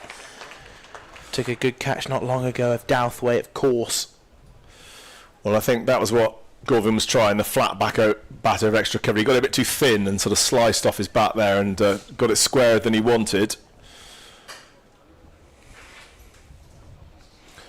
So now Van der Hoogten, you'd think probably he will be looking similar sorts of areas if the ball is on off stump or outside off stump. If it's short, I think trying to get it up and over point will be a good option. Or if it's a bit more pitched up, trying to get it aerially over the extra cover mid-off region. Fine leg also in the circle. This is just going to be a single. Boundaries needed for Glamorgan. 1 ball left in this over. Gorvin on strike. 42 needed from 19. Well, it'd be a good time just to nail a few Yorkers, I think, wouldn't it, if you're a fast bowler for Worcestershire. When you do bowl those, I know they've slightly gone out of fashion. The wide Yorkers sort of replaced the straight Yorker as the go-to, but if you bowl a good straight Yorker, there's not a lot you can do with it. And they've got a bit of protection with a deep fine leg as well, and a deep third man, so it's probably a reasonable shout. What they don't want is to allow these batters to get underneath the ball, anything that's sort of length, and just hit through the line to this relatively short leg side boundary here, or even hit it straight. There's the ramp. Fine leg is in the game. It doesn't quite have the legs. Yes, it does. 1 bounce and 4. Well, so Gorvin manages to find a boundary on the final ball of the over, which is going to have a profound impact, perhaps. Well, it's a good shot. Need to start being creative, I think, or trying to seize the initiative and try and knock these bowlers off their rhythm. And Andy Gorvin, that's the first sort of, well, unconventional. It is almost convention these days to play those sort of shots. It's but the first one where he's trying to hit it 360 or in a slightly unusual area, and played it actually really nicely, straight over the keeper's head in the end. Pretty much it hit the sight screen, and we need a bit more of that. I think the equation is still, you'd have to say, very much in the favour of Worcestershire. I'd much rather be in their boots at the moment. 38 needed for Glamorgan off just 18 deliveries, so that's 3 overs, and I think one of these overs, we've been saying this since about over 42, needs to go, someone needs to go big here, and you'd think it's something 2 or 3 boundaries, probably 3 boundaries in an over, and ideally with a couple of 6s, I think is probably what they need. So they are hitting to a very short straight boundary here, so anything in the slot I think Van der Hoogten's going to have a go at. It's O'Connor, 1 for 30 from his 8 overs so far. Bowling right arm over the wicket, and that has been launched. I think that's going to go. It does. Goes for 4. Well, boundary from the first ball. Sort of hopeful applause from the Glamorgan faithful down below us.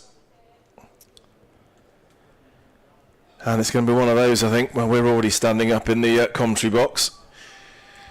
Well, that's the danger of going for the Yorker, isn't it? You miss it ever so slightly, and all of a sudden it's a 4-ball. Now there's a lot on the shoulders of the young George O'Connor, who's been given the ball late on to bowl the 2 most important overs. Can he see it through? Goes hard and straight again. Has he got enough on it? He has. It's gone all the way, I think. It's just cleared the rope. And it's 6 from Van der Houten. Well, is this the big over we've been wanting? Is this the big over that this game needs to take it deep? Now, this is going to pose several questions to the youngster. He's in discussions with Ben Allison, George O'Connor, and well, isn't this a brilliant fight back here from Glamorgan? Van der Houten, 4-6. There's 2 things here. You've got to have a good plan, but if you have a good plan, can you execute the plan? They're the 2 questions that George O'Connor's got to answer here. Van der Houten just going to be 1. Straight to the fielder, who's quite deep. When they get through for a single. That's not bad. 11 from the first 3. Over to Andy Gorvin now. At the very least, we'll want to just rotate the strike and get Van der Houten on. But if he's got a chance of finding the boundary himself, even better.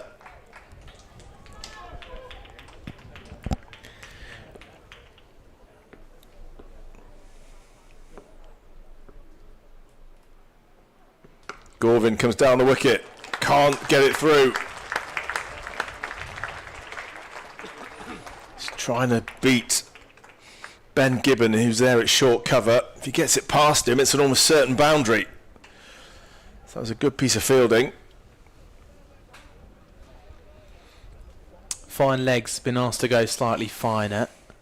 Wonder if square leg might go too. Is that a sign maybe this ball could be shorter, or maybe it's a bluff?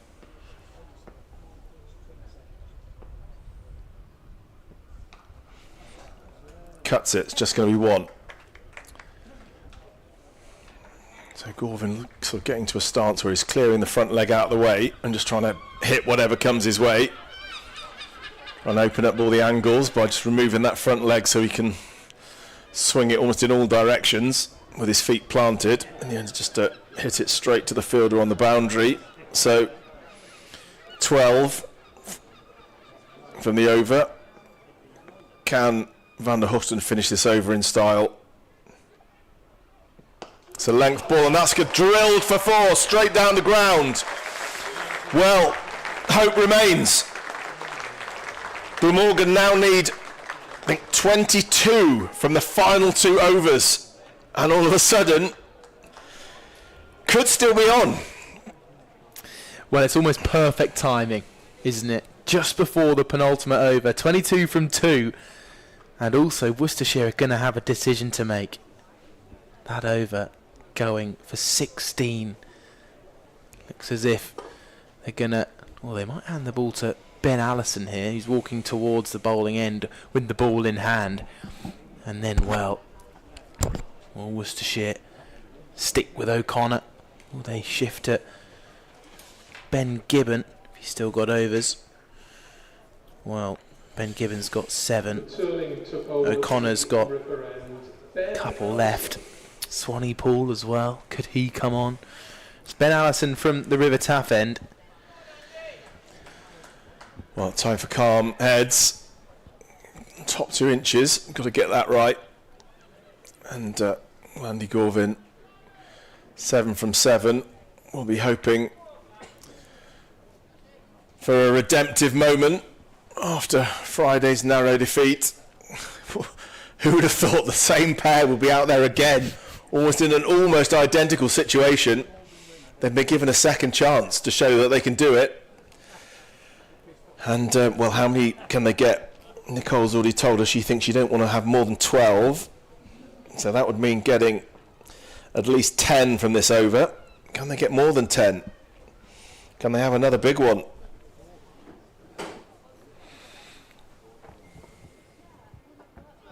Slower ball outside off, beats the bat. Very good start from Allison. And you'll need as many of those as possible. And for all those tuning in, the cut-off is 6:46, so Worcestershire won't have to worry about rushing through their overs to prevent or to be asked of an extra fielder to come inside the ring. Plenty of seagulls swooping across the scoreboard, coming to watch this mighty fine finish. 2 balls, 2 runs a ball needed. Gorvin hits it into the vacant mid-wicket area. Hasn't quite got the legs on it, but they do come back for 2. Well, it was a good shot in the right sort of area. Couldn't quite hit it hard enough to get it all the way to the boundary. But this feels like a big moment to me for Andy Gorvin. I'm sure Friday night is fresh in his memory, even if he's trying to put it out of his head. It's going to be difficult not to think about it. Not to think about what happened there. Can he just be really clear mentally about what needs to happen here, what he needs to do?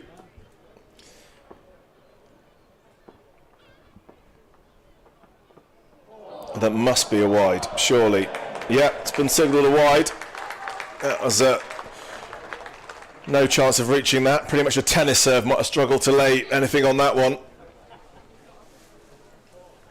And it's an extra run and an extra ball. Well, how crucial could that be in the final shake-up?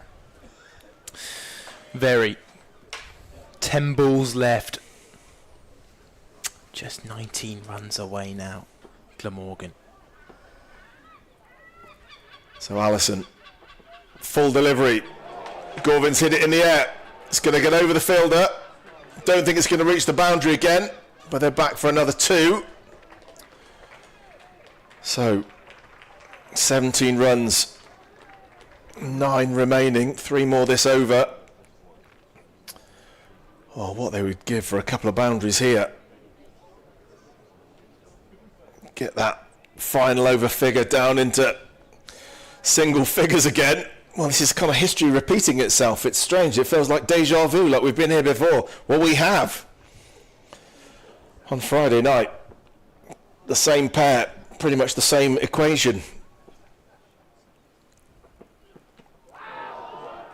Oh, trouble. Oh, and he survives. And they're going to scramble home for a single. Well, would you believe it? Went for the stumps. Gorvin leapt back in. Well, we'll watch this again. Oh, every ball's dramatic now. Here it is. Gorvin, LBW appeal, tried to scramble with the single, lunged back as the ball missed the stumps and went for overthrows, then had to hair up the other end and made it. Well, perhaps the most dramatic single we've had all day. And importantly, it gets Van der Hoosten on strike. And fine leg's been brought inside the circle for him. All 3 in front of square on the leg side, out on the boundary. Deep cover as well. And now Worcestershire have got that decision. Who more can they put out on the ring? It's going to be Kashif Ali, who goes out to a very wide, deep third man. But on the 45, even finer than that, Brett D'Oliveira is going to be inside the ring. So a big gap out in the point region. Deep mid-wicket now inside the ring. He comes round to square leg and just 2 deep fielders out on the leg side. This looks like it could be a wide Yorker territory, but with third man up, it's a risky play. Interesting field set here by Worcestershire. Well, can he flick it over square leg? Can he hit it hard into the mid-wicket region? What about slicing it over third man? Lots of options, but where's the ball going to be? You think probably what he'd most like is something in the slot. Great shot. That has been hit amazingly well. It's gone away for 4. A glorious cover drive from Tim van der Hoosten. And Glamorgan now getting closer. 12 to win. With 7 balls left. Do you know, if he hits this for 6, we're exactly in the same scenario. If this ball goes for 6, we would be in exactly the same scenario with the same people facing. It would be like the dress rehearsal was Friday night, tonight's the real thing. So who knows? We'll see. This has got to go for 6 for that scenario to unfold. And that's a lot to ask, but Van der Houten drives in the air, chance, and out. Well, dramatic swing again. Tim Van der Houten goes. It's a brilliant catch under pressure from Rehan Udavalath, and possibly that is Glamorgan's chances drifting away. Hope still remains, mathematically still very possible, but Van der Houten, the man who you would think had the most power, another brilliant knock from him, 45 from 29, has taken this game deep, and he's done his job, but now can the tail enders produce a miracle? Well, it's completely changed this game on its head. A dejected Van der Houten trudges up the steps, and here comes the new man. 12 off the last over for Glamorgan. It's a brilliant scene here as the sun sets on the evening here in Cardiff, and it's set up for a tremendous story for the final over. Well, Romano Franco, I don't think he's batted too often. He's had a few knocks, but he won't have played many with this much resting on it. Coming in at number 10. And only one more player to come in, young Tom Edwards, batting at number 11. So, 12 to win from the final over. Well, they are serving up drama match after match at the moment. And, well, it's that magic number 12 that Nicole was talking about. That's what's required. Well, 19-year-old Franco to the crease. 7 innings in this day cricket. An average of 7. If you can get that, well, more than halfway to the 12 runs required. Gibbon's going to be the man. Poor George O'Connor just got the 1 over in. Went for 16. So Ben Gibbon is going to be the man. They've been doing a lot of deliberating at the top of the bowling mark, haven't they, today? Yeah, well, you just got to get it right here. This is the moment when you've really got to deliver. Pressure on Gibbon. It's Andy Gorvin, the Glamorgan captain, to face. Pulls into the leg side. It's just going to be 1. Well, that's a good result for Worcestershire. Romano Franco, well, got to face his first ball, and the crowd here is willing him to hit it to the boundary. Comes down and has a chat with his skipper, and, well, Gibbon got that first ball right. This is the ball a boundary's needed for Glamorgan. If they can find a boundary here, because 11 or 10 or 4 looks a lot scarier than it would do if they can find a boundary on this ball. And as the field begins to be set, the left-hander Romano Franco needs to think, where can he find his boundary? It's a tough ask for the man without having faced a ball. Well, maybe that's the one slight thing that could make it more difficult for Worcestershire, for Gibbon, the bowler. That, in fact, he is a left-hander, and therefore he can access that shorter boundary. With anything sort of straight, potentially, anything short, might be able to pull it towards the pavilion. I think they'll be hoping that he hits it into the deep open spaces on the offside, where they've got to run them, and they're just trying to get their field right. So now there's 3 fielders in the deep on the offside. That definitely seems to be the plan. I fully suspect that this will be wide of off stump somewhere. The question is,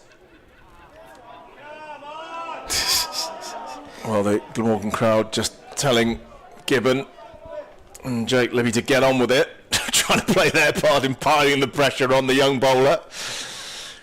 Well, everyone's a bit tense. I don't know how you're feeling watching this. We are on edge. So, Romano Franco to face his first ball. It is a wide one. Wide Yorker. Well bowled. Not much he could do with that apart from dab it out for a single. Yeah, brilliant delivery from Ben Gibbon under all this pressure in the closing stages to bowl a 1 over spell at the end.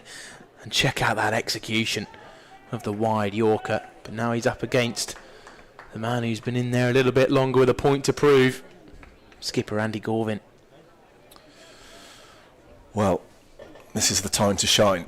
Got 4 balls to do it. Can only hit a couple of them to the boundary. You think it needs to happen pretty quickly. Picks it up over the legs. Has he got enough on it? He has. He's got 4. Brilliant shot by Gorvin. Well, he clipped it off his legs. It was in the air, but in the end he timed it well enough. So it skipped away from Hidlavalath coming round in the deep. Couldn't get a hand on it.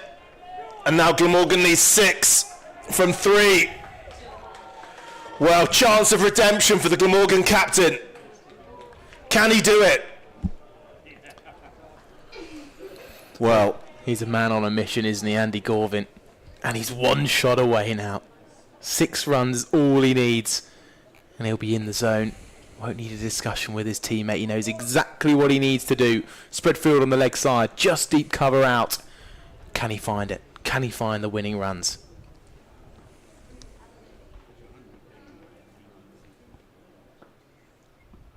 Comes down the wicket, drives into the covers.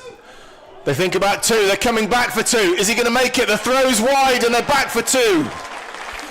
So Glamorgan need 4 from the last 2 balls. Well, I'm sure Andy Gorvin's never run that fast in his life.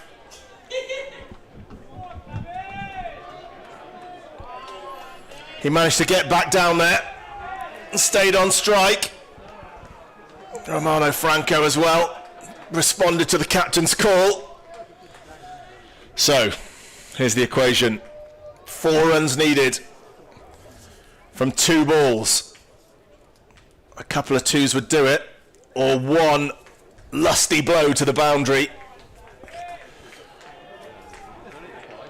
Pressure now on everyone here. Chance for redemption for Gorvin. Pressure on Gibbon. Can he be the hero? Gorvin hits it down straight. Franco's going to come back. Can he get back? He does. They're back. So 2 needed to win from the last ball. 1 to tie. Well, I think tie would leave everyone dissatisfied here. That's probably what no one wants. Well, each of those last 2s have almost been less important in the runs department, more important on the Gorvin getting back on strike department. And he's got 1 ball to get 2 runs or more. And again, here comes the discussion. Jake Libby, Ben Allison, Ben Gibbon. And it won't be long before the Glamorgan fans below us will be telling them to hurry up. Well, I got goosebumps here. I don't know about you. It just feels like there is another story here. A story about Andy Gorvin, the man who walked off feeling like he'd failed on Friday night to get Glamorgan over the line. And now he is the man. 1 ball to face. Needs 2 balls to win. What a moment that would be. Again, taking their time here. They're going to get the keeper to stand up, I think. That's almost certainly what's going to happen here. Are they just waiting for the helmet to come on? Imagine if Glamorgan... Well, the crowd are now shouting for the umpire to intervene with this delay. I think that's probably... there's no cut-off time to be dealt with, so they can definitely do this. They just want to make sure they get it exactly right. And he has got the helmet on now, Henry Cullen, the wicket-keeper, just to make sure that Andy Gorvin will think twice about trotting down the wicket to try and turn this into a half volley. Oh, what pressure on Gibbon now. What pressure. He's gone for 10 runs from the first 5 balls of the over. Glamorgan now need 2 runs to win, and still the deliberations continue. Well, who's going to be the hero fielder? Is it going to be a run out? So here we go. Gibbon to Gorvin. Gorvin edges it, and he's done it! Glamorgan have done it! Andy Gorman is the hero. Redemption for the Glamorgan captain after the disappointment of Friday night. And the skipper is the hero. And there's delight around Sophia Gardens as the home crowd celebrate an inspirational victory to end their campaign. And relief must be pouring out of Andy Gorman. He's got a calm face. But wow, that is redemption for the skipper. An incredible win. And that is one of the most dramatic finishes you're ever likely to see, Charlie. Well, it certainly is. And what a knock at the end from Andy Gorman, taking all that he could take from that agonising defeat to Essex not too long ago. And he gets over the line with this shot. Off the toe end of the bat. A fist bump there, the passion in the celebration. Romano Franco was pretty pleased as well. And it's been a dramatic chase for Glamorgan. That points out of it, that points on top, and then they just managed to get it over the line in the end. Well, Gorman, as he walks off, quite a muted reaction. I mean, I don't know what he's feeling. I mean, my emotions are, I'm churning up here. I'm slightly tearing up. I just can imagine how he's feeling. That feels big for him. He's played the captain's innings. He's stood up under massive pressure, and he's delivered when his team really needed it. And he walks off quite rightly to receive the applause of the crowd who have stayed on to watch a classic finish. Heading up the steps now after another amazing game of cricket here at Sophia Gardens. Glamorgan have won this match against Worcestershire by 2 wickets, and there's the card.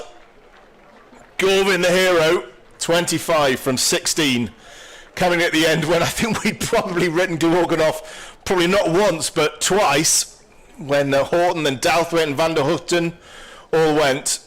But it was Andy Gorman showing what he's made of, showing his courage, showing his determination, showing his resilience to get Glamorgan over the line.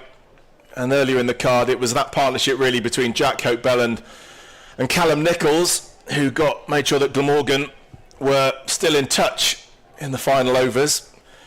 Useful knock as well from Tim van der Houten, continuing his fantastic run of form with a bat. But then it was Andy Gorman, the hero, out there in the middle with the young Romano Franco, who got Glamorgan over the line. 281 for 8. And here's a look at the bowlers then. Agonising for Worcestershire. A lot of good performances. We'll start with George O'Connor, 9 overs, 1 for 46. Just that 1 over towards the end, which just slightly dampened his figures. But Swanee Pole didn't come back on at the end, 0 for 45 from his 8. Ben Allison, he was terrific, 2 wickets for 55 runs. And Ben Gibbon, he had the agonising job of delivering the final over under the pressure, under the heat from the Glamorgan fans. And he did a pretty good job just on the last ball, wide outside the off stump, and it was just tickled on its way down towards third man for a match-winning boundary. 1 wicket for Singh, and of course Brett D'Oliveira getting in on the act as well. As we look at the match summary, Worcestershire Rapids setting that total of 279. We thought that was just about perfectly par on this wicket. And Glamorgan, many thanks to Nichols and Hope-Bell, and of course later down the order, Van der Houten with that 45, and Andy Gorman 25 not out from 16 balls. Ash, just take us through what that means. Well, for Glamorgan. Do you know what? I think where I'll start here, I think personally that's massive for Andy Gorman. I think he is a fantastic professional, a guy who's really respected and liked at the club here, a guy who was given responsibility in this campaign, and the campaign's been difficult. They won their first match, and now they've won their last match. But I think what was so hard is that Andy Gorman would have taken it on himself personally that they didn't win the previous game, having Tim van der Houten dragged Glamorgan back into contention, and then he would have been disappointed not to have scored any runs from the first 3 balls he faced from the last over on Friday night, as Glamorgan just fell short. Well, it was history repeating itself with a more difficult equation. And what I think was so impressive was Andy Gorman took the responsibility on, played some brilliant shots, kept himself calm when they were delaying the final ball, and just kept himself in the zone. Needed 2 off the final ball, and he got it away for 4. And I think that's massive for him. I can imagine in there'll be some big hugs. Wouldn't be surprised there might be a few tears. I'm delighted for him, and delighted that Glamorgan get to finish this campaign with a win. They're nowhere near sort of contention for the knockout stages, but what it does do, I think, is bring a sense of momentum and feel good to the club as they prepare to go back into the Championship. They're well placed, and I think that will give a lot of players a real boost, but particularly for Andy Gorvin, and outstanding performances. Feel really pleased for him. And it's not worth forgetting that Jake Libby, 105, fourth consecutive 100 for him in vain. Cullen as well, supporting brilliantly with that 77 from 81, but it did feel, especially even in the first innings, that Glamorgan were just a couple of steps ahead throughout. Many thanks to that fourfer from Al Hassan in there as well. Yeah, it was a finely balanced game, wasn't it, for a lot of people? But Glamorgan did start well, and they bowled well, and the game slightly swung both ways. Even though Libby and Cullen batted so well, and Libby outstanding. I mean, wow, to watch a guy get his 4th 100 in a row, what a privilege to watch a batsman in that sort of rich vein of form. He was impressive, but it never felt like Glamorgan had lost control. They were largely dealing in singles. There weren't too many big overs that Glamorgan had to contend with, and I think both sides would have been reasonably happy at the halfway stage. And then again, it was sort of a story of looks like Glamorgan had got themselves back into the game, that excellent partnership from the two young guns, Nichols and Hope Bell. But when they went, and then Horton, who has been the star of the batting lineup for Glamorgan, this ran himself out. It looked like this might be a step too far again, but they just don't give up, this Glamorgan side. And Van der Houghton, so impressive. I mean, so impressive how he's just taken responsibility and pressure to get Glamorgan close. And and then fair play to Andy Gorvin. Well done to him, and I think that will be a really big moment in his career. I'm sure it will feel very significant to have won that game and to have starred himself in a significant win. Well, Glamorgan take that win by 2 wickets, their final game of the One Day Cup season in 2026. Worcestershire's qualification hopes take a major dent. They stay on 16 points, and we can safely say that Glamorgan have 2 wins for the tournament, Ash. Yeah, indeed. So, nice to finish on a good note from what's been a disappointing campaign in some ways, but I'm sure they'll look back and think, well, they've blooded some outstanding young players who have the likes of Jack Hope Bell and Callum Nichols, who played really well today. And, good to see people like Alex Horton coming of age in this tournament as well. So I think lots of positives to take into it, particularly the experience they've given to him and the likes of Harry Wallace and so on. So that's, I think, how Glamorgan will definitely look back at it. And it's been enjoyable, and I think it's been good to see a passionate crowd in, desperate for Glamorgan to win, and they've finally got their victory at the final time of asking. So lots of momentum to take into the Championship, I think. Well, thanks, Ash. Ash Crowther, absolutely terrific here at Glamorgan. Thanks to Nicole as well. It's been a pleasure to hear your voice. I've been Charlie Harden. We thank you very much for listening as Glamorgan end their campaign with a 2-wicket win over Worcestershire. Thank you.